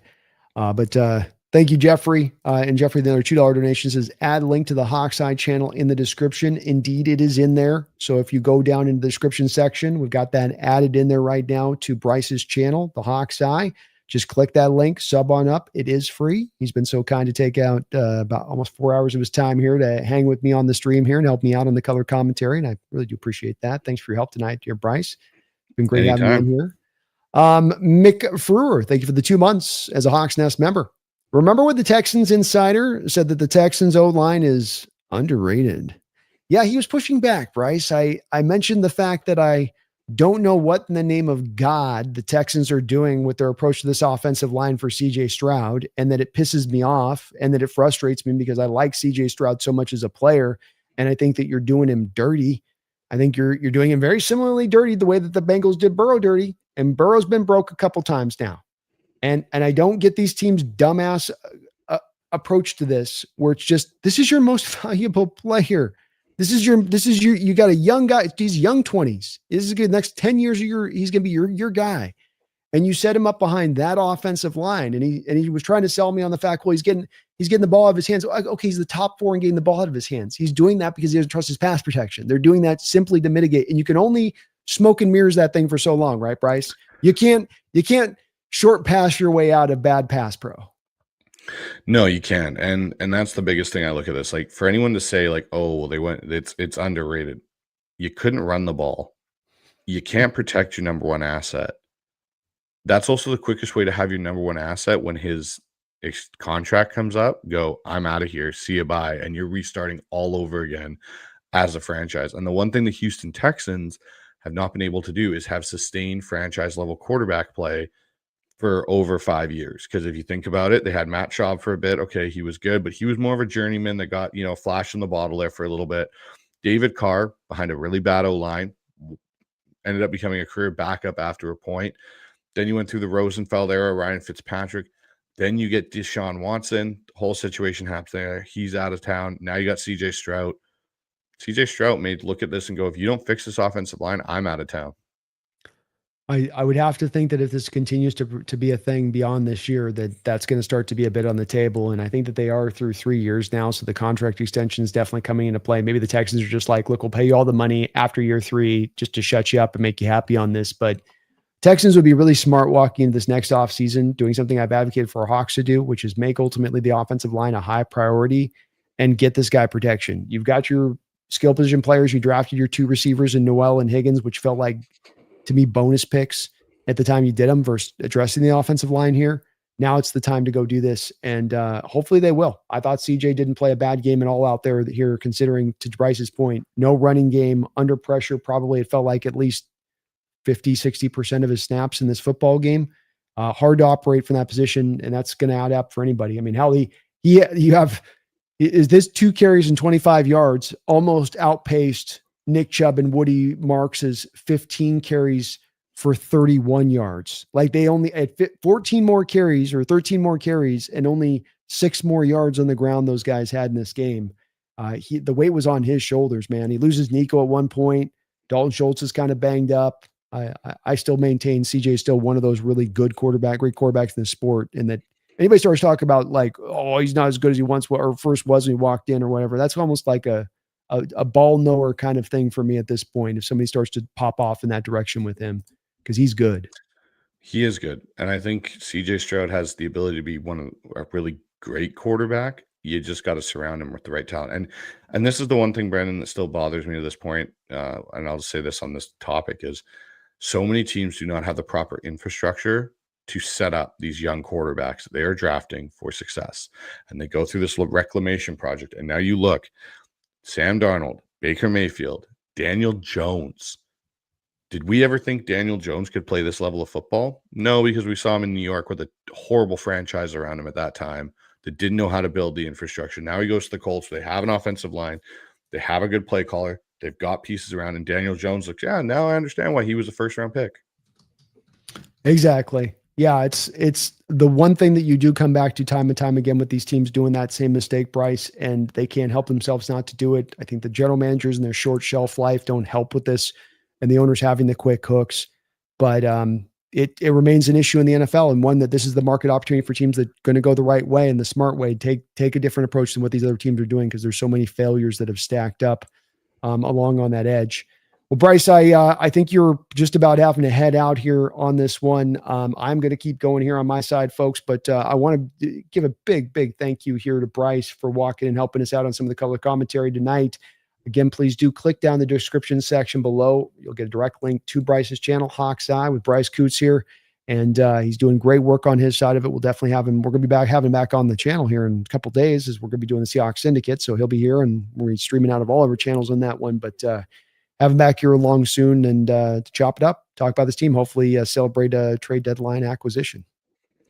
That would be really great. Thanks again, Brandon, for having me on. Love doing the live watch party shows and color commentary with you. It's a lot of fun for me to talk with someone that knows ball at the same level I do, and appreciate you having me on, man. I love having you on, brother, and keep doing the great work out there. Keep banging along. And again, folks, please do show folks like Bryce the love out there, giving that sub. It's free. It helps us out, small channels out, especially on that when they're coming up like this, just starting out in the way, in a major way doing that. And he was already on Hawks Run Zone, so he had to kind of reset the button there a little bit on his channel on that. So really could help him out a ton by giving him a little bit of sub love out there. And again, it's free. Doesn't cost you anything. Really would appreciate it. He's going to be a part of this channel as we go forward. So appreciate you, man. Thank you for doing this. And we definitely will do this again with you, man. Sounds good, Brandon. Have a good night, man. Have a good night, everyone. Have a good one. Go Hawks. Give us Go Hawks. Go Hawks. There we go. There we go.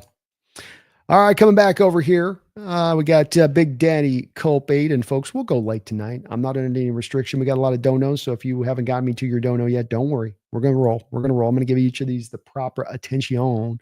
Big Daddy Culp 8, thank you for the $5 donation. Love the defense this game, but what the hell was that replay second down the Texans got when it should have been third down? I never got any real confirmation as to what the hell went down there. I tried to check the chat at the time, Big Daddy, and the chat didn't really have anything as well. They said, wait, what is this bonus snap crap?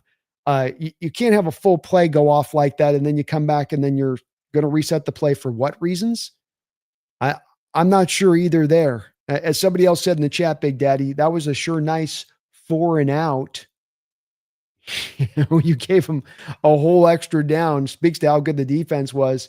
You could have a drive where you're still going to give them an extra down and they still can't get it. Like the official's like, we'll just give you a freebie. We're not going to explain why. We're just going to give it to you. We gave you a freebie. Damn it. You got to get a first off that.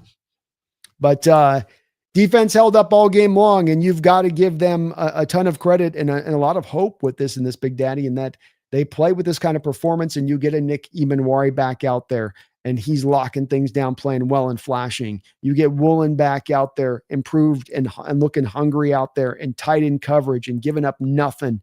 And you go, ooh, okay, more healthier bodies coming out here. We're going to have Love. We're going to have Witherspoon brought into play. Can it get even better? Can it get even more dominant? You start to dream a little bit in that fashion of things here. And so the defense today, not easy. Not easy at all. Your offense gave you the lead and gave you an ability to be aggressive, and you really felt like you get after them, especially, I'm sure, with the blitzes and the stacked boxes, but 4 turnovers in this game. Time and time again, you had the defense handed the game over to the offense going, just close this thing down now. One more little drive, this thing's done.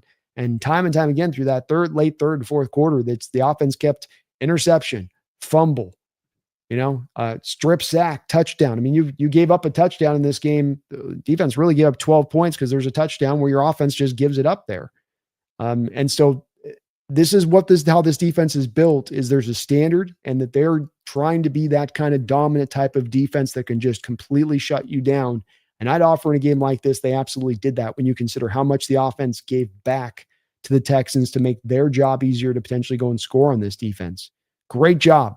Fourth down stops, giving nothing in the run game, consistent pressure, dialing up the heat from McDonald where you get to feel some of that mastermind ability from McDonald in this one, and his ability to really make things hard for the quarterback with so much variance of what he can throw at you. It ain't the same blitz over and over again. It ain't those 5-man fire zone blitzes of old that we'd see time and time again where you're running 5-on-5. It's dual corner blitzes from the outside with Woolen and Jobe, and it's getting home, and it's surprising the Texans when you're running it. Just great all the way down the line in this game from the defense. I don't think you could have asked them to play better. And hopefully the offense can find some adjustments within that, and we've got ourselves maybe a dominant team down the stretch run of this season. Appreciate you, Big Daddy. Sorry, a little late getting back to the donos on these, but we've got a lot stacked up. Jeffrey, again, thank you for the $2 donation on the Hawkside channel description. So do please click that link down there directly to his channel. Michael Bicknell, thank you for the $2 donation. I wonder what Drake Thomas's PFF will be. Unsung hero. Yeah, I think he's going to have to probably be, Michael, my underrated hero of the week when we do the Seahawks weekly roundup. I think that's going to be my guy at that point.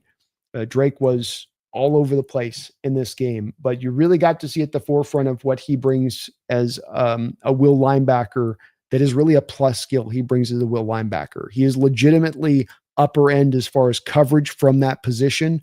3 passes defense today. I thought he was also solid as a run defender, good tackling, great out there in coverage, tight in coverage, making a play on the ball, able to be competitive at the catch point. You've got the one catch down there where Woody Marks at the end gets the ball in the end zone, has it in his hands, and he just sort of tears that thing out late, keeps fighting, keeps competing. He's down the field with Woody Marks on a deep ball earlier in this game and able to just drape him all over in coverage. Drake was outstanding in this game. I would imagine that his grade's got to be somewhere in the neighborhood of like an 85, I would estimate. I will say sometimes with the off-ball linebackers, PFF has a real hard time and always disseminating properly what is what and who is who on a given play, or what the responsibility is on a given play. But Drake gave you a game where a lot of people might have said coming into it, Michael, why is this guy starting over Tyrese Knight, who had a really solid rookie year for you? What has he done to earn quite this? And I don't think he's played purely bad necessarily, but just here's a little bit, I think, of the representation of probably what the Hawks are seeing from him in practice and why they wanted to have him out here. That maybe that this is a little bit less of some of what we thought up until this point of being Tyrese maybe a little injured or Tyrese having taken a step back from his rookie year. And as much of that, they really do like what they're getting from Drake Thomas, as Mike McDonald has said in his press conference when kind of asked about this very thing.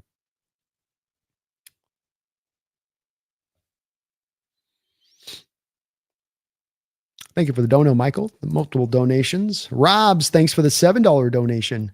Look like number 27 wants his contract. Do we have Tariq Woolen back? By the way, JSN is the best receiver in the league. Let me say this right. Hold on. Let me get my button right. Let me get my button right for this. It says, by the way, JSN is the best receiver in the league as currently taught argue a wall. I don't know what the next part. I think it probably mixed up Rob's the typing autocorrect is a sucker sometimes. JSN is the best receiver in the league. Us currently taught argue a wall. So I think what you're saying is he is the best receiver in the league. You can argue with a wall if you disagree. And there is not a better receiver in this league playing right now than Jackson Smith-Njigba.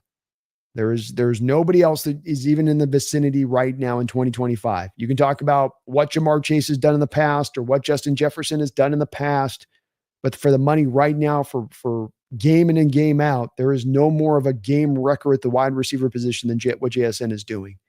Tariq Woolen, he added back the T and the A couple weeks ago to his Twitter handle, I'm told. Maybe that brought back the full power, You rob a man of a couple of letters in his name, and you might rob a man of some of his game. That would have appeared to be the case because the second he went to reek was the second that his game started to reek. Well, wordplay there late, huh? Well, wordplay. But he was great in this game. I've been hard on Reek at times, so I got to be good on him when he's out there balling out. And he was tight in coverage on every snap in this game. There was no mental error, no mental lapse, no moment of like, what are you doing? He got beat on one play a little bit, was able to catch up. CJ Stroud kind of underthrew the ball a little bit on a deep ball. But aside from that, all over the rest of the field, he was in the proper position, tight in coverage. And this is the Reek Woolen we need.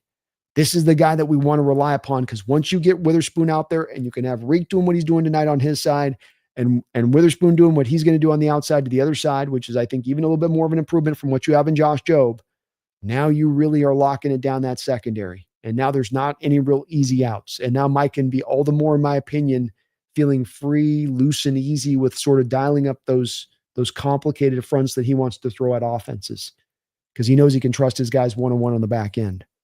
But GSN, Rob's number one in the league right now. It ain't close. Or maybe it's close, but he's got it. And it'll be interesting to see if he can maintain this blistering pace that sees him right now on a pathway to potentially reset the receiving yardage record for a single season in the NFL. Don't know if he can get all the way to doing it, but for an offense that's so heavily run-based, to be on that kind of pace is absurd. Thank you, though, Robs. Appreciate the donation. Eli Cash, thank you for the $5 donation. He says, my dad died this morning. I really needed this dub. My really, really sorrowful condolences to you, Eli. That is tough. That is really, really tough. I can't even begin to know what it kind of feels like or what you're going through. Hope you're handling it okay.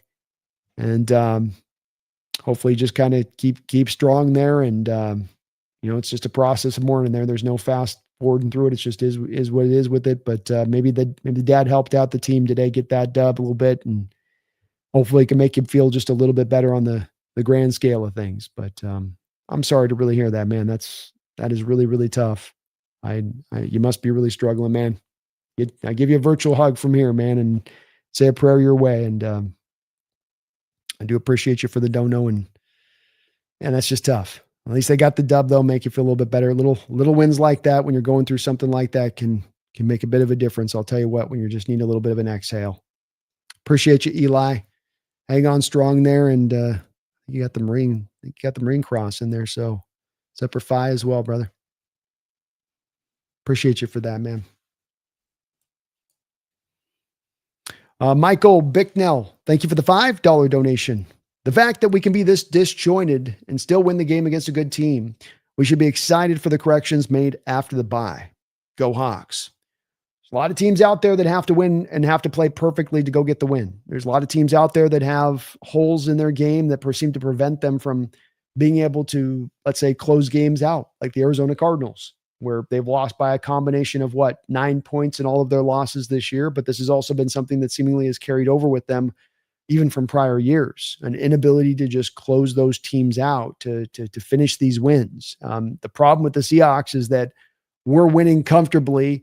We're getting up on teams comfortably, but we're just not quite dominating enough. We're not quite running away with it enough with some of these things that we're doing as far as self-inflicted injuries go.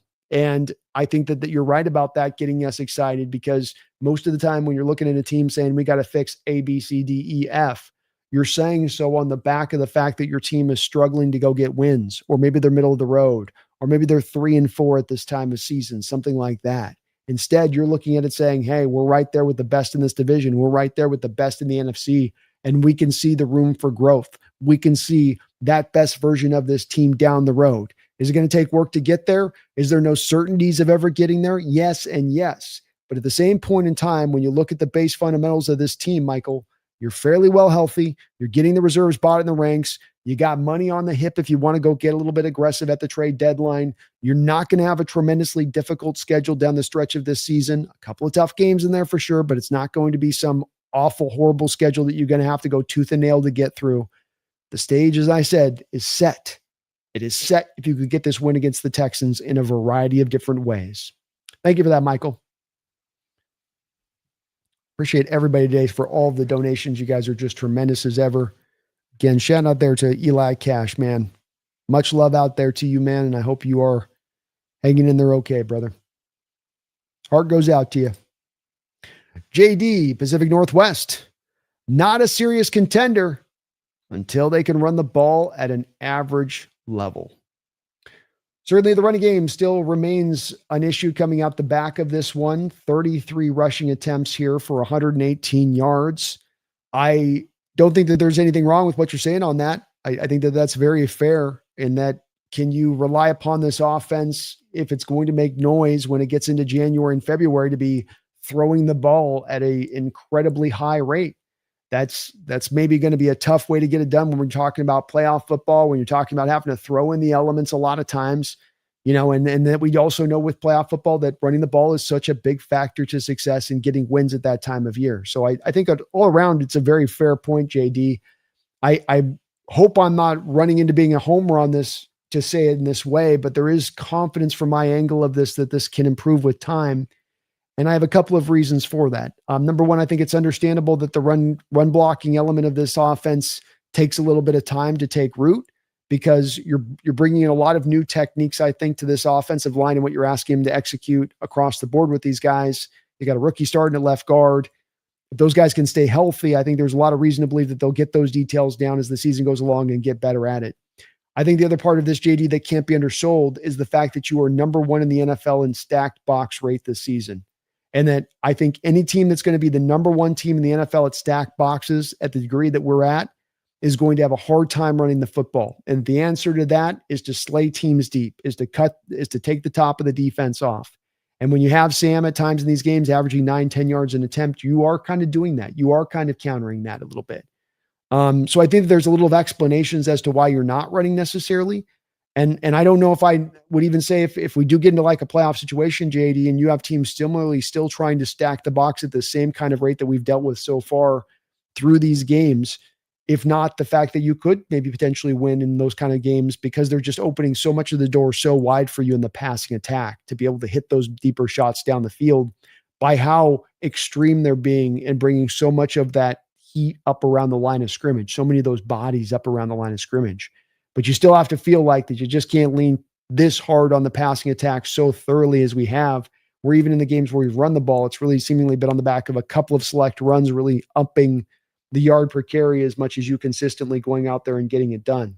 Let's also add into this, the third and longs. You have another game here where you're not able to successfully really convert the third down and longs. You're 2 for 14, or not third down longs, just third downs. You're 2 for 14 on third downs in this game. And a lot of those third downs, I'd reckon to guess you're probably averaging 7, 8, 9 yards an attempt on third downs. A lot of that's on the back of you not running the ball in the early part of the down to get yourself into more of a third makeable situation. So I do agree in general terms on that, JD. I think there's room to have optimism here, but I think it's absolutely a fair point on your part. Michael Bicknell, thank you for another $5 donation.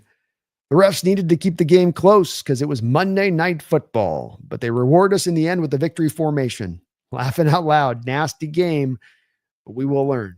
Yeah, it's going to give, maybe it's the ideal for a coach like McDonald on this kind of game where you win and you win comfortably, but you're able still to come back to the team and validly come out and point out a lot of things where there's a lot of room for improvement, places where you have to improve if you want to go be the team that you're looking to become. Nothing better than the victory formation.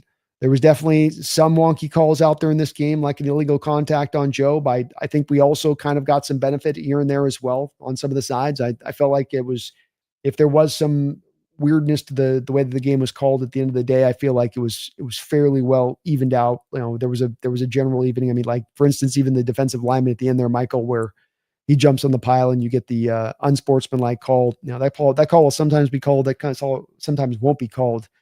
But, that allowed you basically to go to the victory formation at that point. So it was a little bit of a tit for tat for me in this game when it came to the penalties. I do think that the one place I might say with the refs on this one where it felt like they were definitely kind of helping that Texans offensive line out is that there was a lot of holds going on our defensive line in this game. A lot of like blatant ones where it's right out there in the open and you're seeing a guy have his shoulder pad ripped this way and he's doing the move that guys will do where they get pulled back and their hands go up like this. I think Mafe got held at least 3 or 4 times, and the officials are just basically saying, we're not going to call that, I guess. Now, to the other side of it, you also never saw it called on Danielle Hunter or Will Anderson. So, that's that part I come back to where maybe at least it was a balanced in how they were calling it in that fashion of things. The strike zone was equivalent for both ends of the bit, Michael, on that one. But victory formation, And a lot you can build off of this game as far as discussion points go with this team to say, okay, here's some things that we absolutely still need to get figured out. We're by no means perfect. We're no means humming like a perfect engine. We got to get this thing kind of refined, but it's good. Jacob Martz, thank you for the $2 donation. Always happy with the win, but offense was too sloppy. And these errors that are caused, these problems that come up in this offense are self-inflicted. They don't have to happen. You don't have to do the Cooper Kupp magical play there. Doesn't need to be. Some of the getting just a little bit, just a little weird with the offense at times and some of the calls. When he's hot, he's hot. Kubiak can make it feel like you're almost an unstoppable point, but there's a lot of a hot and the cold to the aspect of this offense rolling right now, and makes it hard because you can see the potential there within the unit, but especially it's this dropping back a little too aggressive there with the interception on Darnold at the end, where it's like, go back to the running game on 2nd and 10, start using this clock up a little bit at that point when you're that deep in the fourth quarter. Arroyo having the fumble back there, dropping back Sam on a 3rd and long into the shadow of his own end zone. And instead of just running the ball and playing a little more conservative, playing to your defense in that game from a Kubiak standpoint. There's times as an offensive coordinator, you got to play to your defense when you have a game like this. So very sloppy there, Jacob. Very sloppy, but all correctable stuff. None of this is like inherent deficiencies within an offense that are just going to have to be this wart we carry on our ass through the whole year. You can, what do you do with the warts? Like you freeze it off. We can use some of that Terminator 2 insta-freeze stuff on this thing anytime we want to. That's the good part of it. Just like the taking the Milrow stuff out. Like we just don't have to run the Milrow packages. Problem solved. Okay, trick plays. We don't need to do the trick plays. We're averaging 9-10 yards in attempt with Darnold throwing it down the field. And we don't have to just lean to JSN. We can work some of these other guys in this passing attack because a guy like Cooper Kupp on one target today has got 32 yards. There's a lot more room to, more often utilize him. Thank you, though, Jacob. Henry Diesel. Thank you for the $5 donation, Henry. Sorry for the Mariners, Brandon, but we still got your back. Tough day for the Mariners, man. And you feel bad for them as they came so very close to getting themselves to their first World Series. It was going to be a hard series if you're going to go to the Dodgers after this and get it done. From a Mariners standpoint, you know what you need to do to retool this thing. You're in a really good position from a franchise standpoint to go get the World Series and make that return back. It's not easy to do, that's for sure, but you've got the right kind of team built to do it. Now does the Mariner ownership, are they willing to step up to the plate and recognize that they have something very special here and they have the opportunity to really maximize that? Or do they kind of lean back into their old ways of things? And we will see with that. I hope they do more, but always hard to say with this Mariner organization sometimes. But a hell of a season from that crew. Cal with an all-time year for a catcher. A ton of resiliency there. Just a group that you absolutely root for and you love what they did.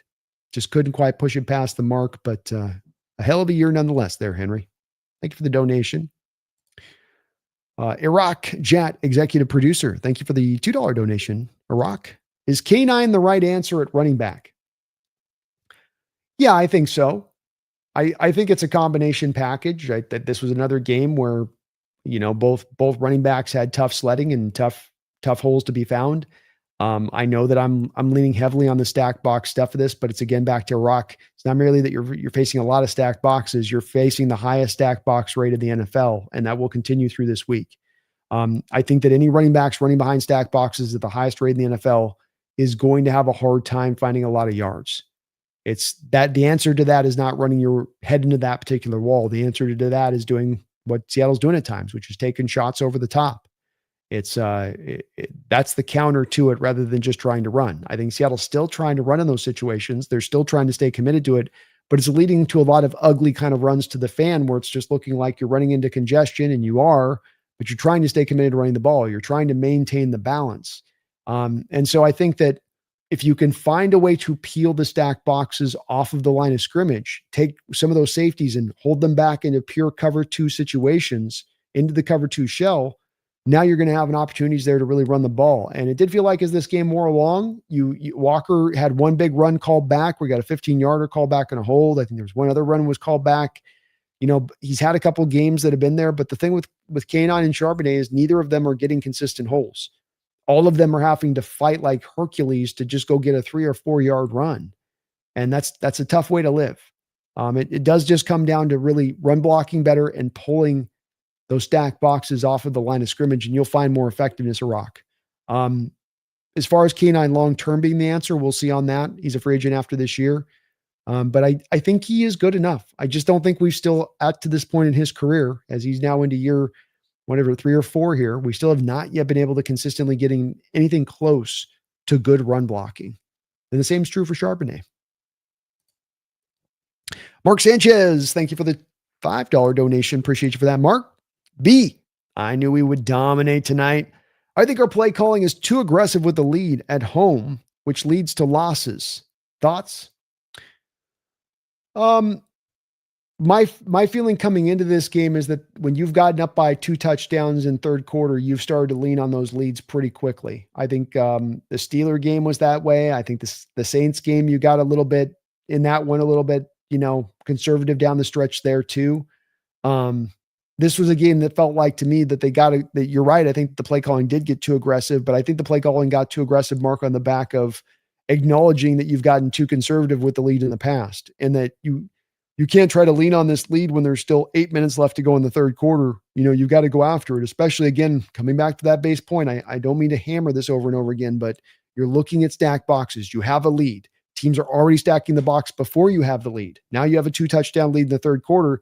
You better believe you're going to get even more congestion down there. You're going to believe they're going to get even more committed to doing that even more often. And when they're going to dial it up in that way, it's just going to close down your ability to really run the ball. They're anticipating run. They're bringing extra heat down to deal with the run.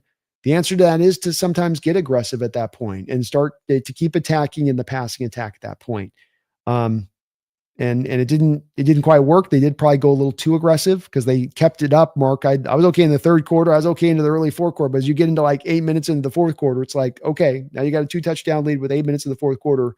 Now this is when you can kind of afford to do the aggression thing. This is the thing, or the conservative thing. Sorry. This is where you can go the 3 straight runs and have taken off 3 minutes off the clock. And that will have a major impact there on the Texans being able to make any kind of, mount any kind of ability to come back in this game. But it felt like to me prior to these other games, it's not been aggressive. It's been more of leaning off the lead, and that this was one where you actually kind of pressed a little too hard down in the other direction, like an over course correction, I would say, Mark, a little bit today. But yeah, just a bit. Good to see you in the house, Mark. Thank you for the dono. Catalyst, thanks for the $2 donation. I knew Stingley would intercept Darnold today, laughing out loud. Interesting decision there by Darnold. Not a lot of targeting AJ Barner in this game. You're still maintaining that aggression very late in this game, as Mark was just talking about. And then Darnold decides to attack AJ Barner when he's got Derek Stingley matched up in coverage on him. Kind of an interesting decision there for Darnold. Would love to know what his process was that took him to that. Catalyst. Definitely was one where we go, what's going on there? What are we doing? We said, what? Catalyst with another $5 donation. Thank you for that. I love Mike's double cornerback blitzes. He seems to know exactly when to call them, and they are so disruptive. Indeed. Boy, they make you scared when you see them because you're sending your outside corners and they're going, man, I'm trusting my safeties out there to hold up on outside wide receivers. But to your point, anytime he has called it and the few times he has called it, it has seemingly gotten home. And you can see why you send the 2, because you send with Reek one side and Job with the other, is that the running back's got to pick one of the other side. So he picks one and you've got the free rusher coming from the other side of it. And CJ Stroud had no idea that thing was coming. But Mike was in his bag tonight. The defense played a phenomenal game. The guys rushed the passer. They tackled well. But Mike McDonald called his best game. If he was doing that in combination with Dirty, then they both were doing their best game as far as defensive play calls and just scheming things up and running a lot of different stuff at this of the offense of the Texans. I mean, just different look after different look, different pressure package after different pressure package, pure Pittsburgh Steeler Blitzburg zone drops on one side of the field. Just, it was a menagerie of different items that they were bringing out onto the table today. And that's what I want to see from this defense, because that's what you got in your playbook to do. It's the function of this defense. It's what you are. You're not stepping outside of your identity to do that stuff. That is your identity. Thank you, Catalyst. Appreciate the $5 and a double donation, man. Taker 610. thank you for the $5 donation. He says, woohoo! We're already 2/3 of the way to our home win total from last year. Yes, we were 3-6 at home last year and 7-1 on the road. Is 12 wins possible? 12 wins is certainly possible. You've got a Cardinal team you're still playing, Commander team you're still playing, Titans team you're still playing. Those would look like, I'm not trying to make them wins too early here. It's certainly, you got to still get the wins in those games, right? So, there is going to be that there. That would take you to 8. So now can you get 4 more wins from playing the Rams twice, playing the 49ers, playing the Panthers, playing the Colts, playing the Falcons, playing the Vikings? So you'd have basically 4 more wins then from 7 games at that point. Can you go 4-3 in those other games? And yeah, there's a pathway to 12 wins on the back of that, I think. You're going to need to probably take down a Rams team once. You're probably going to need to go get the Niners on the road at the end of the season. The Falcons on the road. But yeah, it's certainly in the sideline. And with the bye set up right now, you got the Commanders, 2 weeks from now, is Jaden Daniels even going to play in that game? We shall see. And then the Cardinals, where they're at right now, which is kind of dysfunctioned. So you got some time here to really put the stage right, where you could maybe be at 7-2 going down that home stretch if you get these next 2 dubs. And maybe we're starting to maybe solve some of the home stuff, maybe a little bit. Wouldn't that be good to see, Taker? But it's within reason. These are all very winnable games. There's not a game on your schedule where you're going, well, there's just no chance, where you're going up to some like a Buffalo. Even I know Buffalo has been great this year, but you have to go out to Buffalo 10 a.m. on the road. There's none of that kind of game left on this schedule. There's not a Detroit Lions team you got to go on the road on it. Some of these really, an Eagles team I'd point out to, it's part of what I've said with this schedule, and part of what's so nice about this schedule is so many of the teams that you kind of avoided this year. And in doing that, you're set up with a schedule to have a lot of winnable games as we roll down through the line on this one. Mick Frewer, thank you for the $5 donation. When is the media going to call JSN the elite of the elite? He did the same thing against the amazing corners in this game. That ref saved JSN on the sideline. Yeah, boy, the Texans crew freaked out on JSN, which, look, he's the one who got his helmet ripped off by the guy and, gives a little slight push, and they lose their mind over there on the sideline. That was kind of a weird moment, kind of an overreaction by the Texans there. And good on JSN to keep control of his emotions, especially as he is over on the Texans side of he's over on their sideline, basically. I have to think that this time's going to come, that you get media and those folks are going to be a little bit late to come into the party on this one. But I at one point or another, as the guy's halfway into the season on pace to set a record, you got to kind of wake up and realize what's going on and what he's doing. And I would think that as we get through the bye now, as he comes another 100-yard performance in this game, you're going to start to hear a lot more of that here, I would say, Mick. But also just, with the Pacific Northwest players, they're always going to be a little slow nationally to kind of get on board and realize what is what. But he's making it undeniable with how well he's playing. I cannot look at what he's doing and going, wow, this is on pace for potentially an all-time type season if he can keep this thing going. Definitely saved on the sideline there by the ref, though, man. That looked like that was maybe going to get ugly there. Where we might have had a brawl there. It looked like just about close. Thank you, though, Mick. Appreciate the $5. HHG, thank you for the $2 donation. That certainly was a NFL game. That was an NFL game, HHG. Good game. Frustrating at the end down the line, but overall very entertaining, and come out with a comfortable win, get the victory formation. That's just a lovely game to me. I'll take that every single time. Nathan Martin with a $5. Let me just get a little bit of water here. I'll be right back.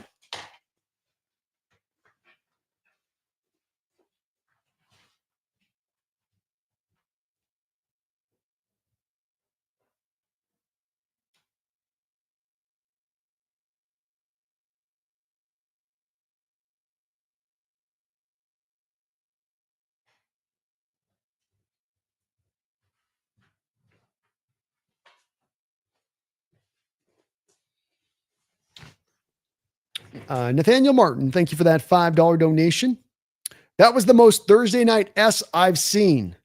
Mike needs to hear these offensive play calls and just veto any dumb stuff Clint calls in the red zone.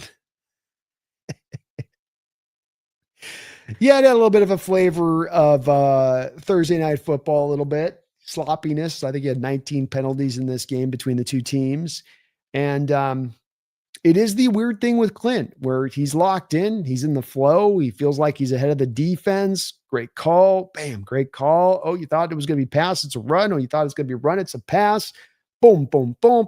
He's flowing along, and then you get Jalen Milroe. And then you get a trick play. And you go, whoa, whoa, whoa. Just stay in the pocket, my guy. Stay in the pocket.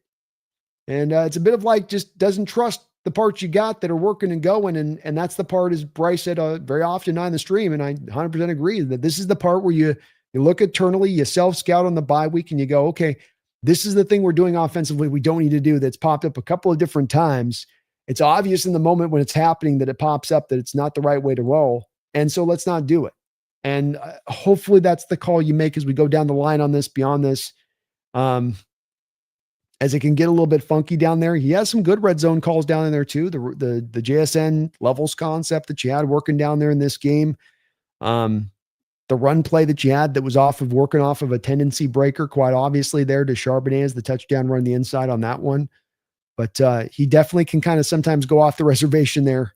Can Clint, and wildly so, just suddenly take that left turn on you when everything seems to be going in the right direction. Thank you though, Nathaniel. I'm sure Mike's going to have a little bit of some discussions with him throughout that this week, where there's got to be some frustration there with him on that, where it's like, look, buddy, let's throw out the crazy stuff. If the offense gets stilted, if we go through a game for 3 quarters and stuff's not working, okay, bring out all of the fun stuff in the playbook. But if that's not the case and everything's just kind of rolling as is, just sticking to the base parameters of our playbook, then keep that rolling in that direction of it. Easy adjustment to make there, I would think, Nathaniel. Though it's popped up a little bit so far this year. Mark Sanchez, thank you for the $5 donation. Noise from Vegas to trade Crosby for draft capital.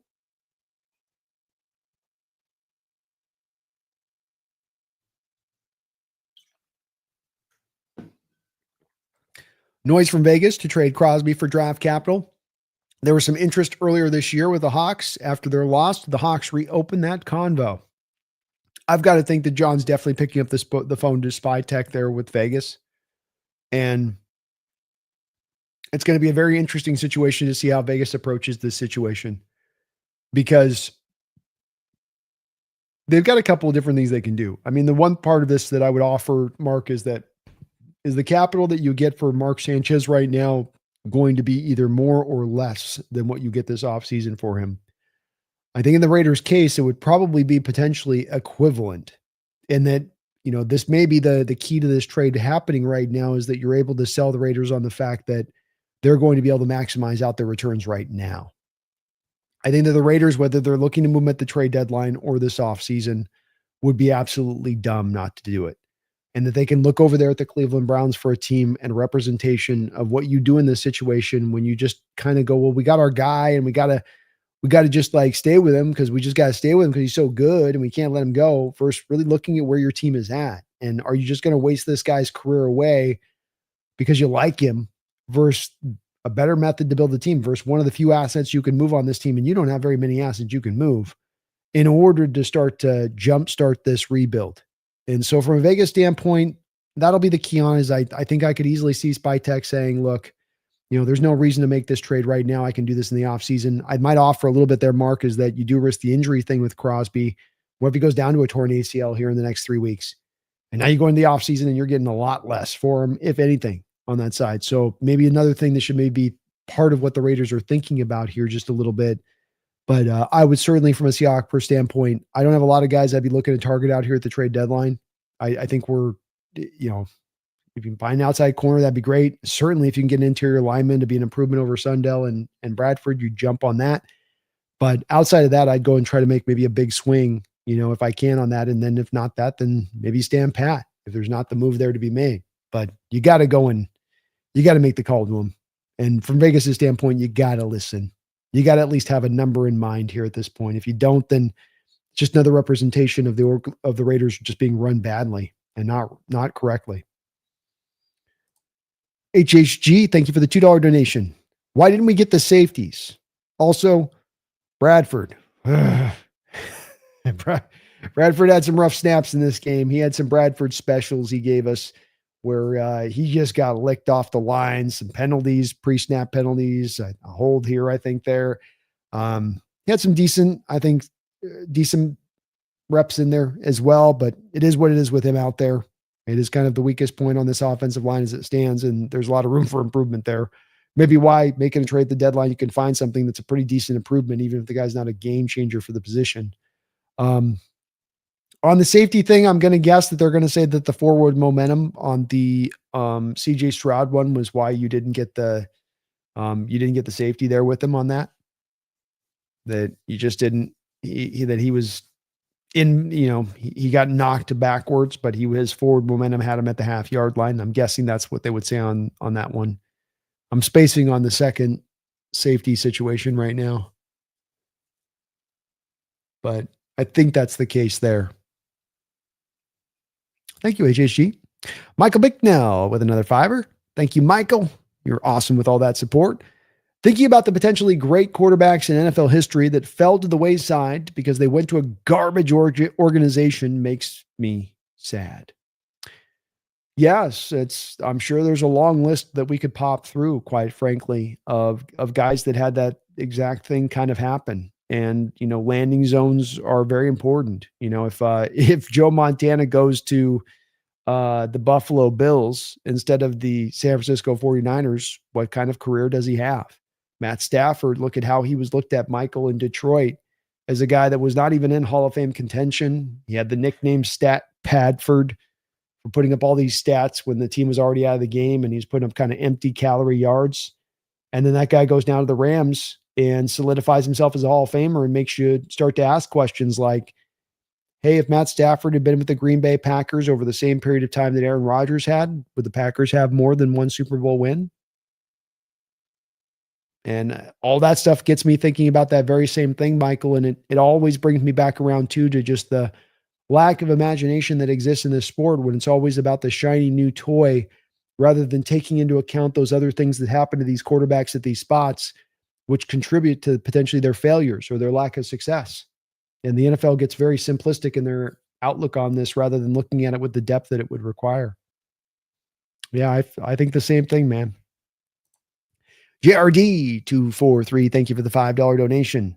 Woolen played today like he could be traded. He had that same hunger as his rookie year. I hope he can keep it up.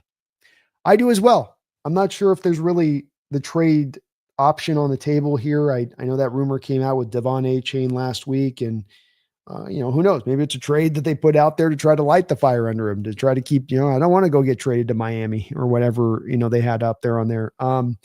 But look, he was out there hungry. A guy looked a little bit refreshed from being off for a couple of weeks.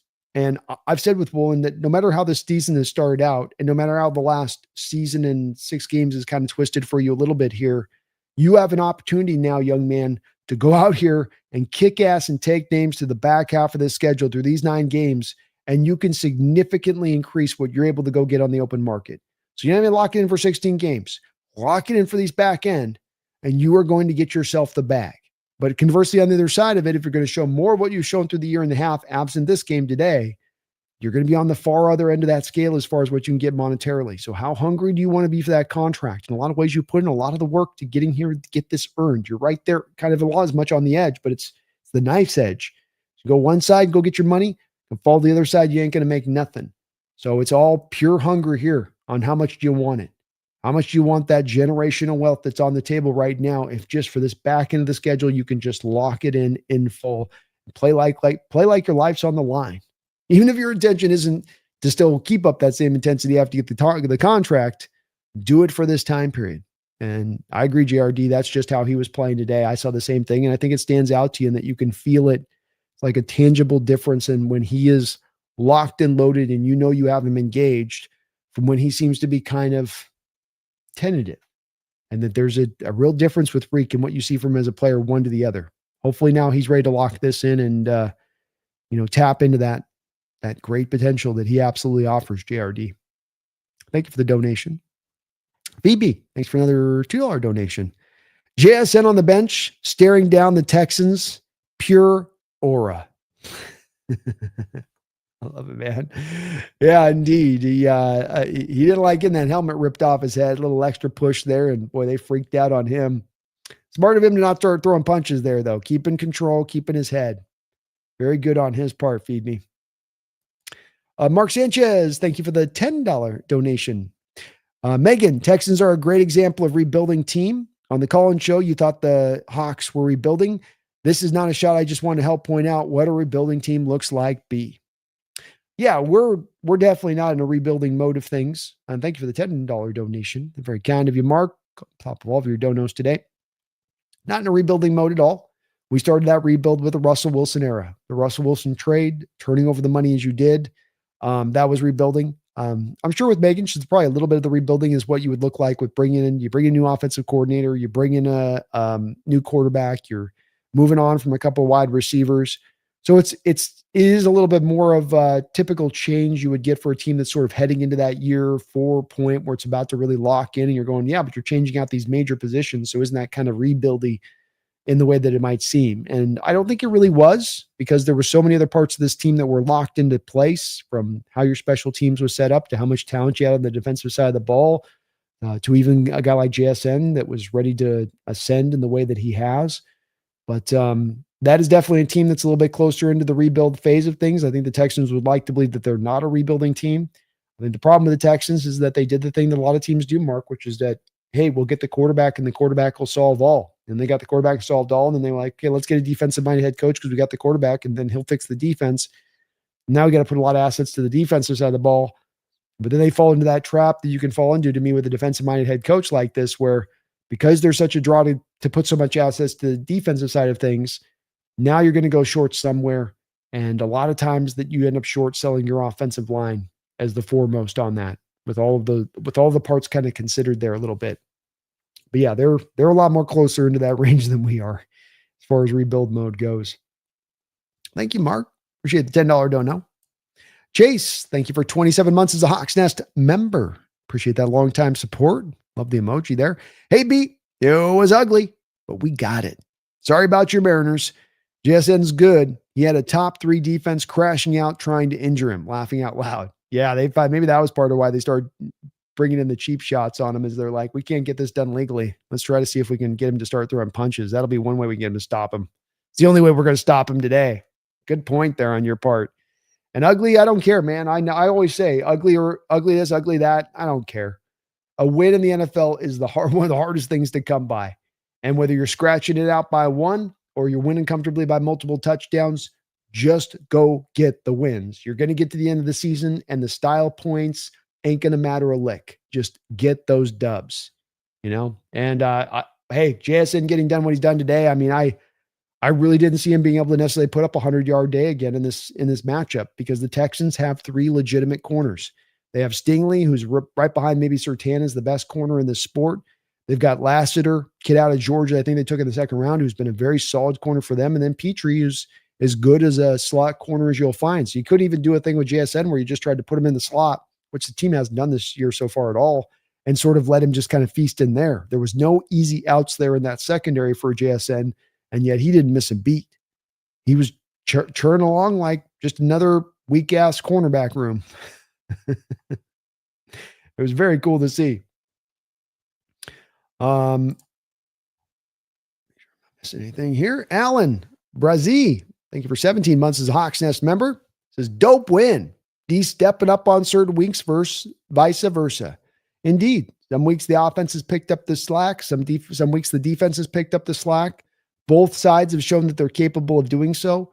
Again, you have another game here where the special teams, absent maybe the block kick, performed really well across the board in every other aspect of things from a special team standpoint. So this is the way it's going to kind of go. And this is why you don't want just to build the one side of the ball, because there's going to be times in the NFL where you need one side to carry in certain weeks and other sides to carry and be capable and be able to carry the other side of the ball at certain times of the week. And that's what's happened here. It's been good to see. And it's part of as well the hope you can have as a Hawk fan here, where you're thinking about this team and the potential of what this team could be. And I will say, I don't know where they're going to land as an end form kind of item of things. It's not always just that, because they seem to be kind of things coming together, and that it will certainly get to this almost perfected state by the end of the year. That's the hope. That's what you want. But sometimes you can be heading on your way to the perfected state and you just can't quite break through that ceiling a little bit. So that's the part that will remain to be seen. But the important part is you don't want to be peaking early as a football team. And you love to be able to say, hey, we're 5-2.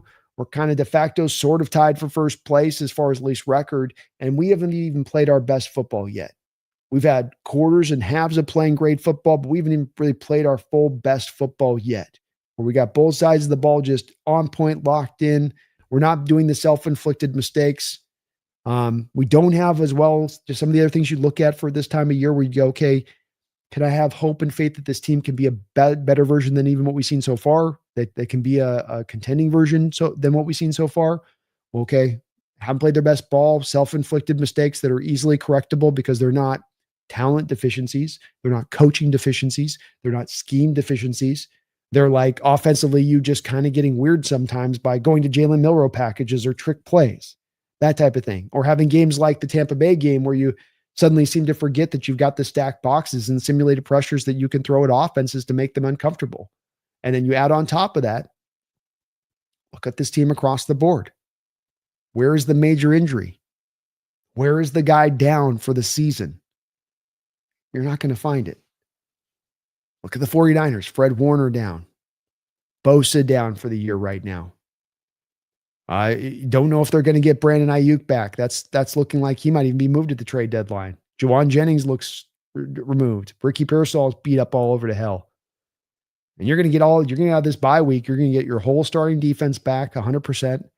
You're going to have your starting offense that you began the year off back 100%.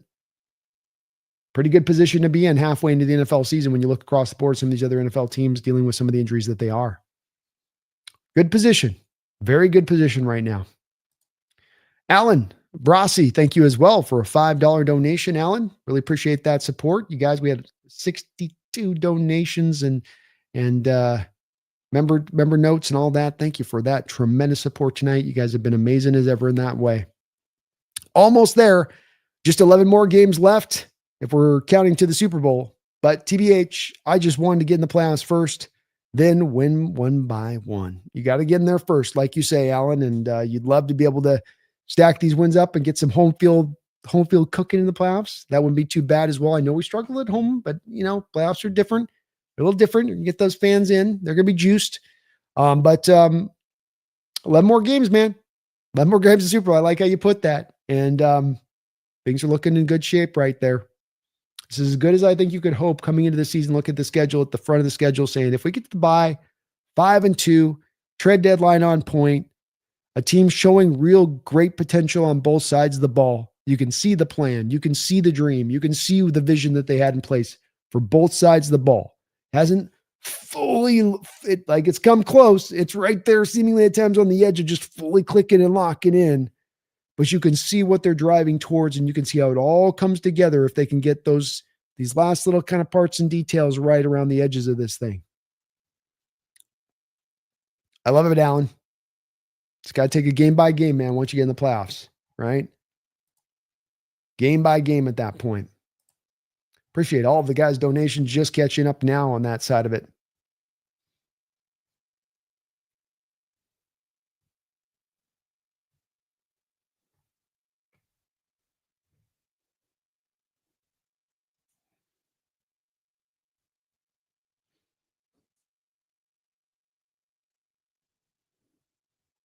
Bomber says, I just watched JSN's interview. He said he had to play it cool so he wouldn't get ejected. Smart on his part, especially the lifting the hands up, just playing it gentle at that point. There you go. There's no good that's going to come out of you trying to throw punches. You're not a badass in that moment. You're just hurt yourself. Justin says Torrey Horton's going to come down with those long passes someday. He's close, Justin. He's very close. Almost on the edge of pulling it down this one. I hope his foot's okay. Came off the field limping a little bit. That bye is going to come at a good time for him. But this team likes what they have in Horton. You can tell that. Got him some targets in this game. Tried to look and go after him deep, especially. Chris Gutierrez, Eamon was really good. I thought Akata was amazing. Akata, Eamon Drake Thomas. Look, shout out to Ernest Jones with his third interception, and that was a legit interception. They had to pick off his back. A lot of guys to give roses out into that secondary. Woolen, But you got to give Okada a lot of credit for filling in for Julian Love. And this game, especially after that Bucks game where Okada looked really rough and looked like he was going to be probably a negative for us if he's on the field. He's been able to really round it out well and perform really well over the next couple of games and get better and better a little bit. But he was really good today. Yeah. Jason says, I'm about to get paid, so I don't care if I rack up these fines. Maybe so. Ben Dennett, impressed with Thomas too, another high motor player. He's out there flying around, man. He really was.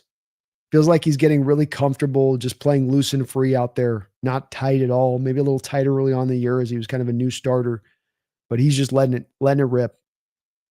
You remember so many dropped interceptions, man. Indeed, you had a couple. Job himself had 2 in his hands. Pressure stats will be off the chart, I'm sure. Justin says PFF gave us 28 pressures. It's pretty good. Pretty good. So another game, kind of similar a little bit, not quite to where you were at the Jags, but not that far off. So 28 pressures on 49 drops backs for CJ Stroud's pretty good.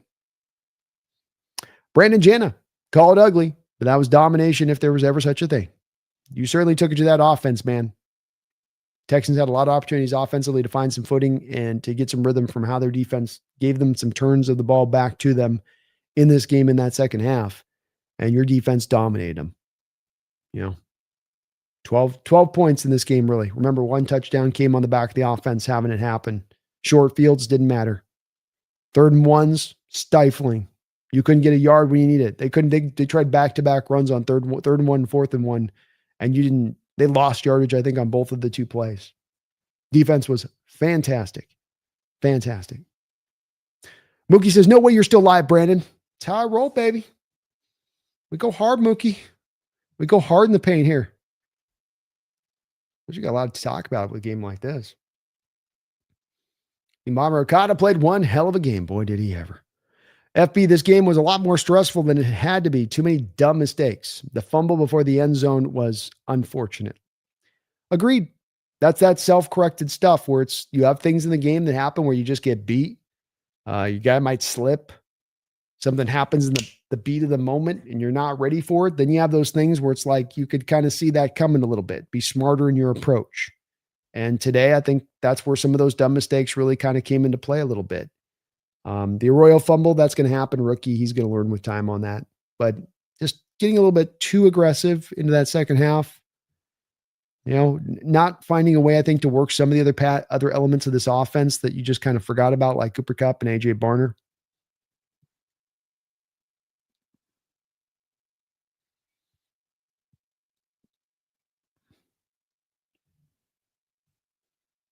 Justin says, that was my first time seeing Stingley play, and I was not impressed. That would get after him, I guess, a little bit in that game. They get a pick at the end.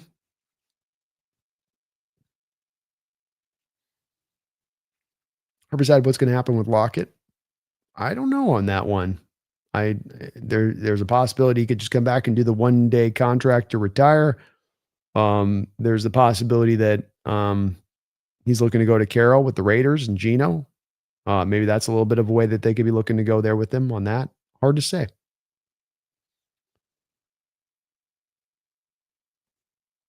King says Jason's going to smash the single season receiving record for the Seahawks. You better believe he is. Alan says, be agreed, most definitely. Thank you, Alan.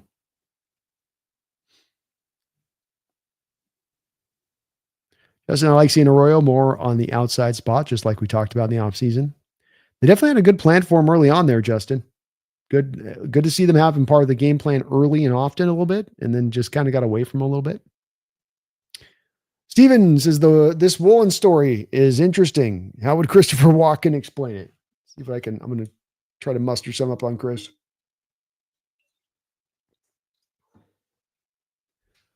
He's a man who should be a monster. One of the best in the sport. Jump high as Superman, longer than Reed Richards. And yet, his head not always there. I don't know why. Sometimes he just loses himself away, but not today. Tariq Woolen getting it done. all the way around, tight coverage, draped, almost intercepted. He's locked in. He's earned his money. He's going to get paid. This defense is going to shut everyone down. Watkins struggles 5 hours in, Steven. I'll try on him, but he's trying. Voice is going. Justin says Nick gets to the quarterback so fast off his blitzes. Imanwari is a great blitzer. And can't forget that 4.37 speed. You look at that big body and you go, well, that doesn't go that fast. Indeed, it does. And boy, he played a really good game. I mean, he was another guy in there showing up. Lobby says it's crazy. I care about the Seahawks win. I'm more upset about the M's, and this is my first season watching them. Well, understandable, man. It's the end of the road for them, end of their season, and tough way to have it end when you seemingly were this close to be able to break through a bit there. And in baseball, it's hard to get back to this kind of stage of things, man. You know, that's as far as the Mariners have been in their entire history. They took it to the brink. Hopefully they can go make some moves and round this out into next year. Riverside Locke would be rad. I was thinking Steelers or Pats, though. Yeah, I don't know if I see the fit with him here in Seattle. I don't. I think you're going to be okay on that one. Probably a one-day contract if he's coming back here. B-Film, we got the D. Watching the Jones interception again just made me smile. Hell of a play by Jones back there, but brought about by that heavy pressure look that you were bringing throughout the course of this game. You just stayed on top of that thing and you didn't let up. And that's the good things that happen. Sometimes pressure-based, you get a sack. Sometimes you force the quarterback to throw a little early, as we saw a couple times today from C.J. Stroud, where you forced him to throw early to a receiver who was open, but because the throw came out too early, because he couldn't get that one little extra hitch of time in there, ends up throwing it too far out in front. And then you get the extra part of this, which is sometimes you can force him to throw it too early to a bad spot, and you can make an interception. And Jones made it today. You had a couple of other opportunities in this game with Joe, especially to do that as well. Great to see. Great to see. HHE, yeah, I don't see the Tyler Lockett deal on this. I just don't think that there's really the fit on this one necessarily at this point. So I don't think that he's coming back here to Seattle. I think that they already kind of made their hay here, or they already kind of made their bed here a little bit with going. We're gonna move it on and call it a day there, just a little bit there on that side. Nick Craig, thank you for 29 months as a Hawks Nest member. I appreciate you for that. Another great game by the future Offensive Player of the Year winner, Jackson Smith-Njigba, and a good pick by me. Almost hit the 27-17 prediction. Well done, Nick. Very well done on your part. 27-17, just about nailed it. Nailed it. Not for the stupid safety, but well called on your part. Got a good read on the Seahawks, and a big time win to go get this one. Very, very much a big time win. Thank you, man. Almost 30 months as a member of the channel. I really appreciate that support. Chris Olson, thank you for the $2 donation. I was at the game and it felt like we dominated. I think it's fair to say, man, it's just the interceptions and turnovers that kept the Texans in this game. And even keeping them in the game, you still really had a 2-touchdown lead through the majority of this game anyway. So, yeah, you did dominate this game. You allowed them to more stay in this more than they kept themselves in this, more than they clawed and scratched and fought to keep in this. You kind of let them keep in this a bit. But you dominated. You did. And there we can see that the best version of this team, the best final form of this team has not yet been had, but there's a potential of some dominance in there on both sides of the ball within that team if they can reach to that state and get to that kind of final end place, you know. Speaks to the upside of the team that they can be so dominant. You can afford, again, how many teams in the NFL can afford to have 4 turnovers or lose the turnover battle 4-1 and yet still come out with a comfortable win? That is not a normal thing in the NFL. If you played 100 games and you had 4 turnovers to 1, just in general terms, the NFL, if we took 100 games as far as a track record, I would estimate that you're looking at like 96 of those games are probably being won by the team with the 4 turnovers. But because you're so good, because you're so dominant all around the other edges of that, you're able to sustain and persevere. Michael Bicknell with another $20 donation and not his first dono today. Thank you for all of the support, Michael.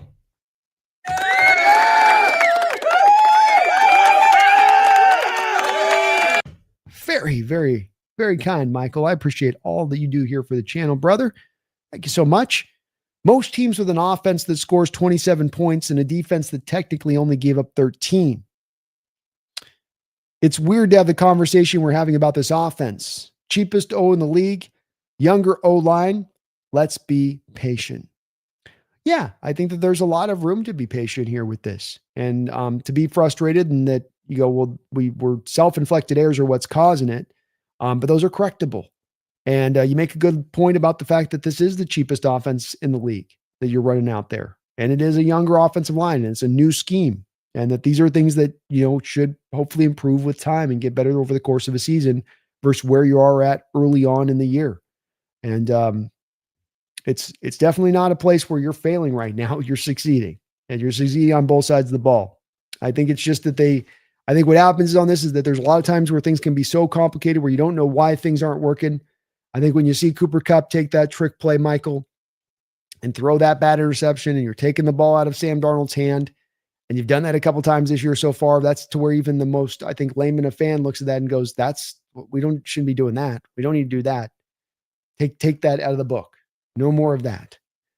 But offense put points up on the board. Offense moved the ball. Offense took the top of the defense off, found answers again for the stack boxes. The defense was utterly dominant. Every single game of the year this year so far, the defense has stopped the run. That has been consistent every single game. Nobody is running the ball on you. You're turning everybody into a one-dimensional attack. And then usually on the back of then turning teams into a one-dimensional attack, you're bringing the heat. You're bringing the pressure.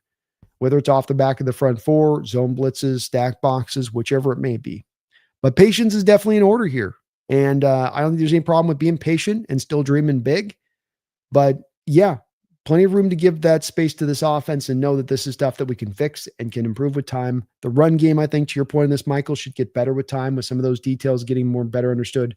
I think as well, eventually we're going to see these defenses not just turn and stack up the box time and time again. A lot of times at the sort of sacrifice then of leaving one-on-one coverages for JSN on the outside and not always with safety help out there with JSN on those one-on-ones on the outside. I think teams are eventually on that going to start to get to the cover two shell. They're going to start to roll the coverages over to JSN over the top.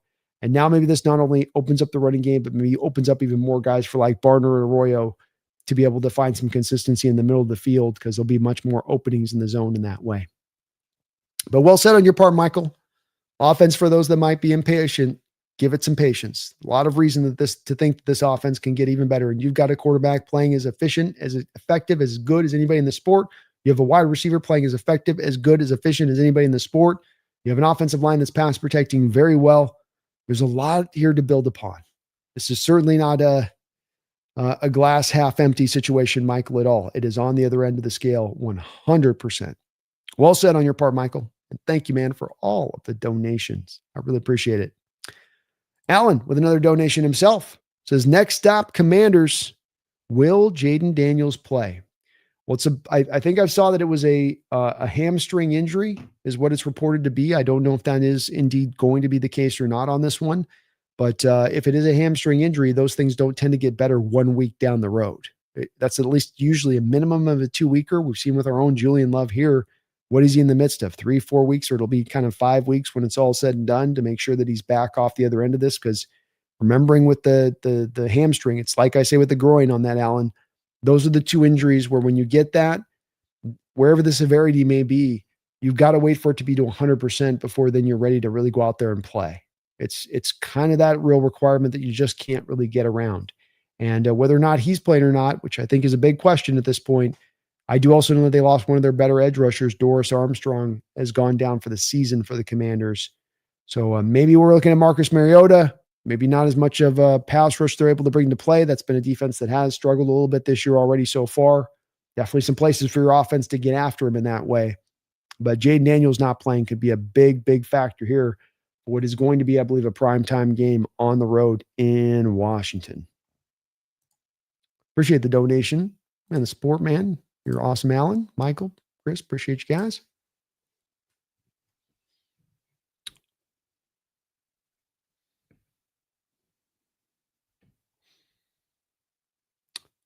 Carl Jr., the target spread might be showing Darnold just doesn't trust Torrey or Cooper. Doubt adding Lockett helps when he won't even throw the ball their way, really. Amen. Exactly.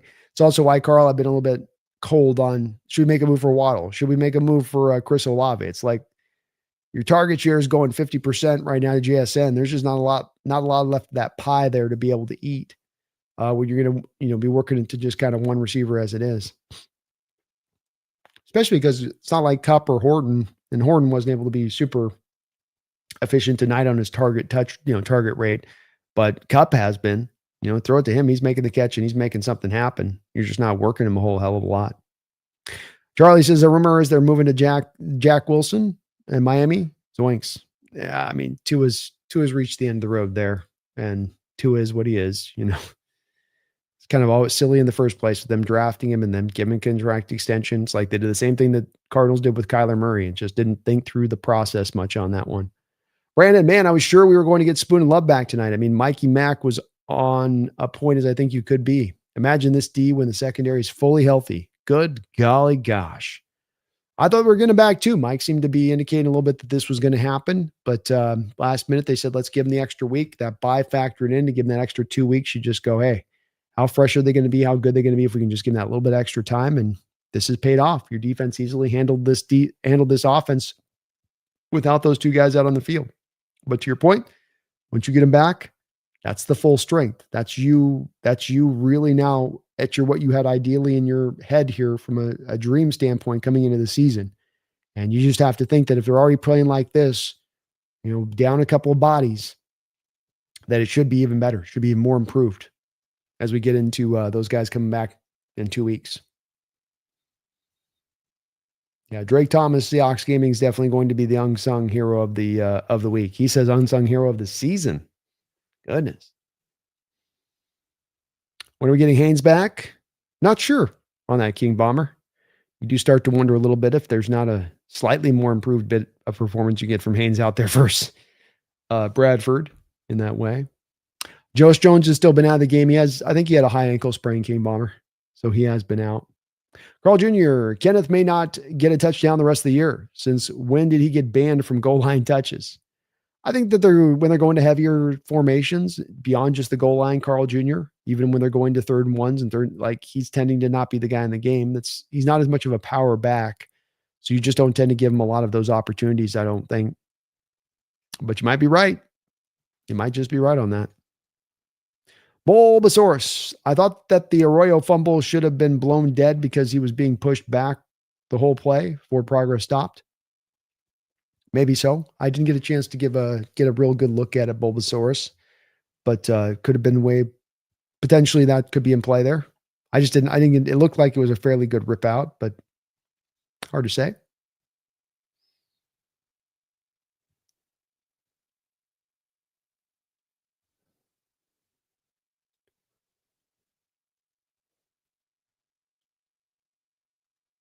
Brandon, there's everything to talk about, baby. We're 5-2 after beating the living S out of the Texans. Hell yeah. That might be the most fraudulent score of the season. We own that damn team. Let's go, Brandon. Let's go. Chris says, love your Mariners play-by-play these last few weeks. Well, thank you for that, Chris. I had a lot of fun with it. I'm glad you guys resonated with it on the channel. I wasn't sure if, with football heads, if they get a little bit like, I don't want one with baseball, but I'll guarantee you next year we'll try to maybe get a couple Mariner games on the stream in the summertime, because there is kind of the dead period there, especially in sort of May, June. Maybe get a couple of Mariner games up with you guys and we can kind of BS and say what's up on that. But definitely if they get in the playoffs again next year, we'll be pulling double duty once again. So my pleasure to do it. I had a lot of fun with you guys on it and glad you guys liked it. Seemed like we had a really great turnout. Chris Gutierrez. I think K9 gets a little too many run plays going up the middle. I'm in Houston and was a Texan fan when Gary Kubiak was here. K9 needs almost exclusively those outside zone runs a la Arian Foster. Yeah, I could understand your point on that, Chris, for sure. He can find some effectiveness on those inside runs, but to your point, I do think you saw even in this game, Zach was much more effective in there. And when you come to this Texans defense, as you came into this game, you went, okay, edges, Will Anderson's a monster against the run, monster against the pass. Danielle Hunter's a pretty good all-around edge as well. So running it out to the edges was probably not going to be a good game plan from Kubiak's standpoint. And to his credit, he really tried to live really in between the A and the B gap in this game for the most part. And you could see that Charbonnet was able to really do some things on those runs, whereas K9 wasn't really able to until maybe at the end of the game. He got a couple of runs kind of at the end there to make it a little bit of a better day. But I think that's probably a better way to sort of chop that up. I think some of it, Chris, that Kubiak might push back on and say, well, if you do that, you're going to be hyper predictive in what you're doing from a run play, where Cain comes in and everybody's going to be branching to the edges. And when Charbonne's in there, everybody's going to be going to the inside. So it's kind of a general rule, I would say, one that I agree with you on, but it's one you can't just hard line. You got to kind of mix a little bit of it up in on that. But this was going to be a game where you just couldn't lean on it as much because of those edges, I think. Brandon says it was a real Texas whooping. Let's go. Tex ass whooping. Walking owning. I like him. He's a good player. He's going to do well. Willing and ready to take the top off of his ability. Upside to the moon. Lock down the rest of the year. Write it down. Jeffrey says they stopped kicking to Derek. He's been tough, man. Hopefully he's okay. Derek has a hip injury. So I think coming out of this game, Derek Young and Torrey Horton are two guys we've got to pay attention to on where they're at injury-wise. Little worried there. Charlie says Titans receiver Tyler Locker request to be released. Released Monday. This will. We'll see where he's going to go. King, I had more adrenaline watching the Bucs game than watching the Mariners game. Nothing will ever beat the Seahawks football. Just a different kind of sport, that's for sure. Is this Nick Emanwari's best game? Yes. I mean, he was great today. I thought he was even more impactful last week, but I mean, he didn't have as many opportunities this week, I think, to be as much impactful just because the game didn't come to him in that way. But maybe as much an equivalent performance to what he did last week. The guy's playing like a top end slot corner at the position the past couple of weeks. Man, that's the bottom line. He's playing like a Kyle Hamilton back there. It's very eerie a little bit of how similar his impact is so far, being able to play that position in that way. Like Kyle Cain as a bigger slot. He was awesome fun. Awesome. Chris is Brandon. 100%. The one running back screen was to Charbonnet and it got bottled up and Sam Dern did. Yeah, you're not doing a lot of that type of other stuff. It's where and I like that they tried to go to it, but that's where you can kind of definitely utilize some of the backs of the backfield a little bit more at times. Part of the reason that Sam took that strip sack for a touchdown is you've got, Charbonnet chipping and he doesn't got a hot route read to go do, which does happen at times with Sam with some of the prevalence on trying to push the ball down the field is you don't always leave him something he can check down to.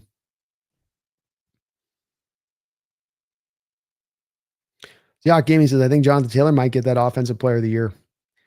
He might. And we'll see how this thing sort of steadies down the line. And look, if he sets a touchdown record, he's probably getting it. If he can do that, if he can break the old LaDainian Tomlinson touchdown record. But man, I mean, if JSN gets 2,000 yards receiving, it's going to be pretty hard to deny him of that too.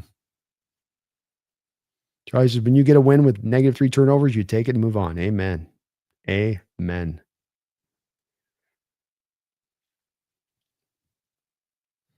No doubt about that. Michael Bicknell, thank you for another $2 donation. He says, Commanders play the Kansas City Chiefs, then the Seattle Seahawks, then the Lions. Woof. Hard too when you're down your starting quarterback in addition to all of that at play with those back-to-back games like that. Yeah, not an easy pull, and Casey's just starting to really seem like they're locking it in. They got their receiver back, and that's made a big difference for them.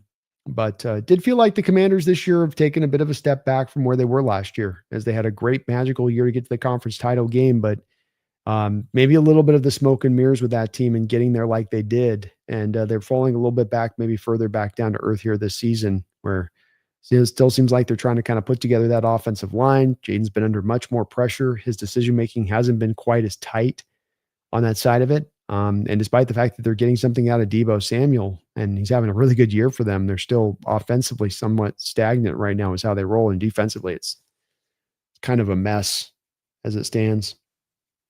Hopefully Casey beats the hell up out of Michael and that they're tired and we're nice and fresh, something like that, get a week out from now. Thank you for the donations. Simmergent, thank you for the $7 donation. Appreciate you for that, Simmergent. Who on our offensive line do you think gets credit for keeping dynamic pass rush duo of Anderson Jr. and Hunter in check? Also, Byron Murphy, the next big thing. Well, I think Byron Murphy is definitely a guy that's going to ascend as an interior defensive tackle, and that he's going to, I think, more and more further cement himself. Got a good game here again today, 6 tackles, 1 tackle for loss, wasn't able to get a sack, but still a very good game from Byron Murphy. Very impactful in the run game, especially at times from him in this one. I felt like you felt with him. Lucas and Cross, man. These guys have been slowly, and Lucas especially has just gotten better and better as this year's gone along. And pass protection especially. And those guys kept the edges clear today. I mean, that's no easy work between those two guys. Anderson was able to get 1 sack, but Daniil Hunter was not able to get a sack. Anderson only had 1 quarterback hit in addition to that quarterback sack. So you kept those guys under control.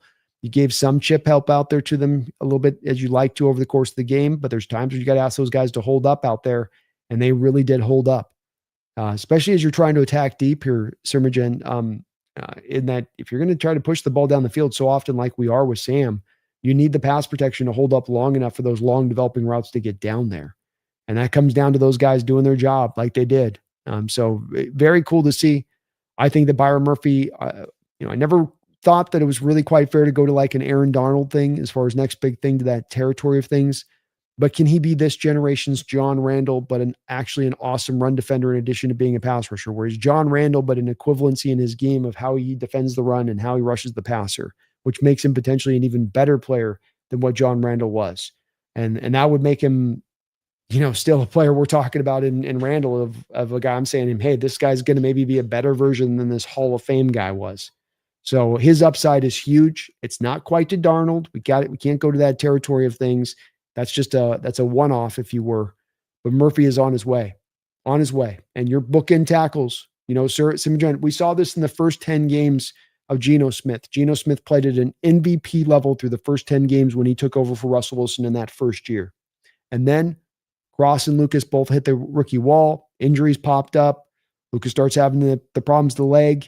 Then we never really get back those two at 100% of health going at the same time again for the next corresponding couple of years. Even last year, as Lucas said, even when he was playing at the same time as Cross, I'm playing on a deflated tire. So now you're back to it and you're seeing the power of that. When I have 2 bookend tackles that can hold it down, that can do their job time and time again, that can neutralize really good pass rushers and allow my quarterback to have really clean pockets to sit back there within. Even if the interior of my offensive line sometimes allowing some of that quick pressure, I can still be very, very explosive offensively. That's a huge boon to an offense. That gives them such wind at their back to be able to go out there and do what they're doing right now. Detroit gets this, right? With Penny Sewell and Conklin there. The Eagles get this. Metellia and with Lane Johnson. You can see a lot of teams that have really good offenses in this sport, and you can go and find a couple of those bookend tackles on the back of it, helping to kind of drive that and make that happen. So, yeah, big credit to the O-line, big credit to those bookend tackles, Simidrent, and Cross and Lucas holding it down, doing more than just, holding on for dear life like we've been at that position at times when we've had to trot out the backups in the last couple of years. Michael Bicknell, thank you for the $2 donation. It says, for the love of God, more draws and shovel passes. Draws and shovel passes would be great. As I thought that shovel pass would have actually ended up going for a lot more, Michael, if you have first your 2 offensive linemen run into each other, and then the 2 offensive linemen run into each other, then run into Charbonnet as he's trying to get up the football field rather than even laying a block. But I like that play. I like the draws as you're getting these teams, once they read pass, dropping back like that. Those are the type of nice inner adjustments you can make off of what you're doing. And you don't have to go to the super out of left field stuff. You don't have to go trickeration and you don't have to go Jalen Milroe packages. Those are the counters you can build within what you're already doing naturally. And that will be enough to keep defenses off guard. And like they attempt to go to the screenplay like they did when they start sensing the blitzes is going to come up a little bit more. You weren't able to execute it. You had to dirt it, but you like the draw to go and do it that way because that's a good answer. That's a normal answer you would have to what you were facing on the other side of that, outside of, again, going a little bit too ultra creative and going way outside of your purview of how you normally operate. when you do that in those moments, and why that does stand out so thoroughly when you do as well. Bases, we would have lost to a good team with that many turnovers. Probably. You're not going to be able to play a Rams team like that and be able to get away with that, to your point.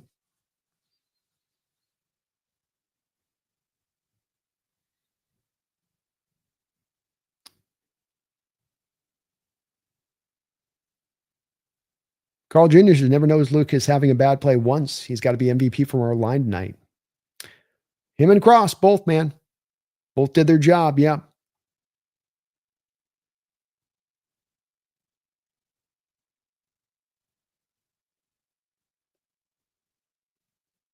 Well, Valdez, can we say the GSN is officially a blue chip player at this point? Yeah, I would say you have to. Yeah.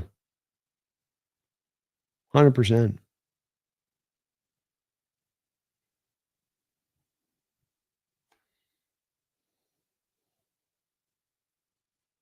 Bryce's JSN may have a penalty on that dunk, but damn, the internet loves it. Hell yeah, man. He hung on that rim a little bit. That's why they penalized. You can't hang on the rim. Jeff says we need to be better on the offense overall. We can't let teams hang around like we did today. Agreed, Jeff. Can't shoot yourself in the foot like that as Space mentioned and above. You know, good teams aren't going to let you get away with that. Thank you, Flag, for reminding me that. Please do, folks, hit that like button if you get a chance. I really appreciate it. Helps the channel out a ton. B-Film, after review of the JSN getting stiff-armed on that play, interception, he should have pushed after that. That's what got the Texans heated. No need for extra rough out of bounds. JSN out of line, IMO. Yeah, I mean, he got his helmet ripped off, which is what the little push came from because the guy gave him a little bit extra on the helmet, but I get it on that. Yeah. It's kind of like Carl Jr. says here. Yeah, but Stingley stiff-armed him illegally, and so as bad as helmet came off, JSN's his reaction didn't just come out of nowhere to Carl Jr.'s point on this one.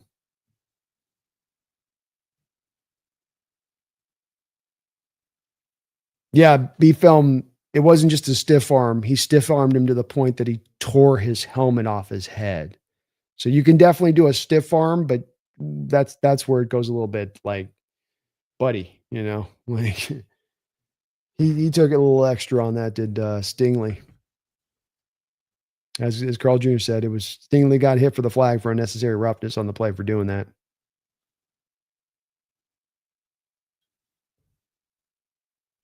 Brandon says, let me just say, BC, that sure puts off good vibes. Maybe wear it every game and don't wash it. Strong suggestion, as strong as it is. Smell after a few weeks. I got a second one too. I just noticed in my closet, I got another Seahawks Hawaiian shirt. I don't know I got a second one, but I'm gonna have to whip out the second one next week, or maybe I'll do this one. One swings for sure, Brandon. I can't wash it, unfortunately. I'm gonna have to sit in my own funk because that's the nature of a win streak. Taylor didn't. Was Daryl Taylor playing in this game? Typical dad. If he was playing in this game, that's a typical Daryl Taylor game. Yeah, he didn't register anything if he played.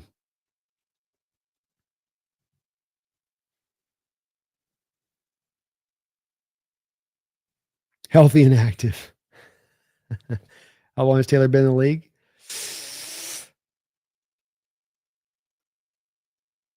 Oh, I can't remember. What is it, 19?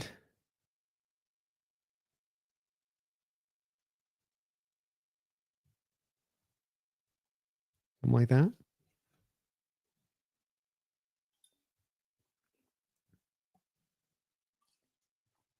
Nacho, Yo B, overall thoughts in the game? Personally, defense was amazing. Offense continues to be conservative too early and lacking run game. Continues to be conservative too early and lacking run game. Also, refs tried to keep the Texans in this game way too much. Yeah, the refs, I mean, maybe a little bit on the thing with the refs. It wasn't super notable. I probably see some of this a little differently than maybe you do a little bit.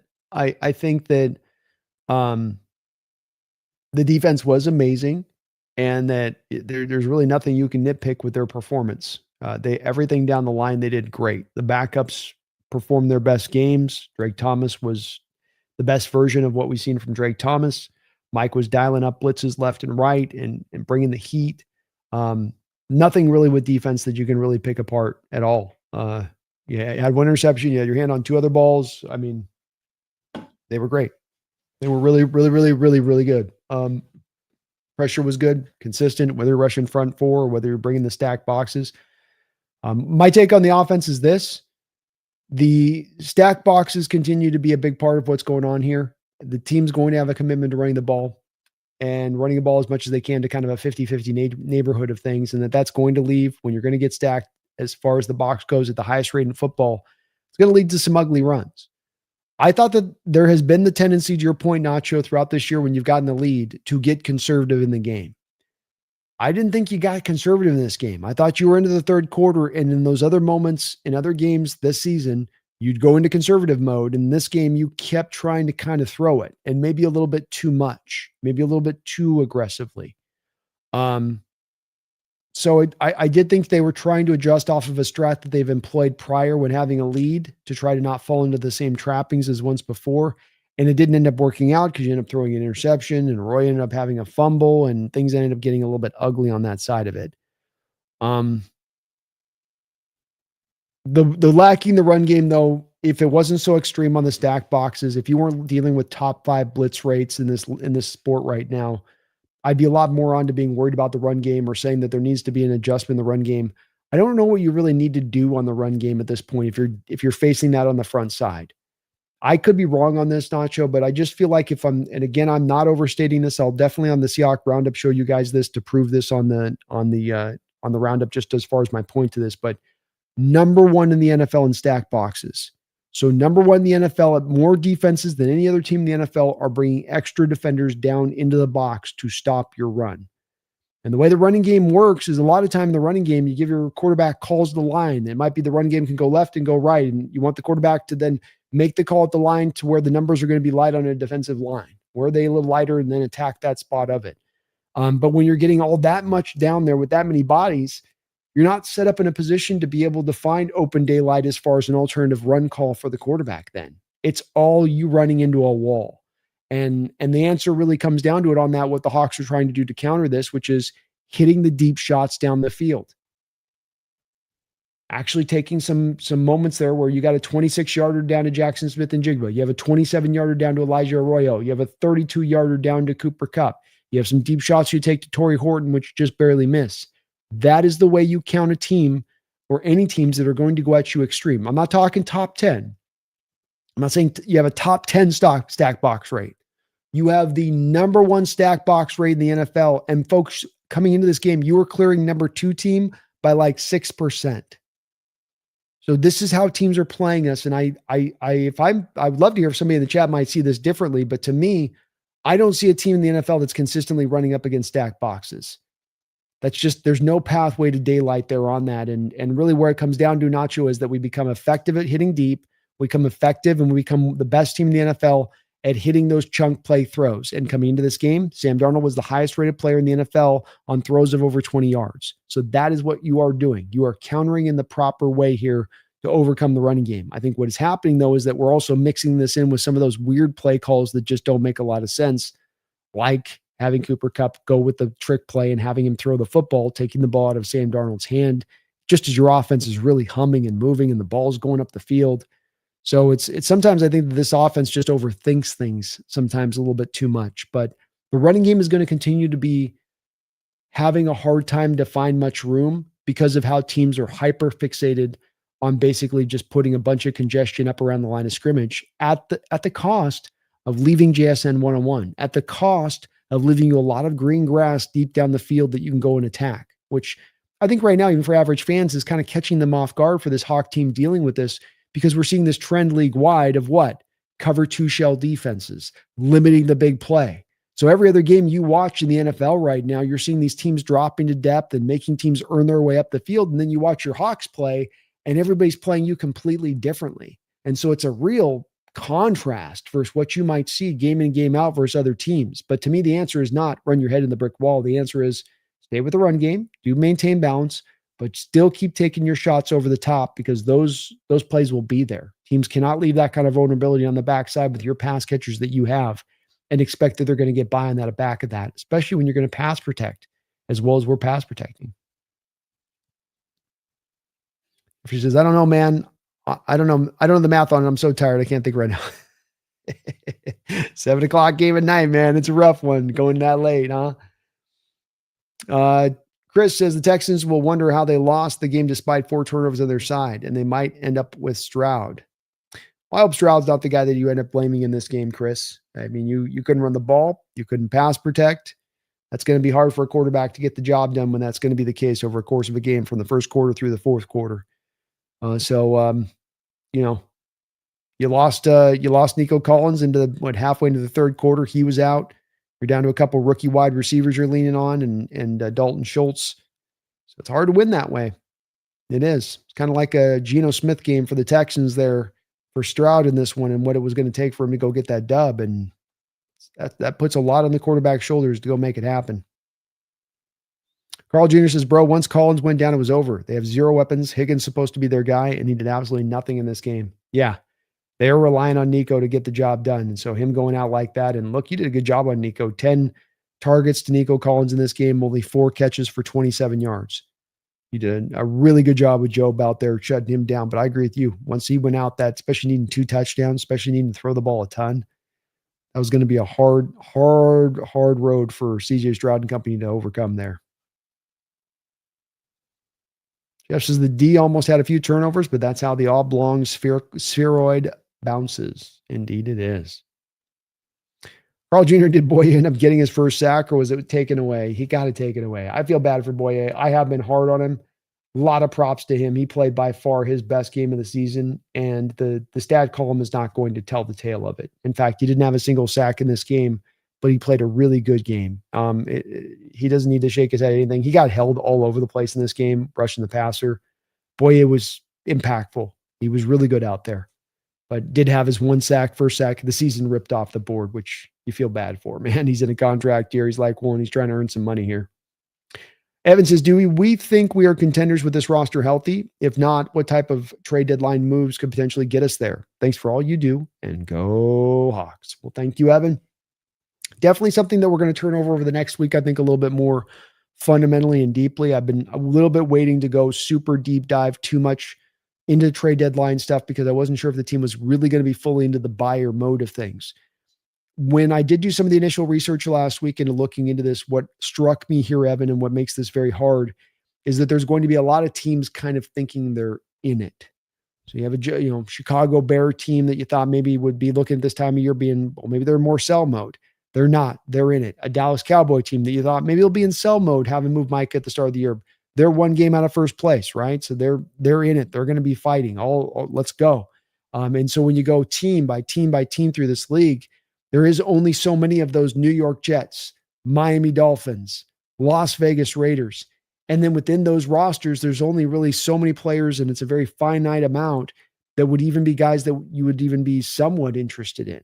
And so when I've initially looked at this, Evan, there's been a lot of very hard guys to find that could really, bring us what we want. I think a couple weeks ago, we might've been thinking about edge rush, but with Uchenna Nwosu coming on as he is, knowing Derek Hall is going to come back, DeMarcus Lawrence back and healthy and having the impact he is, maybe you feel okay about your edge. We don't need to really, it's more of a lateral move to go get one of these edge guys we're talking about. And corner certainly could be in play where you get a little bit more reinforcement on depth of the cornerback position. But I think coming back to the initial part of your question, I think, are we contenders with this roster healthy? I think the answer is yes. I don't think that there's any guarantees on this. NFL season's a long year. There's parts of this team that still have to come forward to be contenders. I think there's reason to believe that it can naturally occur, and you're not talking yourself into a daydream at that point when you say that to yourself. I think you can look at this team and say, I like the track we're on. I see improvement coming along. I see both sides of the ball showing some ability to be dominant. I think it can get better as the year goes along with that. I think, if there's I'm a big guy and go make a major move, Evan, go make a move for a Crosby guy, go to the Ravens and see if they're going to be willing to give up that center they've got there who's up for a new contract and they've not paid yet.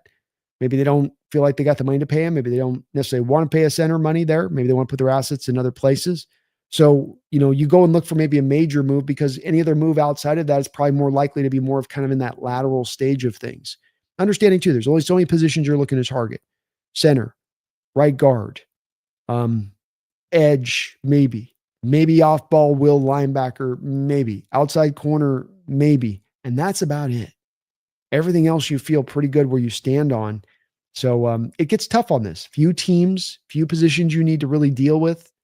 Kind of all boils down to where I could really see this going either way, Evan, of not making a move because there's just not that guy that's there to go get, or you make a move because something just kind of opens up and you just try to reinforce something a little bit extra, just to kind of make sure you got some built-in insurance for injury.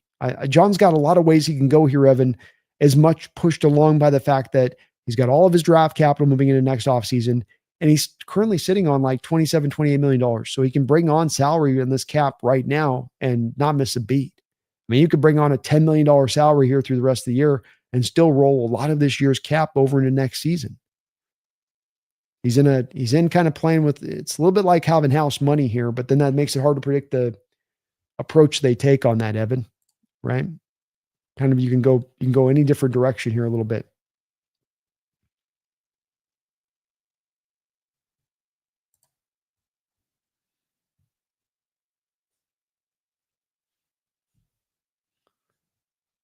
Antonio says, and I used to complain about the time when I was living in Brazil. It can always be worse. Yes, sir. Yes, sir.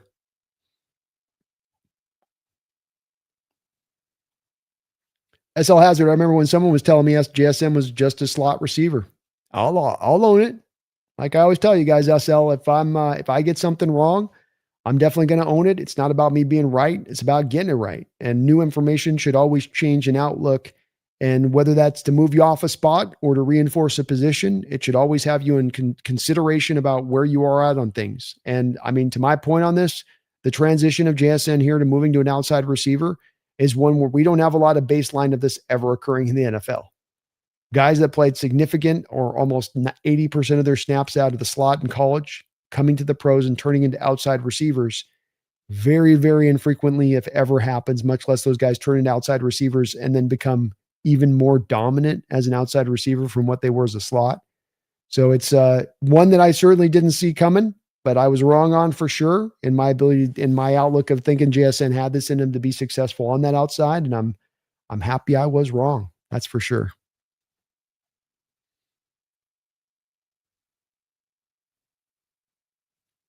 Chris says, by the way, even though our offense was sloppy, they scored 27 points in the Texans, who had previously allowed an average of 12 points. Not too bad. Not too bad. Not too shabby.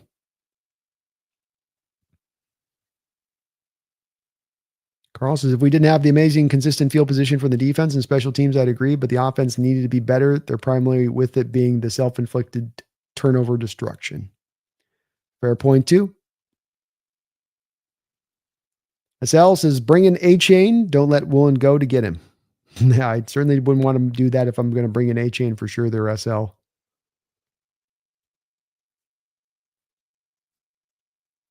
Jeff says, deep chunk plays. By God, that's Tyler Lockett's music.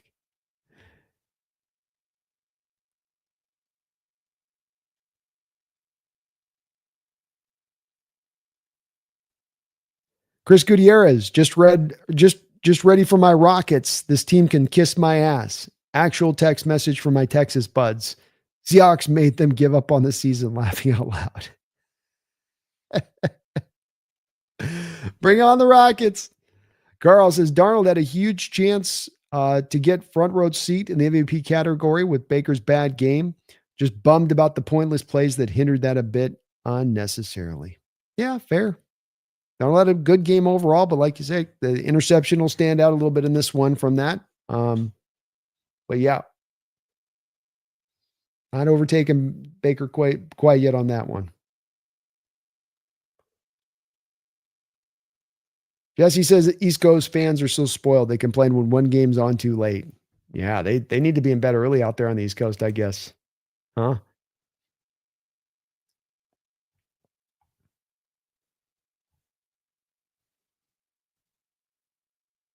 Carl Jr. says Cooper Kupp updated career passing stats 0 for 5 with one interception. I think we got to retire Cooper's throwing. Roy says, hey, B, how do you think Cooper Kupp's quarterback rating affects LeBron's legacy?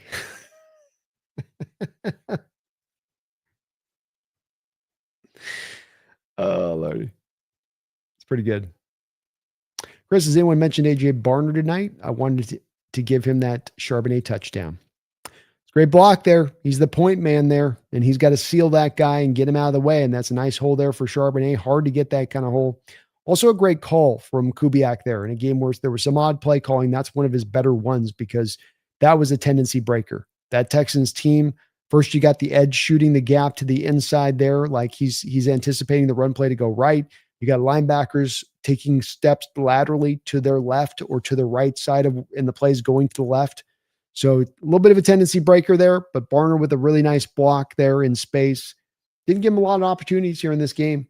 You know, he's got 3 targets. One of them, the Stingley interception. Just didn't have much of a plan to utilize him much tonight, or the tight ends as much in general. Like Arroyo got a couple of those catches on the first drive, and then you went to him only a couple times in this game too down the stretch. So, yeah, good block there, but just didn't have a lot of work for Barner in this one. The tough part, again, when you come back to, you don't throw the ball a lot anyway, still even in this game, and this felt like we threw the ball a lot comparatively speaking to some of the other games this year. Still, you're only up to 31 attempts, and then 14 of those attempts go to JSN. And it's just, there's only so many balls left over at that point. Part of why trading for a receiver probably just doesn't make a whole hell of a lot of sense.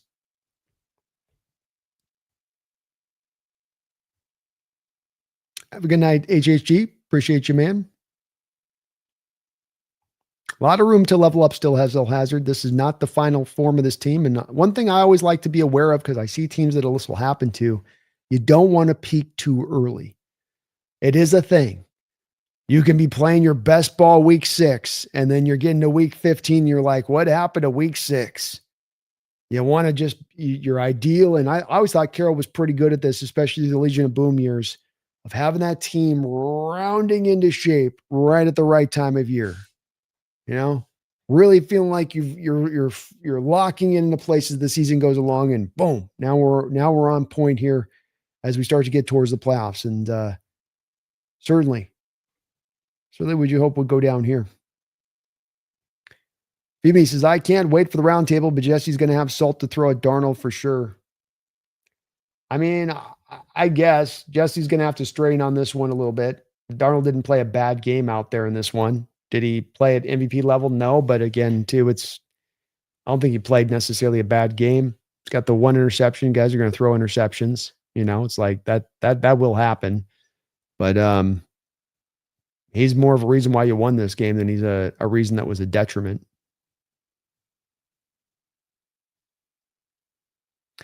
Brandon says, indeed, Kubiak's now 0-for-3 and cover your eyes and spin around like a helicopter play calls. It'll work out at some point, though, right? It's bound to break through. It's bound to. Abdi Prime, Big Brandon beat part of the bye week coming up. Perfect time in 2 weeks. Robbie Utes, Derek Hall, Spoon, J-Love, all will be back for the Commanders away game. Hopefully so. I hadn't heard confirmation on Utes and Hall, but that'd be great to get them back at that time, man. And to your point, this is one of the really cool parts about this is we talk about the team not in the final form, the rounding into the final form, is that you're also moving into a place to potentially, after this bye week, halfway into the season, 5-2 record, to have your most healthiest team of the year heading into that game, where you have every starter on both sides of the ball fully rolling. And boy, how many teams in the NFL are going to be able to say that after next week? Probably not too many.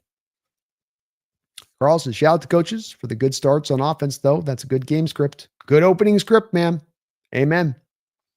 Had that thing rolling with some great calls. And you loved set up that Cooper Kupp on the 32-yarder and getting Arroyo matched up on Alshire as he did.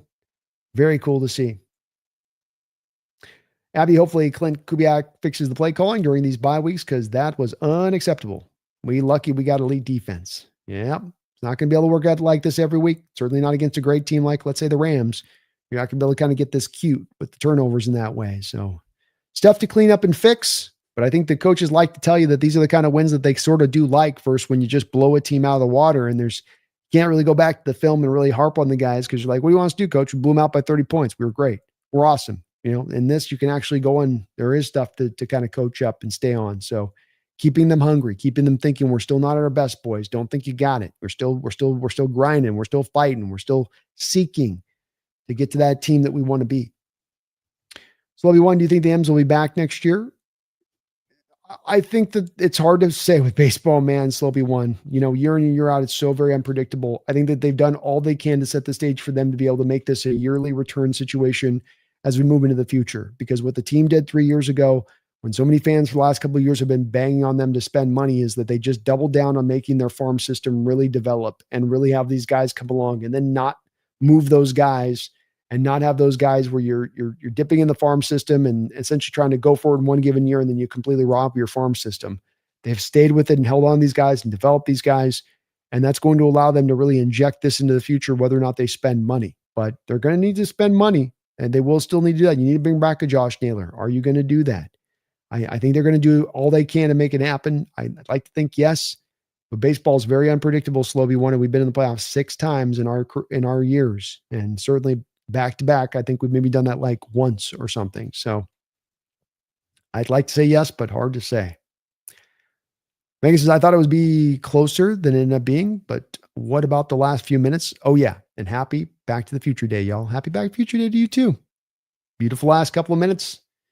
Got the comfortable win on the back of 4 turnovers, Megan. That's not too shabby. Carl says, exactly. After the initial game script runs, we really started struggling with the offensive play calling. Yeah.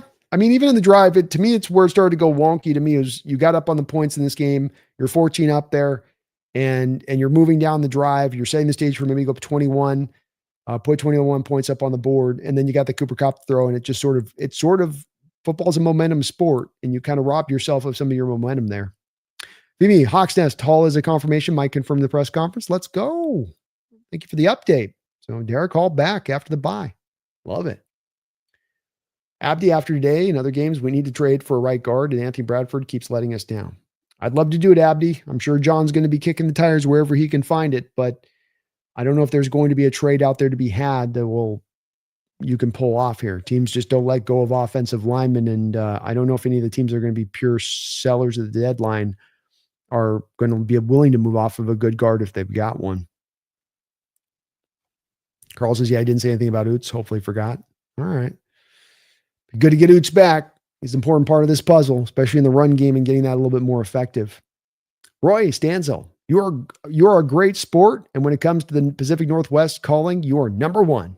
Thank you, and keep doing what you love. Well, that's very kind of you to say, Roy, and I do love what I do, man. I have the best job in the world, and you guys make this just always a fun, great experience for me to go live and hang with you guys every single time I do it. I can't believe it, how cool you guys are to me in this way. How much fun it is to be able to just kind of chop it up with you guys, win, lose, or draw, wherever the team's at. Like you say, man, I love what I do, and I'm really blessed to be able to do it. You guys give me the opportunity in that way, and I thank you all for that. Jeff says, trade for a right guard. We go on a run. I feel like having a third wide receiver is needed for if we want to get to the playoffs. Maybe a receiver move that you can go out there and make. It certainly is potential, something, that tends to be a position. It's kind of like outside corner where you can tend to find a guy where I don't know if we could find a right guard, Jeff. I don't know if Wyatt Teller's really not a guy even in play. If you can get past the whole Uchenna thing and the dirty hit thing, his dead money's not going to allow the Cleveland Browns to move him. And there's just not any teams out there. I feel like you can really go find that guard out there. Maybe a Kevin Zeitler with the Titans. I don't, he's really old. But also to your point, it's not like you need a measurable amount of great play to get an improvement off of what you've been at with Bradford so far. Yeah, baseball's tough, Slopey one. It'll humble you. It will humble you.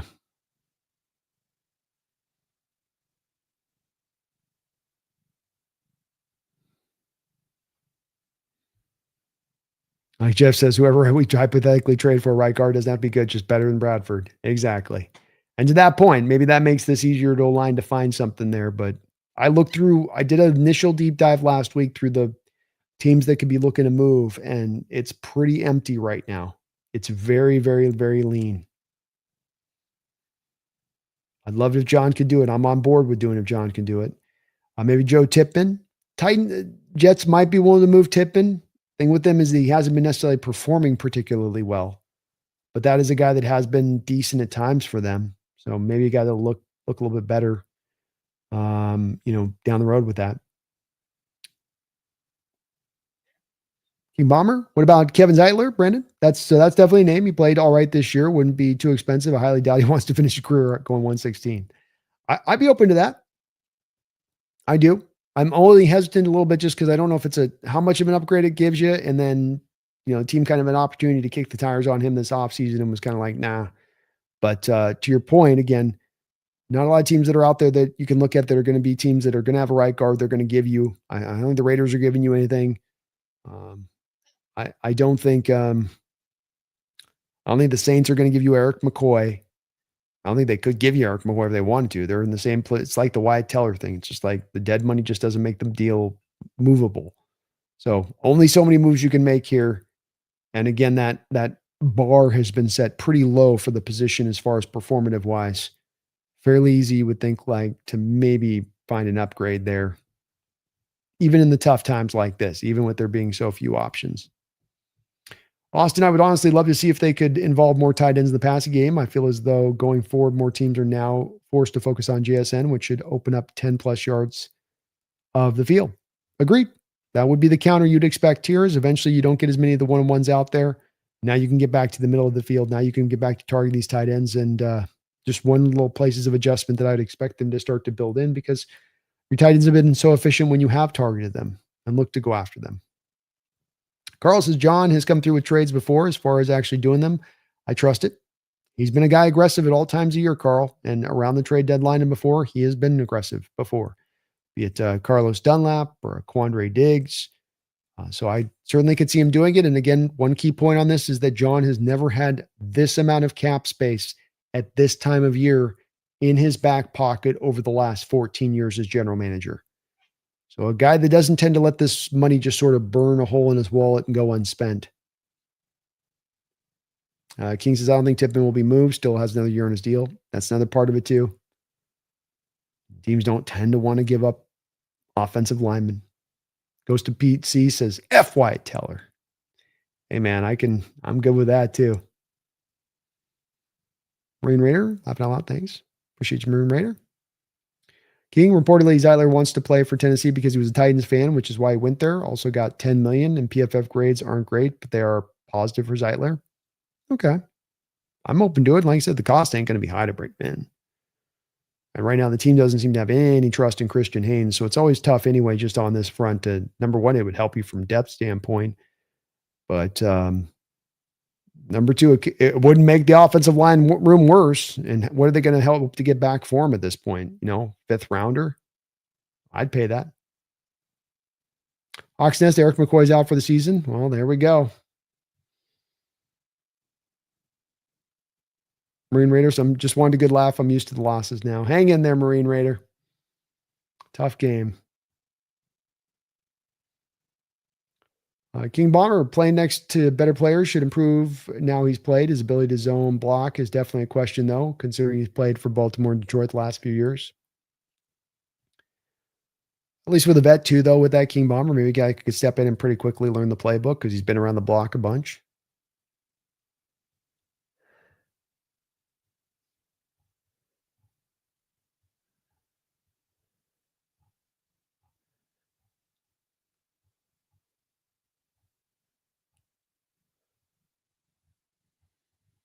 Pumpkin's happy about the win. Appreciate you, Marine Raider. Hang in there, man. Brighter days ahead. I was a Texan fan. I'd just be like, look, Texans need to do one simple thing this offseason. Defense is pretty well on point. You can add some parts. Nico Collins with the receiving crew you put together and Noel and Higgins should develop with time. Make building the offensive line not only a priority, not only an emphasis, but the number one priority as you head into this offseason. We're going to make this happen by hell or high water. And if it's just got to happen by the draft and through the first 2 days of the draft, so bloody be it. but we are not going to let CJ Stroud get bashed again. We're going to take the approach the Chiefs took a couple of years ago in the Super Bowl, saying never again, whatever it takes. Orlando Brown trade, Creed Humphrey drafted in day 2. Whatever it takes, signing Joe Thuney as a free agent on the open market, whatever it takes. This Texans team needs to make that the guiding North Star of this organization as they move into this offseason. And today absolutely showed that. Always sucks at box. McCoy out for the year. Sucks, man. I really wanted us to go get him. Would have pushed us to a serious contender status easily. I don't disagree in that the effect it would have had to be able to go get him would have been huge alpha. But this would have been one similar to the Wyatt Teller one, where it's a name that's bandied about and thrown out there a lot. But because of the dead money that's associated with what he's got on the books, and because the Saints don't have any money right now to spare, there's no way that the Saints could have afforded even to make the move in the first place. Like the Wyatt Teller deal, I think there's not a way to really do it from their angle of things, because they have so little money that they're sitting on. They have to eat the dead money on the bonus, and McCoy just signed the contract pretty recently. King says Cesar Ruiz hasn't been great. In regards to both the Browns guards, their contracts aren't very movable. There it is. Exactly. And yeah, with Ruiz, I think King Bomber as well with him. To me, that's more of a guy that should have been a center day one. They moved him to guard there in New Orleans and trying to make it work with him at guard. And he's been okay and functional for them at guard at times, but he's really should be really a center. And that'd be a guy that'd be a market opportunity for me in the offseason, who I'd look to with the Saints to be like, hey, you don't want to move McCoy, but maybe you're not super happy with Ruiz. Maybe we kind of kick the tires on that one. Tore his bicep. Yeah. Thanks. Austin, fun question. If you could choose an active NFL player that used to play for the Seahawks to come back to the team, which player would it be? Great question, man. That is a great question. I could choose an active NFL player an active NFL player. Great. Even a better question. So I don't even go back to history. So it's got to be a Seahawk that was on the team that I could bring back onto the team. What a great question, Austin. Let me think about this one for a second.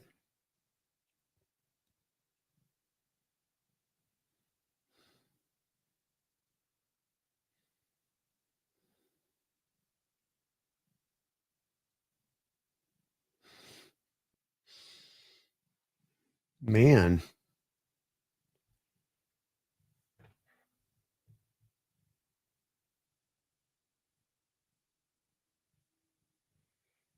You might have me stopped on this one. I don't know if I've got a good answer. Definitely can give an answer, but I don't know if it's as much of the answer. I don't know. Maybe put Puna Ford at one tech.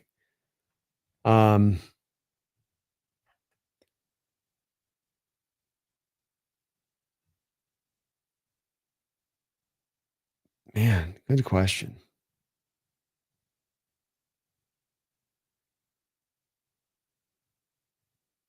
Hard part is that once you let guys go here, they're pretty much, nobody really leaves Seattle to go and, light it up somewhere else. Not really. We tend to have gotten what there was to get out of them here in Seattle. So,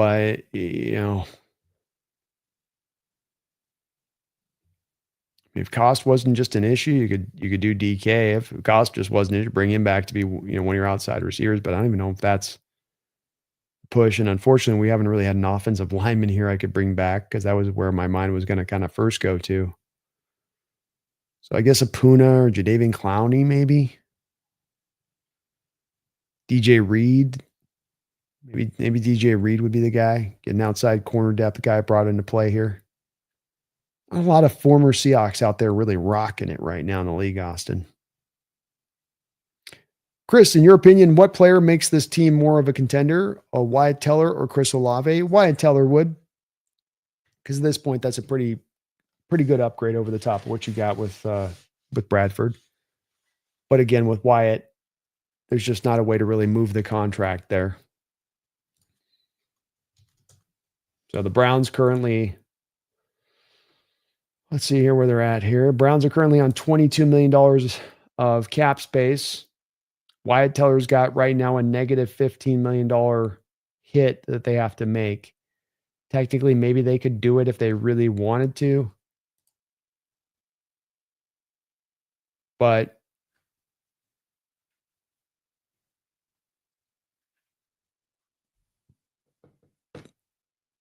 they could technically do it if they wanted to, but that's a lot of cap to ask a team to eat that in the Browns case, which is going to be probably then a situation where they're going to want more draft capital back in return than you want to give up.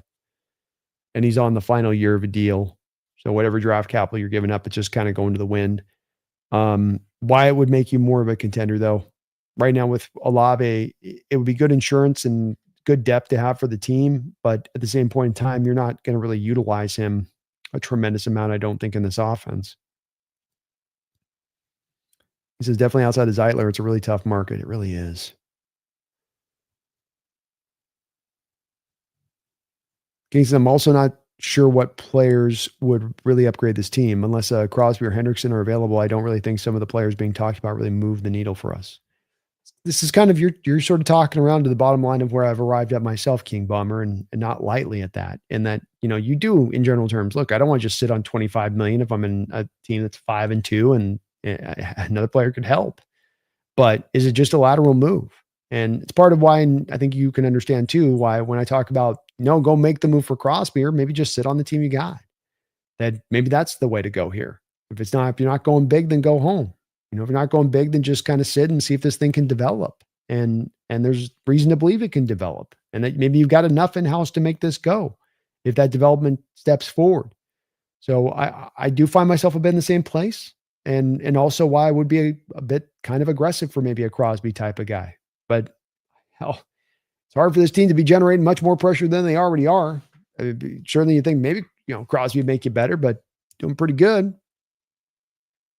Brandon says Disley, always thought he was underutilized. Like he got a glance in the Lubiel offense. Yeah, it's not a bad name there. He's carrying around a knee brace and shoulder brace. Kind of think he's probably getting a little wore down. Ernest B. Film says Ernest Jones is him. That is all. Love to hear all you guys talking big in the press conference. I'm super hyped. Love to hear the guys hyped. They should be hyped up too after a win like that. Big job of them stepping into the territory, and Ernest Jones is him. 11 tackles, 1 tackle for loss, a pass defensed, an interception.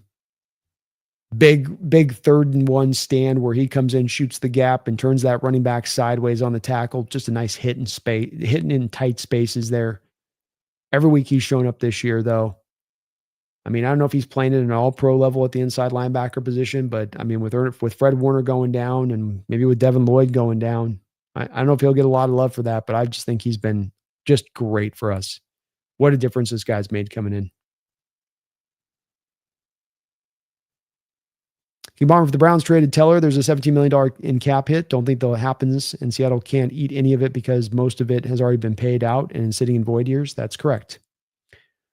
So there's no way to do it, and that's where the draft capital starts to go into probably a day 2 pick from what should be probably a day 3 pick for Teller. And that's where Seattle goes, okay, do I want to give up a day 3 pick for a short run of Teller? Basically a half season of Teller at that point, King. And for an offensive line who's got to come in and learn the playbook, probably just doesn't make it really add up to being able to be had. Brandon says Cody Barton might be a decent fit in McDonald's defense. Maybe there. There's Jordan Brooks out there too. I was Jordan Brooks next to EJ would be nice, man. Maybe I would worry about him in coverage to, Alpha sucks. You got to see Drake Thomas grade A in coverage in this game. Jordan Brooks would not look like Drake Thomas did in this game in coverage if he's playing that same spot. Carl Jr., he just keeps making plays. I mean, the guy out there with no gloves who's supposed to not be a good pass coverage guy has 3 interceptions this year. Great stuff. Yeah, not only does he have the 3 interceptions, they're not cheap interceptions. It's not like he's sitting back in a dead space and the quarterback just kind of throws him the ball. He's got to go high point the ball against the Niner game, dropping with really great depth on a play where Purdy's trying to attack deep down the field with him in the middle of the field. He's got the pick on Marvin Harrison, and he's got the bobble where he just has great drop there, and he's right there to be in the right position at the right time. And then that pick today, falling on his back, able to pluck that ball out of the air. Great play on his part. He's been sensational.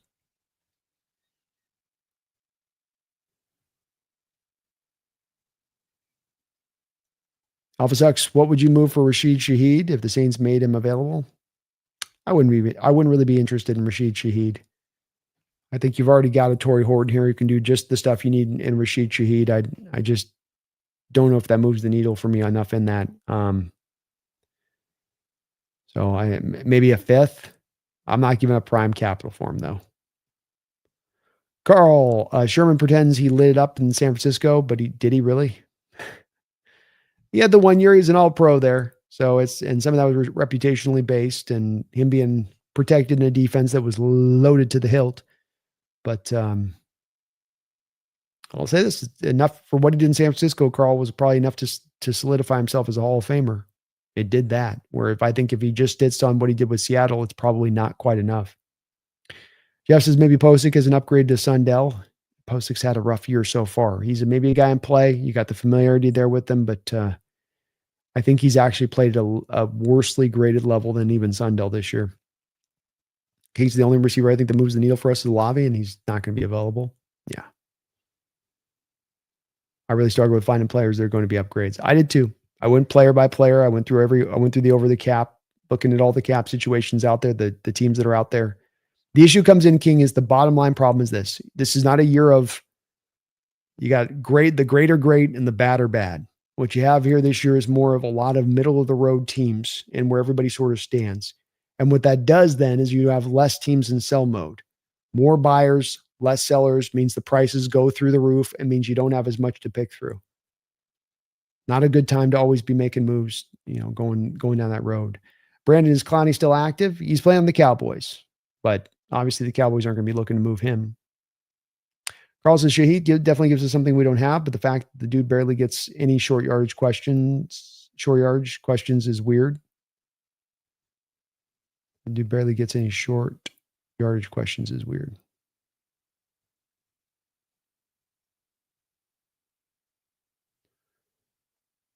We love some of the plays Rodgers and DK did where DK just jumps straight up and catches the ball where no one else can. Straight fantasy football stuff. Rodgers doing his best to try to use some of DK's size, it looks like. They're kind of coming along. Carl says Clowney dominated for Dallas this week. Oh, goodness. I love Clowney. Alpha, trading for Teller be extra expensive because you're going to have to make up for that cap they have to eat with the picks. Amen. Amen. And then that's a Wyatt Teller who will be a free agent after this year. So half a season of Wyatt Teller. You're right back to probably having to deal with the right guard problem after this year, and you're one day 2 pick down, then having to do it. Roy, what was your biggest big brain Hawks moment? Basically a moment where you could see the Hawks matrix. Ooh.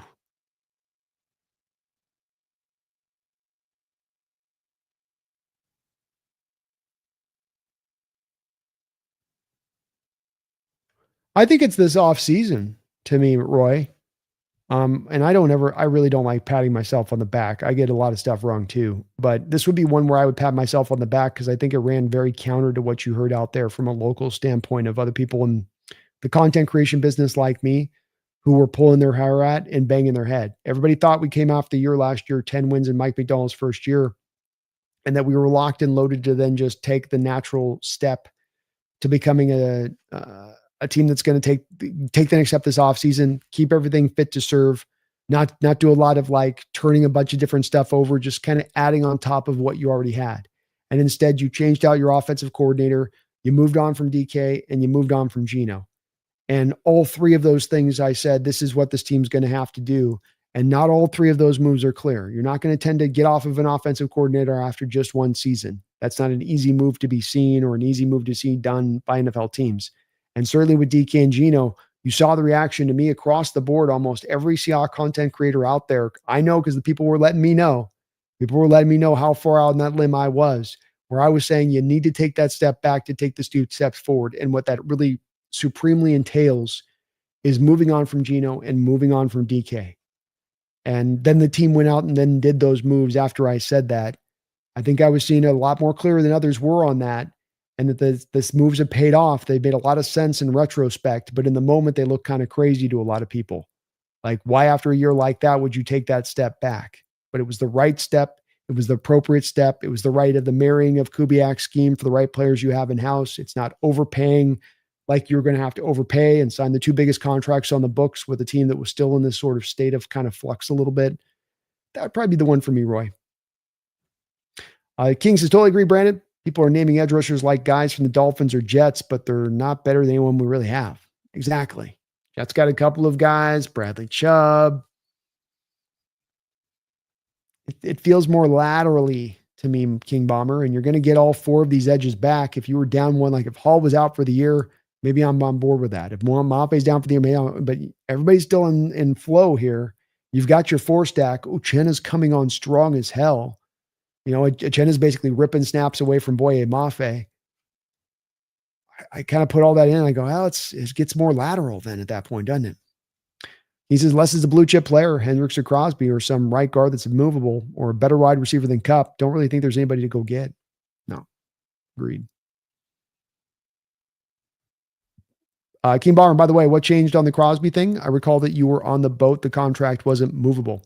That's why I should probably make sure that I do my full due diligence on researching before I go off half-cocked. And what happened here, King Bomber, was that Crosby signed a new contract at the start of the year. And anytime I'd taken for granted that anytime a player signs a new contract, that there's new bonus money added to the deal. And what the Raiders did instead is that rather than add any new bonus money to the deal, they kept the bonus money that was already almost on its way out the books of draining out the back end of the books. And they just guaranteed his contract for the next couple of years. So there's no new bonus money. And so what I thought that there would be new bonus money on top of the old bonus money, the combo of those two bonus monies would not allow them to move the contract because the dead money would be too great. Because there was an extra new bonus money, he's got literally the last 2 years of the bonus money on the deal there. So this year and next year is the last of the bonus, meaning that when the Raiders move him and that bonus accelerates, it's not that much. The Raiders actually have an ability to move the contract then with that dead money. But this is also why King Bomber then with Crosby, you're going to have to pay up extra draft capital to get him, maybe even more than Micah Parsons, because of the fact that you're not have to sign him to a new contract extension over the next couple of years. So just didn't do my deep dive on that. Lou says, I want Keon White. I feel he would thrive under McDonald. I like Keon White a lot, Lou. I do. Just don't know where you would find the room to necessarily play him. He's a little inside outside to get the most out of him. And you're not going to find probably 3 tech snaps for him in this defense. But might be a guy could maybe be effective as an edge. King, these maybes on Brooks and Barton are not maybes. Laugh my ass off. What is it with the fan base wanting to bring back Brooks and Barton? Did everyone forget how awful they were in 22? Granted, it was a Pete team. Yeah, Brooks gets a lot of love in the fan base, King, and I don't quite understand as well why. I think they're kind of looking at his tackled numbers here with Miami, but Brooks can't cover anything. So like it's not just a minor hole in his game. It's a massive, massive hole with him. One that teams target. And one with Drake Thomas that you can't target, as we saw today. So I'm not as much on either of those two guys, but Brooks does seem to kind of carry some weight with the fan base a bit. Alpha, I think Brooks is underrated in coverage. Certainly had his moments, but for the most part, could run with anybody across the field. There's a whole highlight reel tapes of him covering receivers deep. I mean, I don't know. I don't know about that one, man. I mean, yeah, you can bring up a highlight reel of a guy and take snaps for the guy who's played so many snaps like him, and you can find some coverage reps with him in that way. But I've watched so much tape of this guy over the years in coverage. I'm not. I feel like I'm on pretty firm ground here with him in saying that this is not a guy that is good in coverage. I don't think he's underrated. Remember, and this is a guy that gave up 1,000 yards receiving and coverage from off-ball will linebacker. That's kind of tough to do. So even last year with Miami in 2024, even last year, he's still at 725 yards given up last year. He's still allowing 80% of the time he's targeted, he's allowing a reception. So I This is why you don't just go off highlights. This is why the bottom line numbers and going off of the view and you pair it all together on this one for me. But he's miserable in coverage. He's very fast. The problem is not speed when it comes to this. The problem that comes down to this Alpha Suxamaka is that he doesn't have instincts in coverage. He has no ball skills. He can't recognize the ball in air. He doesn't get his head turned back around for it. So it's a big detriment with him back there, and I don't think he's good enough as necessarily some grade A. He's a good run tackler, he's a good run defender, but it's too much of a deficiency to me on the other side of it. Daniels is too active. Seahawks to bring back. There are only two acceptable answers. Cody Barton Collier. Brandon Jano, 100%. Drake Thomas was an absolute dog tonight. 42 has been the biggest surprise to me over the past few weeks. I mean, holy freaking moly. He was good. Carl Jr., did you hear Greg Bell pressing Mike in the press conference? Oh, was Ernest supposed to be dropped back that far in coverage? Mike shut him down. He's supposed to be where the ball is. Interesting question there from Greg Bell. Why would you be asking that on a pick where the guy got the interception? I didn't hear it. No, I haven't had a chance to check out the presser yet. King, if Teller was movable and the Browns were willing to do it for 7th, do you think you'd consider it? What happened with him and Nwosu, especially with how well he's playing? I think Nwosu would be able to be sold on the fact because you're upgrading over Bradford and he'd be fully aware of that. If you can make that move for him to do it that way, yeah, I'd completely. If I can get him for a day 3 pick, it makes it a no-brainer, and I think I can sell Uchenna on it. But I don't think there's any way that the Browns were willing to move him for a 7th round pick when they've got to eat that dead money to make that happen. Kieran, I'm still mad at Drake fumbling that S in the end zone. Not real sure why he's on the field. There's probably an upgrade out there for Drake Thomas for sure. Drake played a great game tonight, Kieran. I don't know. And he played an awesome game. Like, he's going to be very highly rated by PFF coming out of this game. It was very good. He's not necessarily had the kind of game he had tonight overall, but he was good.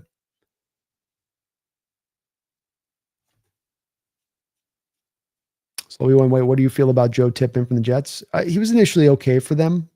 He's had not as good a year there so far, so that'll be one. And I don't know if the Jets would be willing to move him really.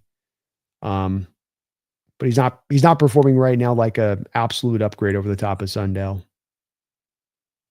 Kings absolutely hit the nail on these teams all being close to each other. Everyone is beatable outside the Jets, Dolphins, Browns, and Saints. Everyone is still in it to some level. Yeah. And unfortunately, that's the cascading effect down to the teams that are available that can sell and those that aren't, and everybody thinks they're in it. And I think this has actually been the oddity that I thought when they extended King Bomber the trade deadline and they pushed it up a little bit a couple of years ago, or pushed it back up, where teams had more time to decide, they would lead to more of the trades, more of the action around the trade deadline. What it's done instead at times, it seems like, is lead to less action because more teams kind of daydream and sort of talk themselves into, well, maybe we can turn it around. Like a Carolina Panther team to me shouldn't be looking at them like, we barely beat the Jets last week.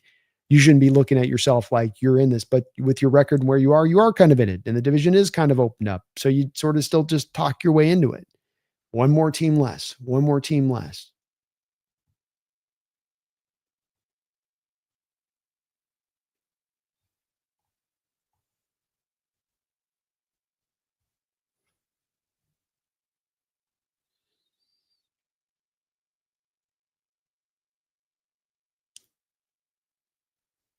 And this is the Waddle could get as a deep threat, but I don't think it's worth trading for him.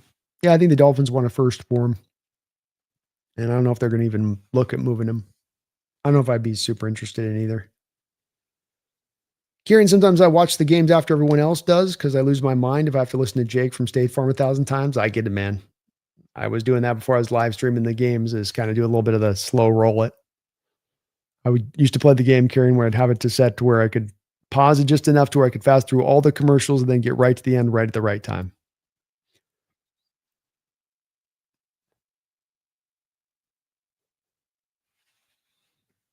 I think the Drake fumble, and Kerry was mentioning that as well. I think that's the play. If you remember, that was the CJ Stroud incomplete pass. So even if he had picked up the ball and went into the end zone, I think that was still one where they were calling that an incomplete on that play?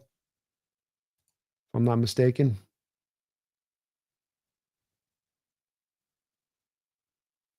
Jeff, I'm really glad that we got the left side of the old line settled. Absolutely. How about Zabel? Has he just been a rock there? King says, I think Schefter put out a list of players that were reportedly on the trade block. All of them seem pretty mid to bad players that need a fresh scenery. Yeah, kind of the bottom line today. Roy, I'm glad I got to be here listening to you, having your Hawks Matrix moment. It's been fun watching it all, especially with the day 2 draft picks. Big hype then, some questions. Yeah, exactly. Exactly. And, don't get them all right. I get to hopefully get more right than I get wrong. But that was one where I'm pretty proud of my outlook on it, because that was not where the general line of thought was at with the Seahawks fan base and with content creators like me and how they looked at it. And there was a lot of doom and gloom on the back of those trades. And there wasn't here on this channel. And I feel validated in the fact that this has worked out. And certainly John's got to as well. King says, gotcha. So the contract is extremely movable whenever Spy Tech's willing to do it. The part I come down here to the Crosby situation is that the Raiders are in a position right now where they can make a very important choice, a very pivotal choice here for this team that's going to look to re-engineer this, is going to look to re-engineer this team in the future coming years. And I've said that this is what's going to allow you with this King Bomber to maybe get more draft capital back to Micah Parsons, because right now he's got approximately about $7.5 million of bonus money remaining on that contract on the books. So they only have to eat about $7.5 million, I believe, of signing bonus to move Crosby. But then that's why you got to pay the extra to get him. So if I'm Spy Tech here, I don't get cute with this. I make the move, whether it's to Seattle or somewhere else.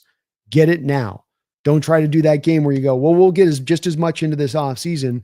Then you see Crosby have some situation where he tears his ACL in week 12, and now you're getting nothing. That would be a Raider thing like to do. That would be you carrying forth what they would have done in the past in this situation. Maximize this, move it on down the road, call it a day, go get yourself maybe 2 first-round picks and 2 second-round picks, or two first-round picks, a second and a third, or something like that. That's the move to do if I'm them. Brandon says, well, maybe it's just me, but I thought Mafe looked all right tonight, getting Stroud off his spot several times. I think maybe he could have had a pick. 53 doing all right. This was his best game of the season, Brandon. You're seeing it right tonight. There were a lot of times that he was held and wasn't called. He had the strip sack fumble that got wiped off the board because of penalty down the field. Like you said, he was good out there in space, knocked down a ball that he was in the right position to knock down on a little zone drop. He was really good. Stats tonight don't tell the story. If you look at just the box score with Mafe tonight, doesn't tell how good he played. Best game for him of the year. Kieran says, I think he's the definition of a mid player, but I'll admit I don't know who's out there who could be moved, but that's where I would look hard for an upgrade personally.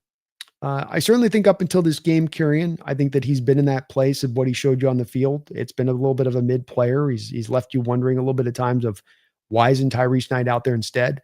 But this was a game where I thought he really showed you why he's out there. He's got 3 pass breakups in this game, Kieran. When's the last time you can remember a will linebacker with 3 PBUs in one game? I thought he was all over the place out there in this one. He was in the right place, in the right spot. He's running his ass off there, just like a little demon. But the key with me on him on this is that I'm with you in regards to, look, he's not going to be the best of a run defending player, but look, we were defending them running great. So it's not as much of what is a need from the will linebacker position. But his claim to fame and why he is in this lineup is because what he can do out in coverage from the will linebacker position. That's what you got in this game. That's what I think that they can build upon. And you touch on the thing that's the bottom line here a little bit, which is just that there's not a guy out there to really go get that's going to be an upgrade there. Talking Cody Barton, talking Jordan Brooks. I'm not so sure that those guys are going to be upgrades off of what you have with Drake Thomas. I'm really not at this point. I think that they could bring some plus sides to it that might be a little bit better than what Drake brings, specifically in what they do as run defenders. But when it comes to him and his coverage drop, he's going to have them beat there. Come back around to it on that, Kieran, where do we make a move just to make a move? Do we make a move that's going to be more of a lateral, or do we actually really, truly find that upgrade if we're going to do something? King Bomber, so many games in 22 and 23 where I was screaming at my TV because Brooks allows a 25-yard completion over the middle of the field. Screw the tackle numbers. Yeah, same. I've watched too much tape of him for somebody to talk me into him being good in coverage. He's not. He has no zone awareness. I cannot say this enough. Jordan Brooks has no zone awareness. He will drop to a spot and literally pick up nobody. He also is a guy that can be hyper attacked with flood zone concepts because he takes the cheese on the first player going through his zone. And then he runs out of his zone, and then they run the second player into his zone, and he's 10 yards carrying the other guy out of his zone down the field. He can be attacked. He can be picked on. This is how you get to a guy at the will linebacker position giving up 1,000 yards in coverage for a season, because teams realize he's bad in coverage and they Hammer it. Hammer it. Teams will not let you get away with having a guy that's that much of a deficiency in one area of his game. They will definitely take advantage. Jeff says, Cody, concrete feet. Barton, no thanks. Amen. King Bomber says, pretty sure he allowed over 1,600 yards that year. Yeah. This is not normal numbers for a will linebacker, folks. It's a position that's pretty well set up for you to be able to, for the most part, limit down the passing yardage. But yeah, he's given up 1,000 yards in coverage, and you're right. It was literally 1,600 yards, 21, 22, 1,600 yards in coverage, 500 yards in coverage, though he goes down to 800 snaps in 2023. So he loses well over 200 snaps there that year, which is why his numbers are only down to 500 that year. Then the second he's back up to 1,000 snaps, well over 1,000 snaps to Miami in 24, he gets back up to 725 yards.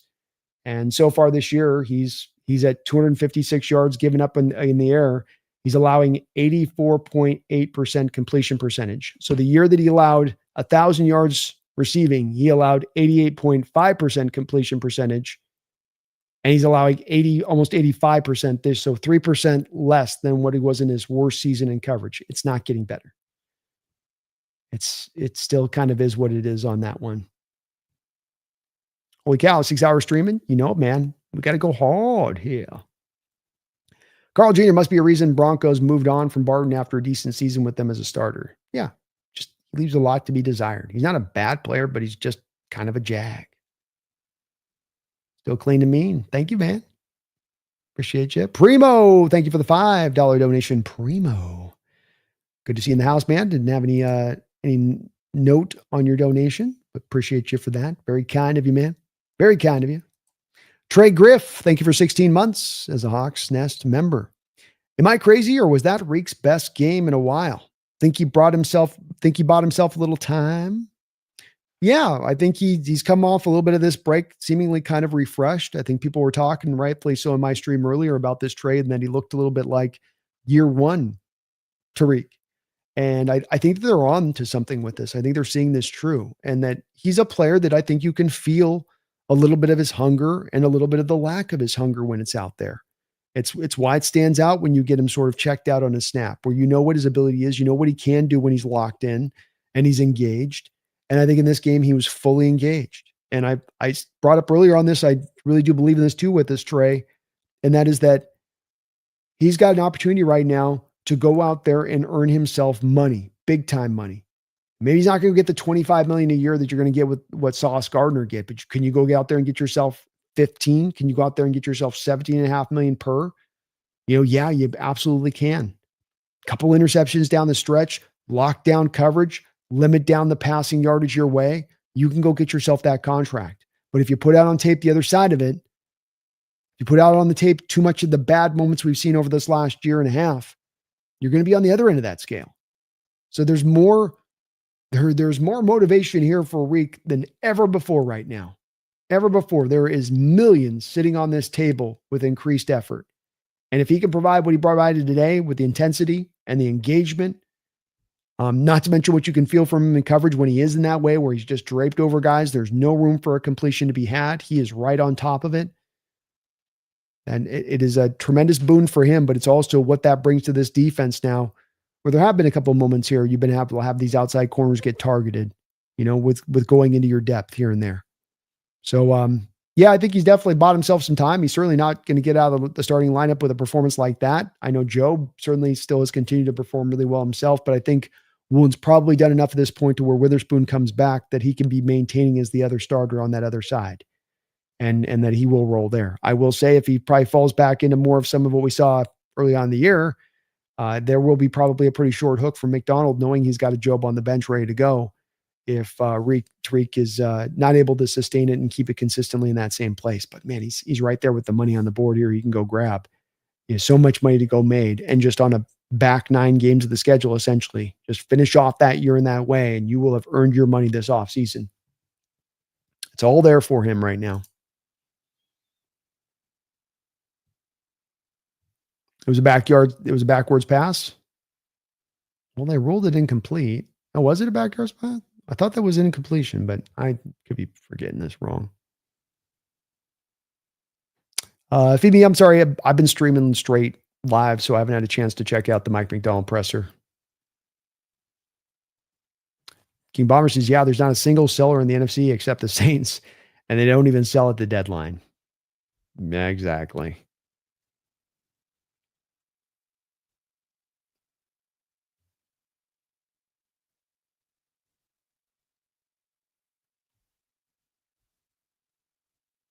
Carl Jr., I'm positive they called it a fumble by Drake, who recovered in the end zone, recovered the Texans a touchback, Texans ball, and then negated it statistically because there was a flag. Oh, okay. There we go. Emmanuel Nwosu's been balling for sure. Oh, yeah. He feels like he's getting back to what we had seen with Nwosu, when he first burst onto the scene here. Wasn't an incomplete pass. It was a touchback because Thomas fumbled it before across the end zone and Texans recovered. Okay. My bad. Sometimes on this, I don't get to hear the live stream. I'm going back and forth between Bryce and I don't get, they're not always clear on the telecast about what's going on. Kieran, no, they called it a touchback. Okay. Got you on the touchback, guys.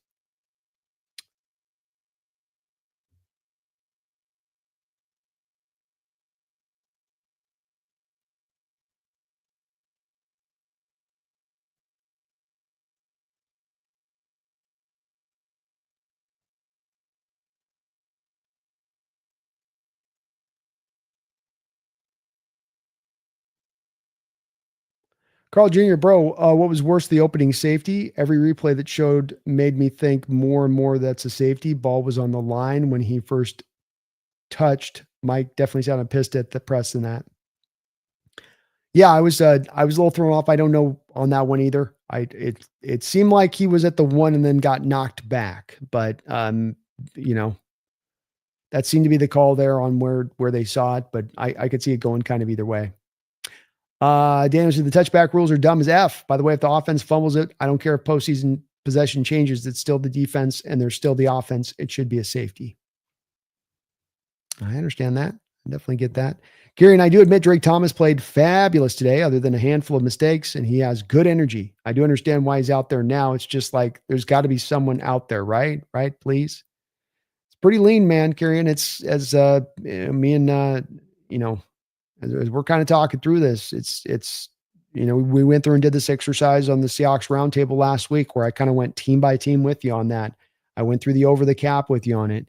It's it takes two to tango on this situation. So it takes both. You've got the cap space and the need for a position, and then it takes the team out there that's got somebody they're willing to move. And there's just not a team out there willing to move. It's we got to wish for something that's kind of in play, and there's just not really anything in play out there. But hopefully he can build on this performance and keep it going. You do still have Tyrese Knight on the bench for some depth if something happens there with Drake. So it's not the worst of shape position on it. Roy, which game has been your favorite this year and why?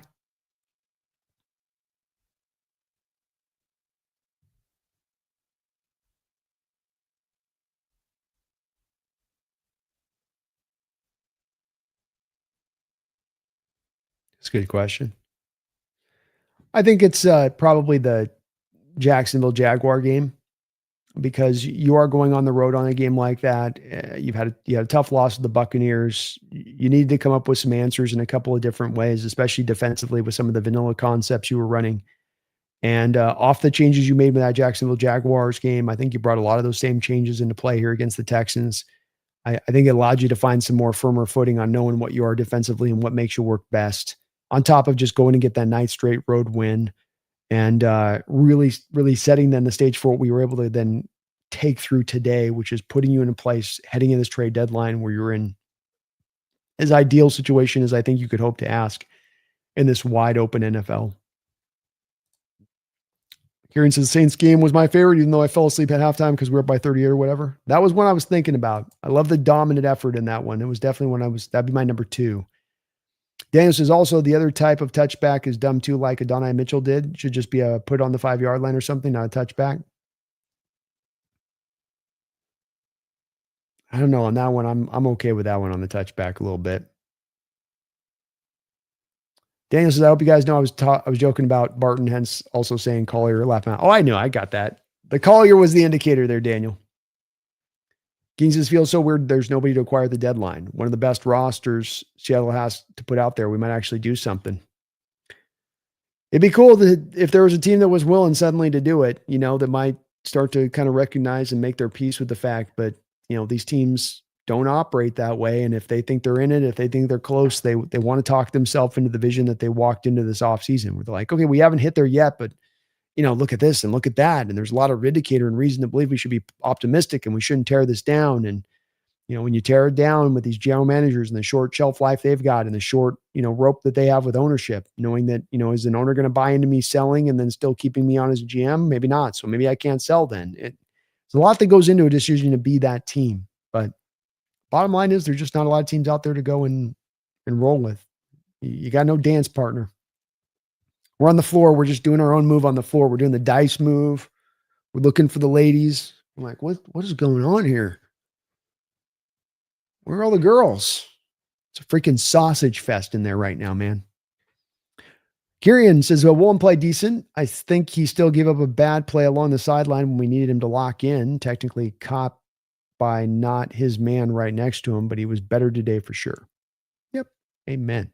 Megan, and 8 p.m. here. Time for me to head out. Talk soon. Have a good one, Megan. Appreciate you. You have a good night. He says the concussion made Reek snap out of it. There we go. Brandon says, no way because I'm streaming past 5 a.m. Ha ha ha. I'm going to have to peace out around then. Just love these 10 p.m. start times. odd start time tonight, 7 p.m. They were making the copy got me through, which is good. He says, come on, Reek had good 9 games and bring us that 3rd round comp pick. I believe in you. We ain't gonna be able to play the comp pick game this year, King Bomber. Way too much cap space. I'm just gonna have to let him walk, unfortunately. John would have to get very creative to be able to play the comp game this next offseason. It was a fumble by Stroud, and we fumbled it, so it became a touchback. Okay. So LB1 says, do a live reaction to presser B. We might try. I'll probably put the button on that pretty much. We're 6.5. Gambling Go. Wow, you're still up. Nice. Go Hawks. Great win. Thank you, Gambling Go. Go Hawks, man. Great win. Kieran says, don't you listen to the players? They think PFF grades. Yeah, the players are certainly touchy about the PFF grades. I think that there's a little bit of ultimately, I think the players are a little over the moon on this. Just kind of. I think the players have a bone to pick with PFF because it's not perfect and because there's some stuff that's not exactly right. And if it's not 100%, then it's sort of throw the baby out with the bathwater. It holds no weight to it. I think that every NFL team out there to some degree does pay attention to the grades. It doesn't mean that it's the mitigating factor or that it's the determining factor. And I think that's where the players should kind of start to wrap their head around a little bit of this and understanding this. There are fans that use the PFF grades for shorthand in every way, and that's completely wrong. But as a tool, as a metric, as a piece of information to include with the rest of your information, there's room for that. And that's the trouble I have with PFF is it seems to be an all or nothing kind of thing where we either got to give it's got all the weight in the world or it just has no weight. And to me, it's always a balancing act of you're doing the eye test, you're looking at statistics, you're looking at PFF grades, you're looking at context at play, what's going around those players to bring about the kind of grades they have and how they are performing. You want to kind of marry it all together if you can. It's not an exact science.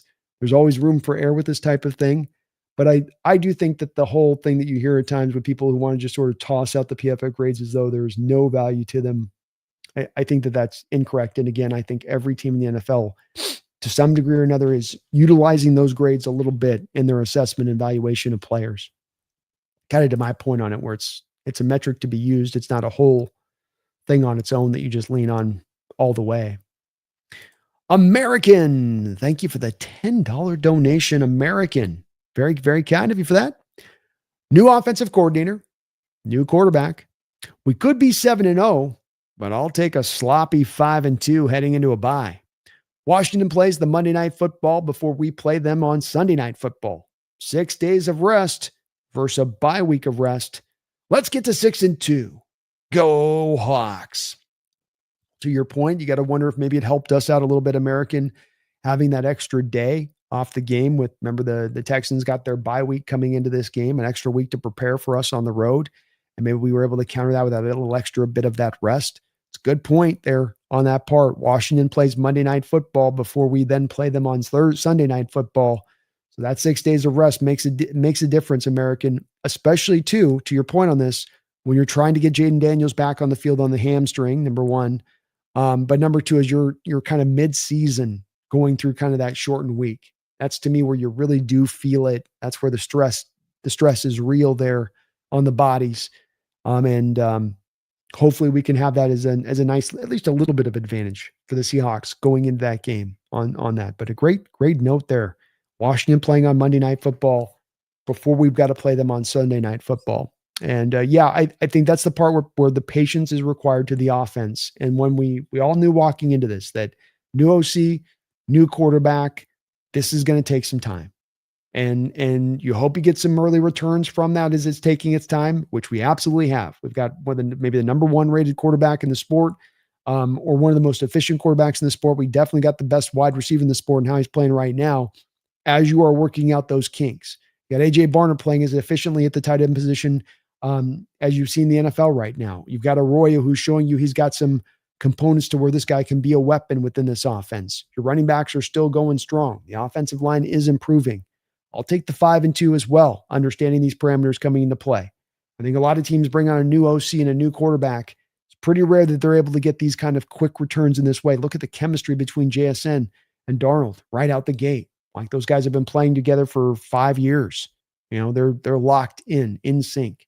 So I take it this, as I said, as you look at the schedule this offseason going into the year, American, I think you would have taken 5-2. Everybody would have going into this bye week and saying, that's great. That's fantastic. And that's, as you say, one more point to that, as you say, you could easily be 7-0 on this.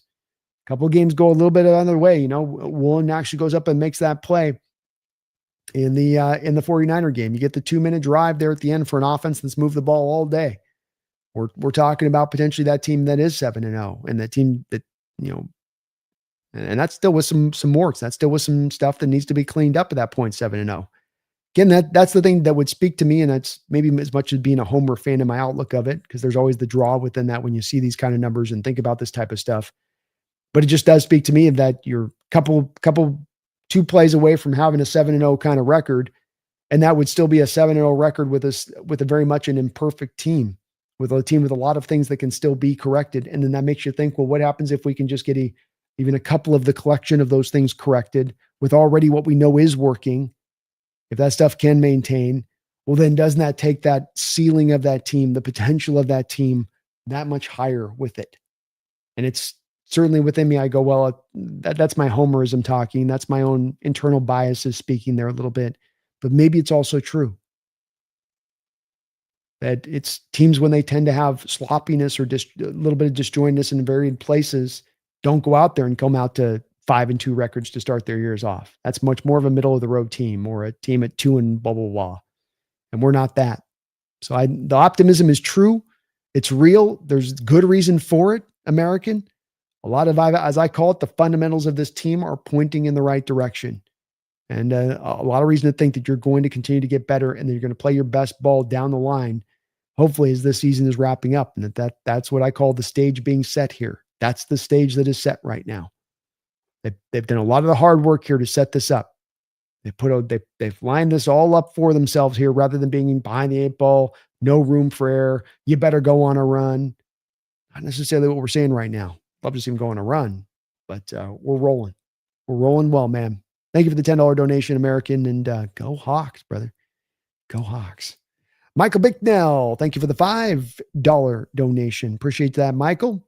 A lot of hate for Darnold in the media. They don't watch the Hawks like the Niners game. I think game plan let Sam down more than his performance did. Yeah, I think I'd be very hard pressed to say that I think that Sam Darnold somehow played a bad game here today.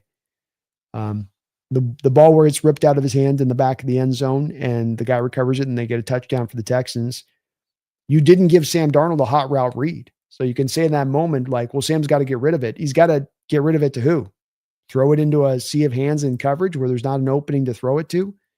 Charbonnet blows the chip block first on Will Anderson and then gets out into his route too late. So Darnold can't get it over to him. So it's really, that's not on him. The throw to Barner is certainly one where it gets picked off, where that's the worst throw for him of the game. That's the worst decision for him of the game. But you remove those two plays. Where's Sam playing bad in this one? Where is he not getting the job done? And it was another game, once again, as we've seen through all these games, where every single game this year, you have not had a consistent ground game to lean back on. You have stayed committed to the run game every game this year, which is a testament to Kubiak and sticking with it, that it hasn't been particularly good. But you've got one of the highest stuff rates in running the ball in all of the NFL. You are having no success in running the ball. Again, that was the way it was today. Again, it was going to be on the arm of Darnold to get this done, and he got it done. And so the big time throws he's got to make down the field, Michael, where he's the most accurate passer in the NFL on deep throws. And to me, that's an example of great quarterback play.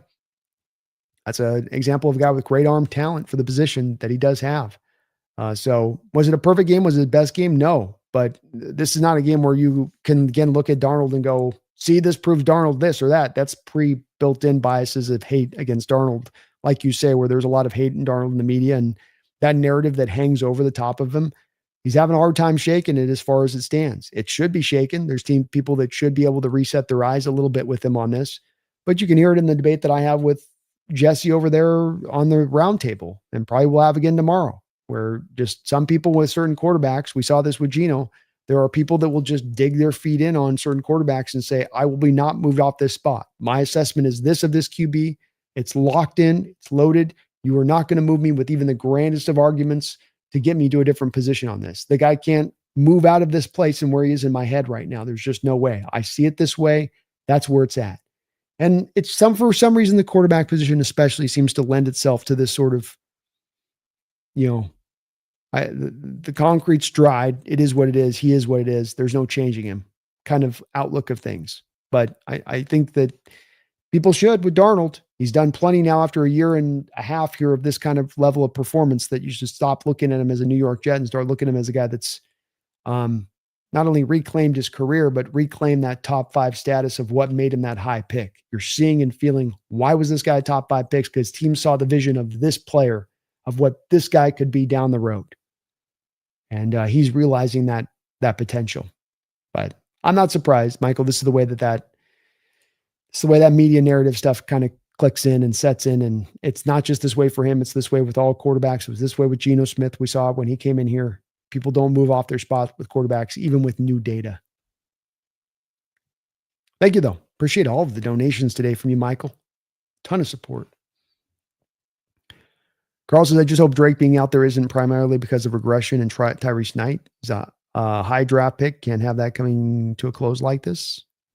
Yeah, I think it's more of the impression I get the way the coaches have talked about this. They could be blowing smoke up our butt. But the impression that I've gotten from coaches is that this is not Drake. This is not somehow Tyrese Knight stepping backwards as much as this is Drake Thomas stepping forward. Is that the truth or not? We'll see. But that's been what they've sort of sold it as. I think in a game like this, the way he played, that certainly feels like the truth. But, it could be a little bit of the Knight taking the step back. Remember too, Carl, there was a very weird injury with Knight at the end of training camp. They didn't tell us really what it was. There may be something there that's still kind of ongoing as well.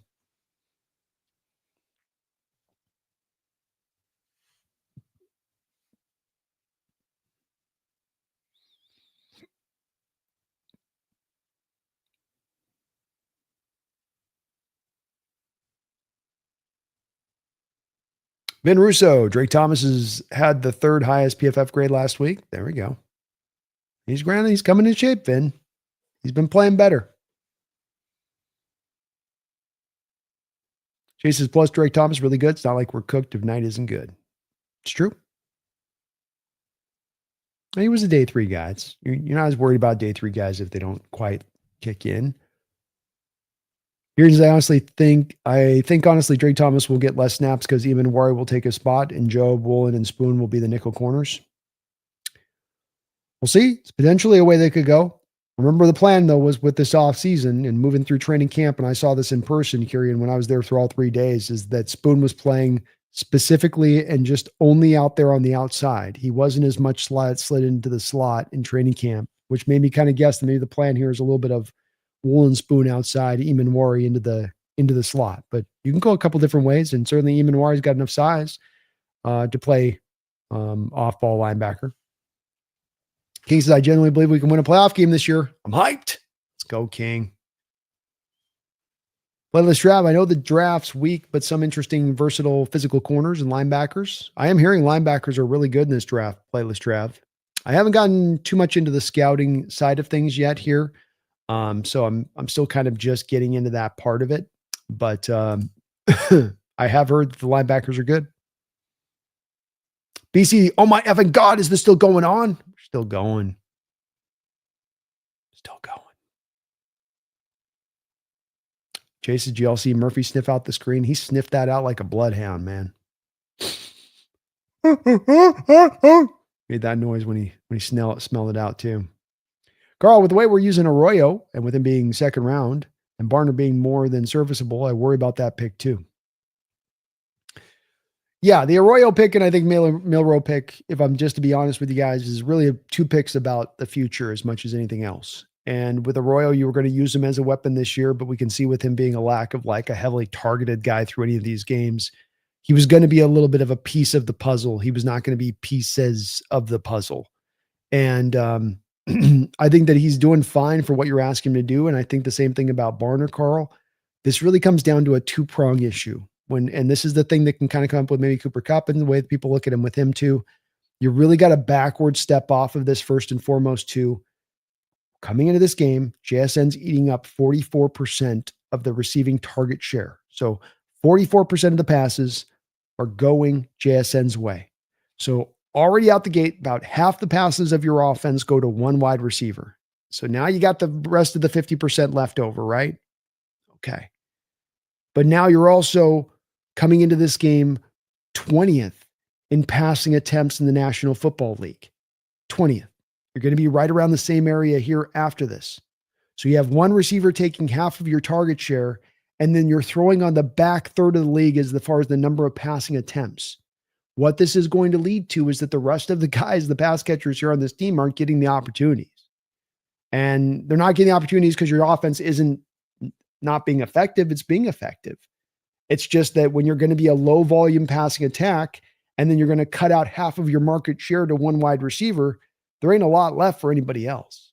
And if JSN was being very inefficient in his targeting, if JSN was somehow being targeted, kind of like you saw Nico Collins, for instance, in this game. I think Nico Collins is targeted like 10 times, gets like 4 catches. You go, well, the rate of return is really not there for the amount you're throwing at this one particular guy. But that's not the case. He's being efficient. So it's not really an issue as much. And it's not as much of a emblematic of the fact that Arroyo's, maybe busty or not worthy of the second round pick that we made upon him. Some of it is about what he will be in the future when we're in 26 and 27. Some of this is also though about, look, you only got so many balls to go around right now. And it's just kind of the nature of this beast so far. I would estimate it's going to change with time, Carl, but it's got to change with time in how defenses are also playing you. Because a part of why you're doing what you're doing is because you're getting more stack boxes and has blitzed as much as any team in the National Football League.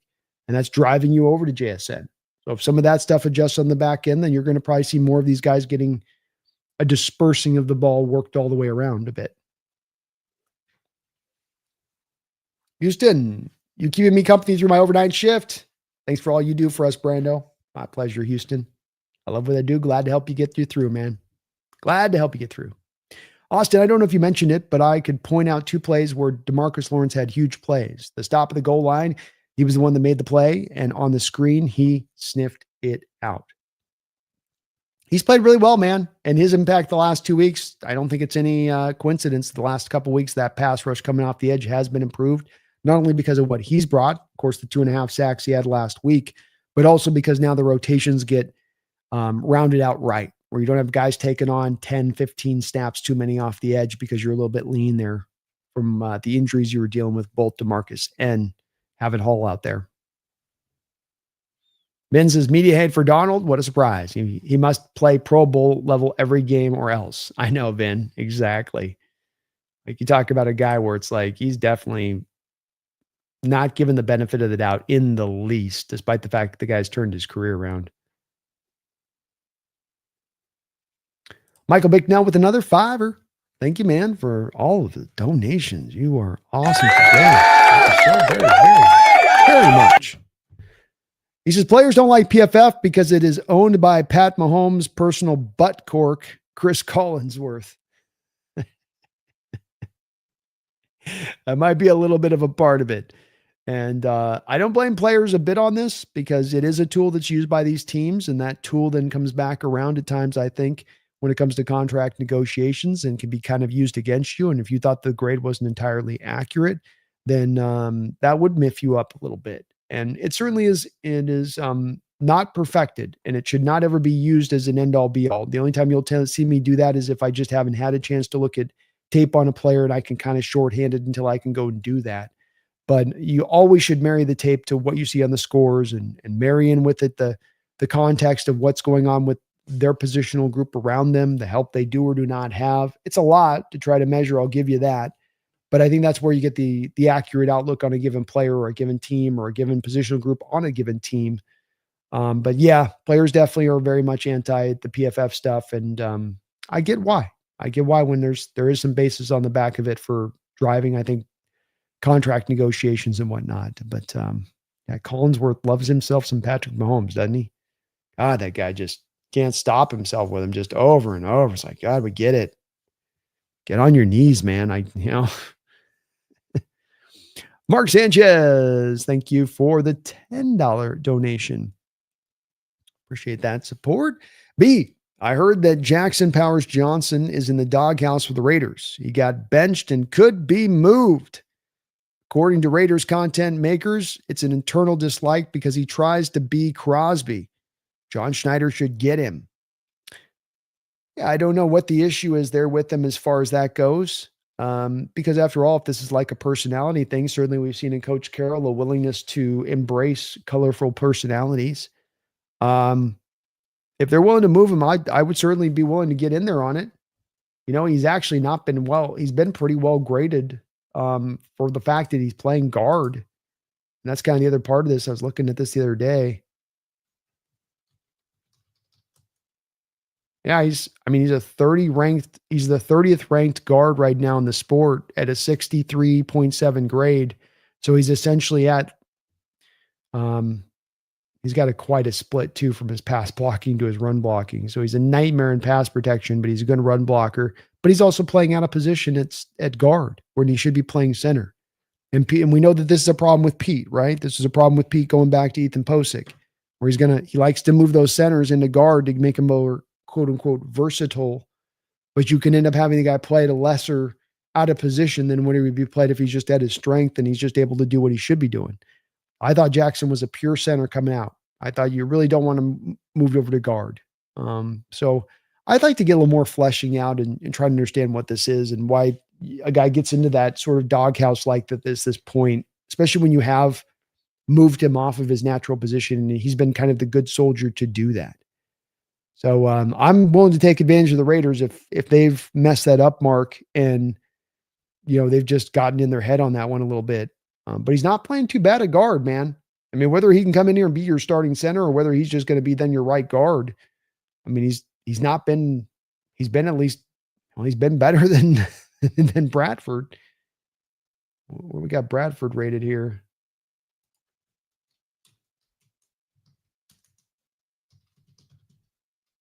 So Bradford's rated your 70th. Holy crap. Bradford's got a 21.7 pass blocking grade.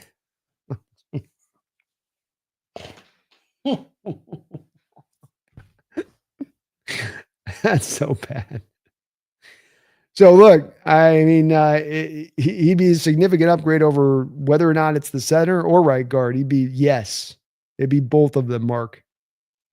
He would be above and beyond on both.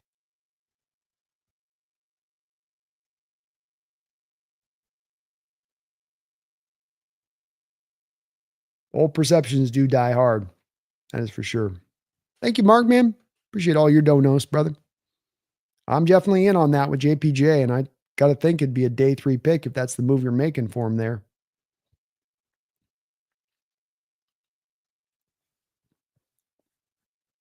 Jeff said they should have lit Lumen up in Mariner colors, but oh well. That would have been cool. Carl says, what media? They stopped talking about the game on SportsCenter 10 minutes after it ended. I'm not surprised. Brandon Jana, dude, we should be 7-0. No question. This is it's a special team. Maybe not this year or maybe this year, but I'm uber confident we're grade A legitimate contenders in a year or two. Well said. And from here. And I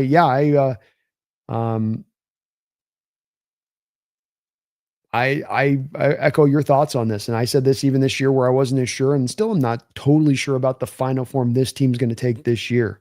But I believe you're on the right path. And I believe it's only a matter of time. And so, we want it to happen fast, but just the fact that we're on the right path is very, very, very cool to see because I can't always say that about this team in recent years. There's times I've had in recent years where there's questions about, I think this is off. I think that's off. I think this is kind of inherently broken and we're not trying to fix it. And there's nothing on that in this team right now that I can say that about.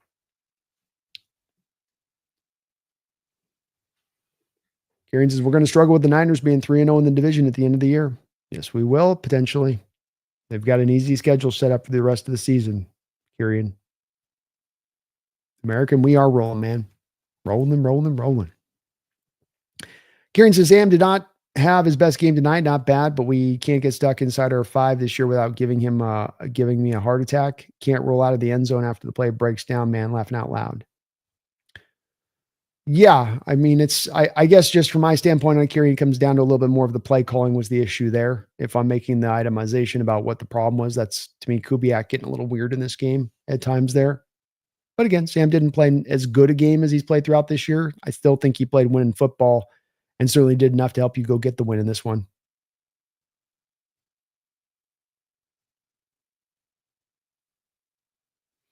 Maximus, how you doing?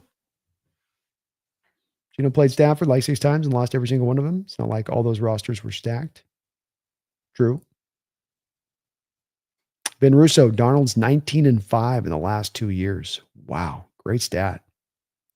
Carl, he had plenty of time to just tuck that ball and take the safety. Instead, he gave them 4 points. Love Darnold, though, 95% of the season.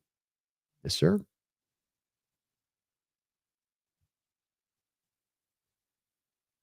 It's a tough call there where you're in the end zone to just take that snack. You're trying to fight against that, to go down there and just give up the safety. Again, we come down to what's the problem there? It's that 3-play sequence from Kubiak was as much just, getting pass happy in the shadow of your end zone is definitely a choice. Drew Branley, is this defensive line better than the Legion of Boom era or maybe deeper?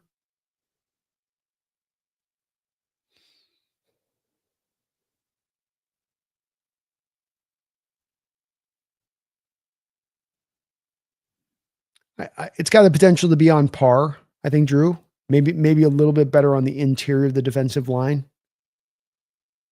And maybe that's enough to make it a little bit edged out just by a bit, but very close between the two, I would say. The Legion of Boom defensive lines were much more structured up to be.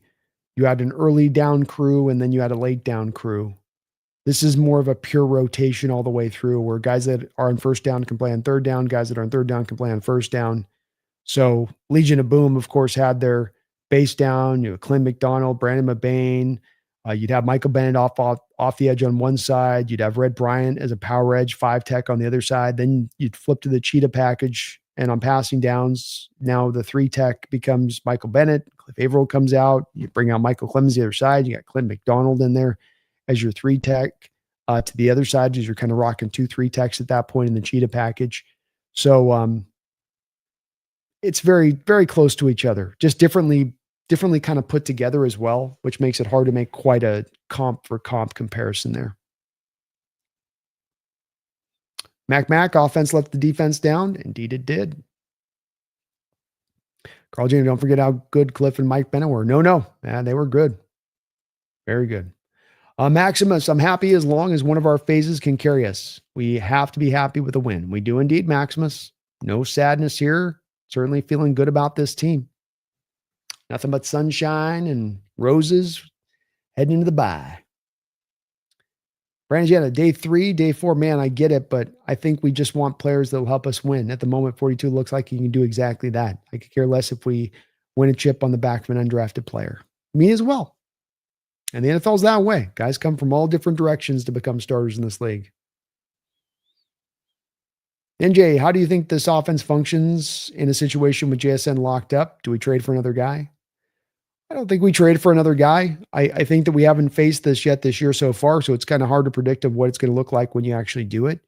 The Cardinals did a little bit of this in the game. They're the only team that I've seen that's done any sort of commitment to really doubling JSN, which then freed up other guys then for you to be able to go out there in that game and take advantage, I think. I don't think that there's really room to go get another wide receiver at this point, NJ. I'm not going to get mad if they do it, but I just think you could end up kind of wasting away a guy who you're not going to give a lot of targets to, who you may not even really need by going and making a move like that. I think you stand pat with what you got and you roll with what you got and you feel good about what you got. But no team has chosen to go that route quite yet. They're stacking the box. They're playing one-on-one with JSO on the outside. And Russo, does Kubiak know what a screen pass is? He does. He's not running a lot of it. He tried to run the one to Charbonnet, and the Texans had it completely snuffed out. Feels like sometimes the traditional screen game to the running back has kind of slowly been removed out of the sport bit by bit. Just doesn't seem to be effective anymore. You're linked. I still miss Lockett. I wish he was still in Seattle. Great, reliable player. Well, he's just asked for his release. You never know.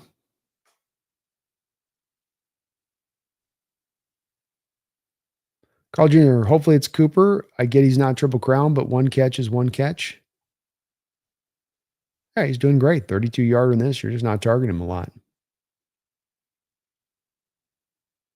I like the idea of PFF, but it's unbelievable consistent.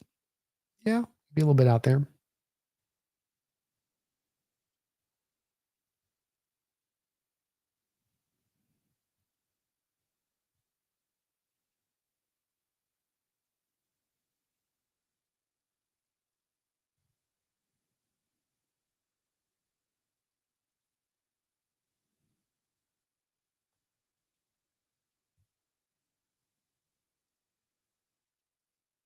Was Trey Flowers out there today? They showed a cornerback named Flowers going the game off practice squad. Not on Seattle. Maybe on the Texans. Guard, look up Sundell. He's like 40th. Yeah, he's not doing well either. Both right guard and center are a problem.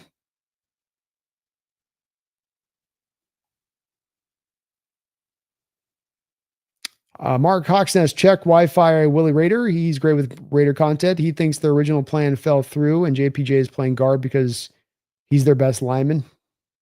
That would be kind of like a Pete thing to do on that. Still, the best position for him at the end of the day is going to be center. That's where he has a potential to me to be dominant. It's like he can be a kind of a hold on, try hard guy for you at guard, but at center, he can actually be potentially a difference maker. Kieran says Monday night doubleheaders should never be given to the same network because these a-holes skipped half the first quarter on the national broadcast. I was pretty mad. I yelled at my TV. Oh, man, that's tough. Sorry about that, dude. Yeah, I'm not a fan of the double dip on Monday night either. NFL getting a little greedy. Simmerjet, Leonard Williams odds to win the Defensive Player of the Year this year? I don't think very good, Simmerant. Not because he potentially couldn't earn to be in that discussion. I don't know if there's a better interior defensive lineman in this sport right now. I mean, just playing complete great brand of football. But we saw last year, didn't get much recognition with the kind of year he had last season. And just seems like he's a guy that the national attention is not great there, where it just gets lost a little bit in the shuffle. Though doesn't mean he isn't deserving. Just that's the nature of the East Coast kind of voting that goes down, a little bit. Gambling Goat, thank you for the $5 donation, Gambling Goat. I think we should look at another cornerback before the trade deadline, even if we keep Reek the rest of this season. I don't got a problem with Gambling Goat. I don't think it's going to be cost is going to be significant. I don't know what team you're going to necessarily find that guy from. For instance, I don't think the Saints, that are going to be the one trade team in the NFC that might be willing to move guys, I don't think they're really going to have anybody you're going to be really looking at. Lante Taylor's last year of his contract, but he's more inside outside guy, probably more of a guy that you'd be looking if you needed some slot help. I don't know if the Raiders has got a really corner you're going to look at. Maybe Eric Stokes. He hasn't played particularly well necessarily. Browns can't really move a Denzel Ward with the dead money that would have to inflict. There's not really a corner there to be added there. Dolphins don't really have anybody either. So it's I'm in favor of making it if you can find the deal to be had. I think that the tough part here, Gambling Goat, and thank you for the $5 donation. Just the tough part here is I don't know if there'll be a body out there on a team that's available to go get. But I can understand why you'd want the insurance there. We saw when our quarterback room got light, when there was no Reek and there was no Witherspoon, you had some games in there where you were kind of holding on for dear life a little bit. So could make a lot of sense. That's for sure. Thanks for the dono, man. Appreciate you guys. Just unbelievable with your guys' support today. Like 76 donations or something I think we're up to on the stream here today. So really, really appreciate you. And Mark, thank you as well for the note on sorry, it's not the note on the other deal that you put up there about the Raider guy who covers it. I'll try to check that out and see if I can get a little bit of that information on that. Doesn't sound like if they don't have any answers there at guard that they're going to be looking to move him though. So he's probably not. There's really probably no chance for him to be on on the market. But I would jump if he was. Daniel Bailey, why do you think teams continue to stack the box against us when we have been getting chunk plays consistently? Well, I think that people are trying to replicate a little bit of the high pressure rate stuff on Sam Darnold that you saw the Rams able to do last year, and thinking that they can get him to play a little bit off point and that he'll make mistakes. I think that they know that we're going to want to run the ball and that they don't want to let us run the ball. And that when it comes to stopping the run this year, remember with the way that this has shifted defensively, philosophy wise across the sport, is that the cover two shell teams have started to make a bit of the change this year back to, we can't just stay back in cover two shell with off coverage and then have a light box and then not expect that to get exploited. It's going to be. So now we've got to come back, doubling back down to stopping the run. Well, now that's going to mean you're going to leave yourself a little bit more exposed in the back end when you do that. But the big driver here has been the condensed splits. No team has been as committed to running the condensed splits as the Seahawks have, and that the teams are seeing that get tight and they're going to bring down their stack box in the back of that. And then you're getting your one-on-ones. So it seems to be that the book out on condensed splits is that you bring down stack boxes to deal with it, just in general terms across the NFL. And it's not working. I would expect the adjustment to eventually come down the line on this one, Daniel. But it's kind of also odd that you're through this many games of the season and still every single team, including the Texans today, leans back on that strat and leans back on it heavily. Also, that's a good point. There was ABC. They could have just put the lines on, then Seahawks and ESPN. Don't know why ESPN has to get involved. Yeah, it's not smart by the NFL to go that road with it. Not the reason.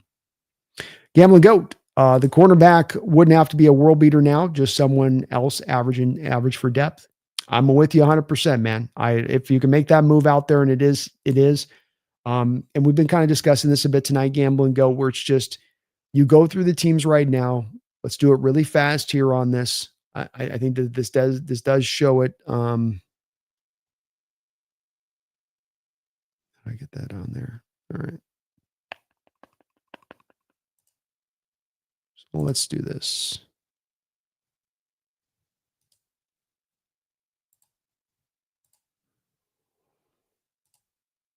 Not to go through this too much, but just to kind of spin through this really quickly, because I think for some of you that are hot to trot on getting some players, I think this represents this really quickly. So let's fastly go through this.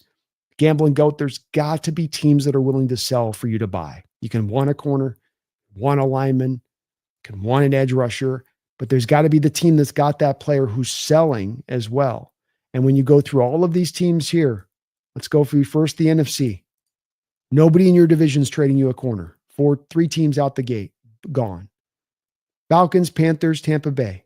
All think they're going to be competing. Nobody's selling. You've got the Saints. I mentioned Alante Taylor's the only guy that's in availability there. That's it. You have every team here in the NFC North, either 3-3 or above that. Vikings are not going to be selling at 3-3 at the trade deadline. Neither are the Bears. Okay. That whole division's out. Okay. So we go to the Giants. Giants have maybe Deontay Banks you could look at maybe.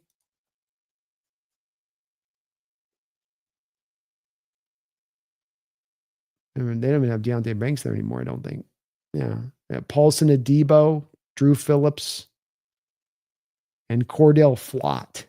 There's Deontay Banks. He's on the bench. So, maybe you go get a Deontay Banks on the bench where Giants are maybe willing to move. But even the Giants, I don't know if they're fully in that mode. I don't know if you really want Deontay Banks. Raiders, Eric Stokes, maybe is the only guy you could really point to there. I don't think they're going to move anybody. None of the other three teams in the AFC West are going to be moving anybody to you. They're all going to be in go for it mode. You've got, unless the Texans are willing to move one of their corners, I don't think that's going to happen. They're all going to be into it. So you only are left within the Titans as a team you could go with here. Now the Titans have Ladarius Sneed, but Sneed's kind of cooked. He's questionable, little beat up as it is. Jalen Armour Davis doesn't do a lot, and I don't think they're going to move him. So don't really have much there for you to go off of with that team, right? You're kind of stuck there. The rest of the division's out. We come up here into the AFC North. Ravens have no corners you want. I guarantee you there. Browns can't move Denzel Ward. They've already moved Craig Newsome to the Jacksonville Jaguars, so now they don't have any corners that they're going to move. Okay. Rest of the division's out. Bengals, Steelers, no options there. Okay. So then we've got the Dolphins and the Jets. Jets signed Amon Sauce Gardner to a contract extension, and then they let DJ Reed go. No cornerback there. Then when we go to Miami, look at their depth chart. Where are they at from a cornerback position here? You got Storm Duck. Rasul Douglas is a maybe guy you could look at maybe. That's a guy with some familiarity, I think, with the Mike McDonald defense. Jack Jones. Just there's not a lot there right now. Unfortunately, this is really where the breakdown comes in on a gambling goat. Is it? I'm with you on it. I just think that you're going to be really hard pressed to find a deal out there that you can go make for a guy. And all back down to, again, you got to have enough teams willing to sell. You got to have teams with somewhat even a decent corner out there that are willing to sell. And I don't know if there will be. Carl Jr., what was the last game you attended, B? The last Seahawks game I attended would have been a couple of years ago with Megan. We hung out, we checked out the game in person there. Hard part for me really comes down to, Carl, and it's going to be hard for me to do a game in person into the future, is that in doing this YouTube stuff, number one, I like doing the play-by-play. I have to sacrifice, and that's one of the funnest things that I get to do on this channel. So I'm not really lining up right now to do away with those kind of days because I like doing that so much. But it's also what we get for growth and viewership on days like this is just through the roof. And when you do this kind of channel and you do this kind of stuff, it's not like a 365 thing here where all year long you're in a place of growing. There are certain times a year that the channels will grow. There's other times of the year where things are just going to stagnate. And so got to strike while the iron's hot. Got to be doing this while the games are going live here on this side of it. It's just kind of the way that this has worked with it. So probably won't be going to one anytime in the future on that one because it's so important here to be able to go and live stream on these kind of days for the channel. Brandon, man, because you might beat me in the attrition game on this one.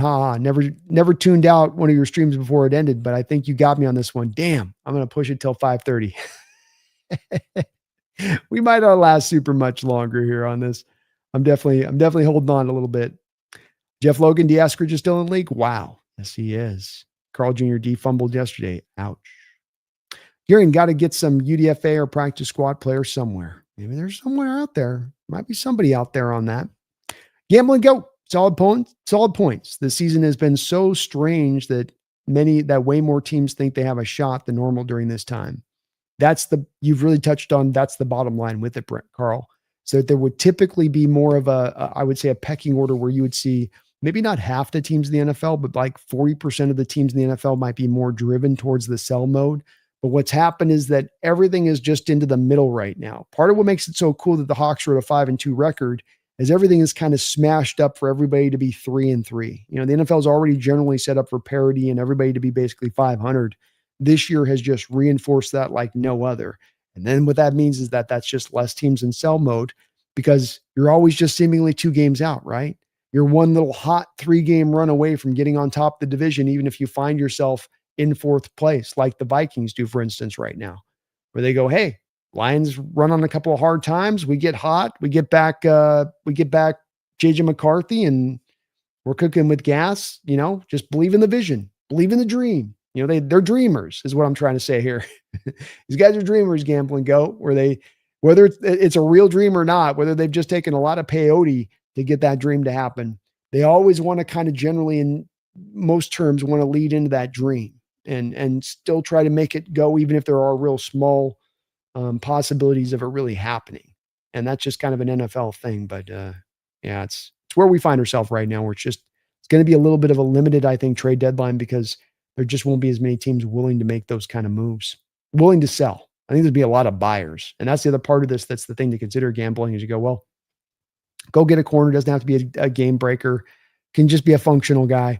But now when there are so few sellers on the market and there are so many buyers on the market, because that's the flip side of this, is that there's teams that aren't sell mode, then they're much more likely to be in more of a buy mode. And if you're a 3-3 team that's like, well, we could use a corner that could maybe then help us to cement that dream and take us over the top. Let's go make that move, and let's go give up prime real estate to go make that move. Versus Seattle teams is thinking, well, I would have given you up a day 3 pick for that guy. This team's giving up a day 2 pick for that guy. What are they doing? Well, they're desperate, and they're dreamers, and they're believing in the vision.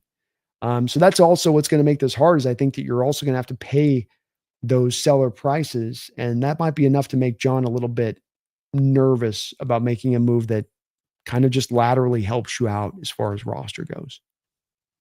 Karen says, we call that parity. Ha ha ha. Teams aren't getting smashed or going unbeaten like usual. True. Very true. Exactly. Exactamundo.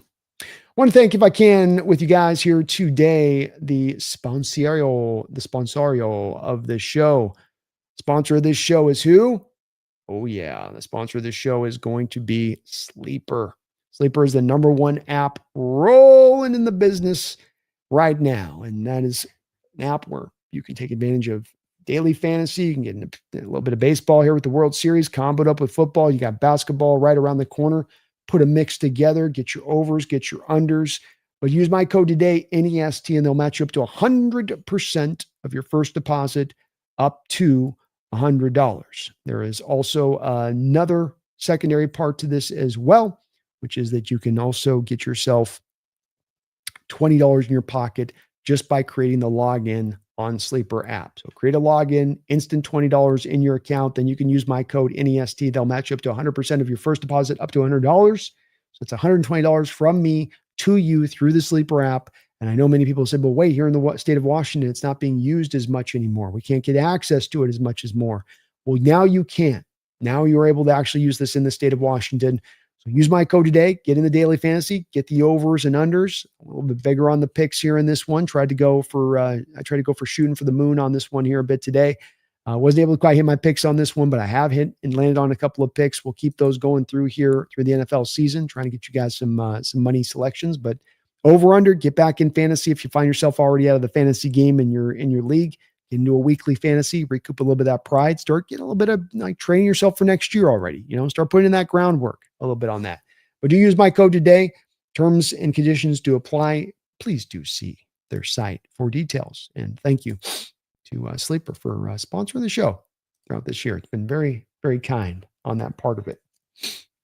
We will probably go ahead and start to put a little bit of a button down on this one. If you guys can do me a really big favor here and hit that like button. I think all of so many donators here, Gambling Goat, Mark Sanchez, Michael Bicknell, American, Trey Griff, Primo, Simmerdrat, Alan Brasi. Again, I think it was 76 donations today, and member chats in here. Thank you to all the members of the channel as well, as we will continue to get those benefits out to you guys. We got Monday morning PFF scores. I'll get those out to you here probably just pretty soon. I'll be able to get the scores on that one out to you guys on the community post. But if you're a member, keep an eye on your community post, as that is where I do indeed post the membership benefits on downline too. So community post, members, that's where you want to look. Get the PFF scores out on Monday. We got Thursday night football. We just did a call-in show this last Saturday for members of the channel. So we're continuing to really expand that as it goes. Gambling Goat, I am told, now I'm not in the state of Washington, but they did tell me that in October here in the state of Washington, that the Sleeper app, or these apps that have been closed down to you guys in the state of Washington up until this point, where you haven't been able to use any of it, it is supposed to be fully now opening up to you guys, and less of the nanny state thing going on. So You're supposed to be able to use the sleeper app in full in the state of Washington now, or at least partial in the state of Washington right now. So yeah, you are supposed to be able to use it on that. This month it's supposed to be opening all up, which is why they wanted us you're seeing so many Washington content creators kind of pushing a little bit on this, is they want people to be made aware of it, because it is something that's just starting to open up kind of anew.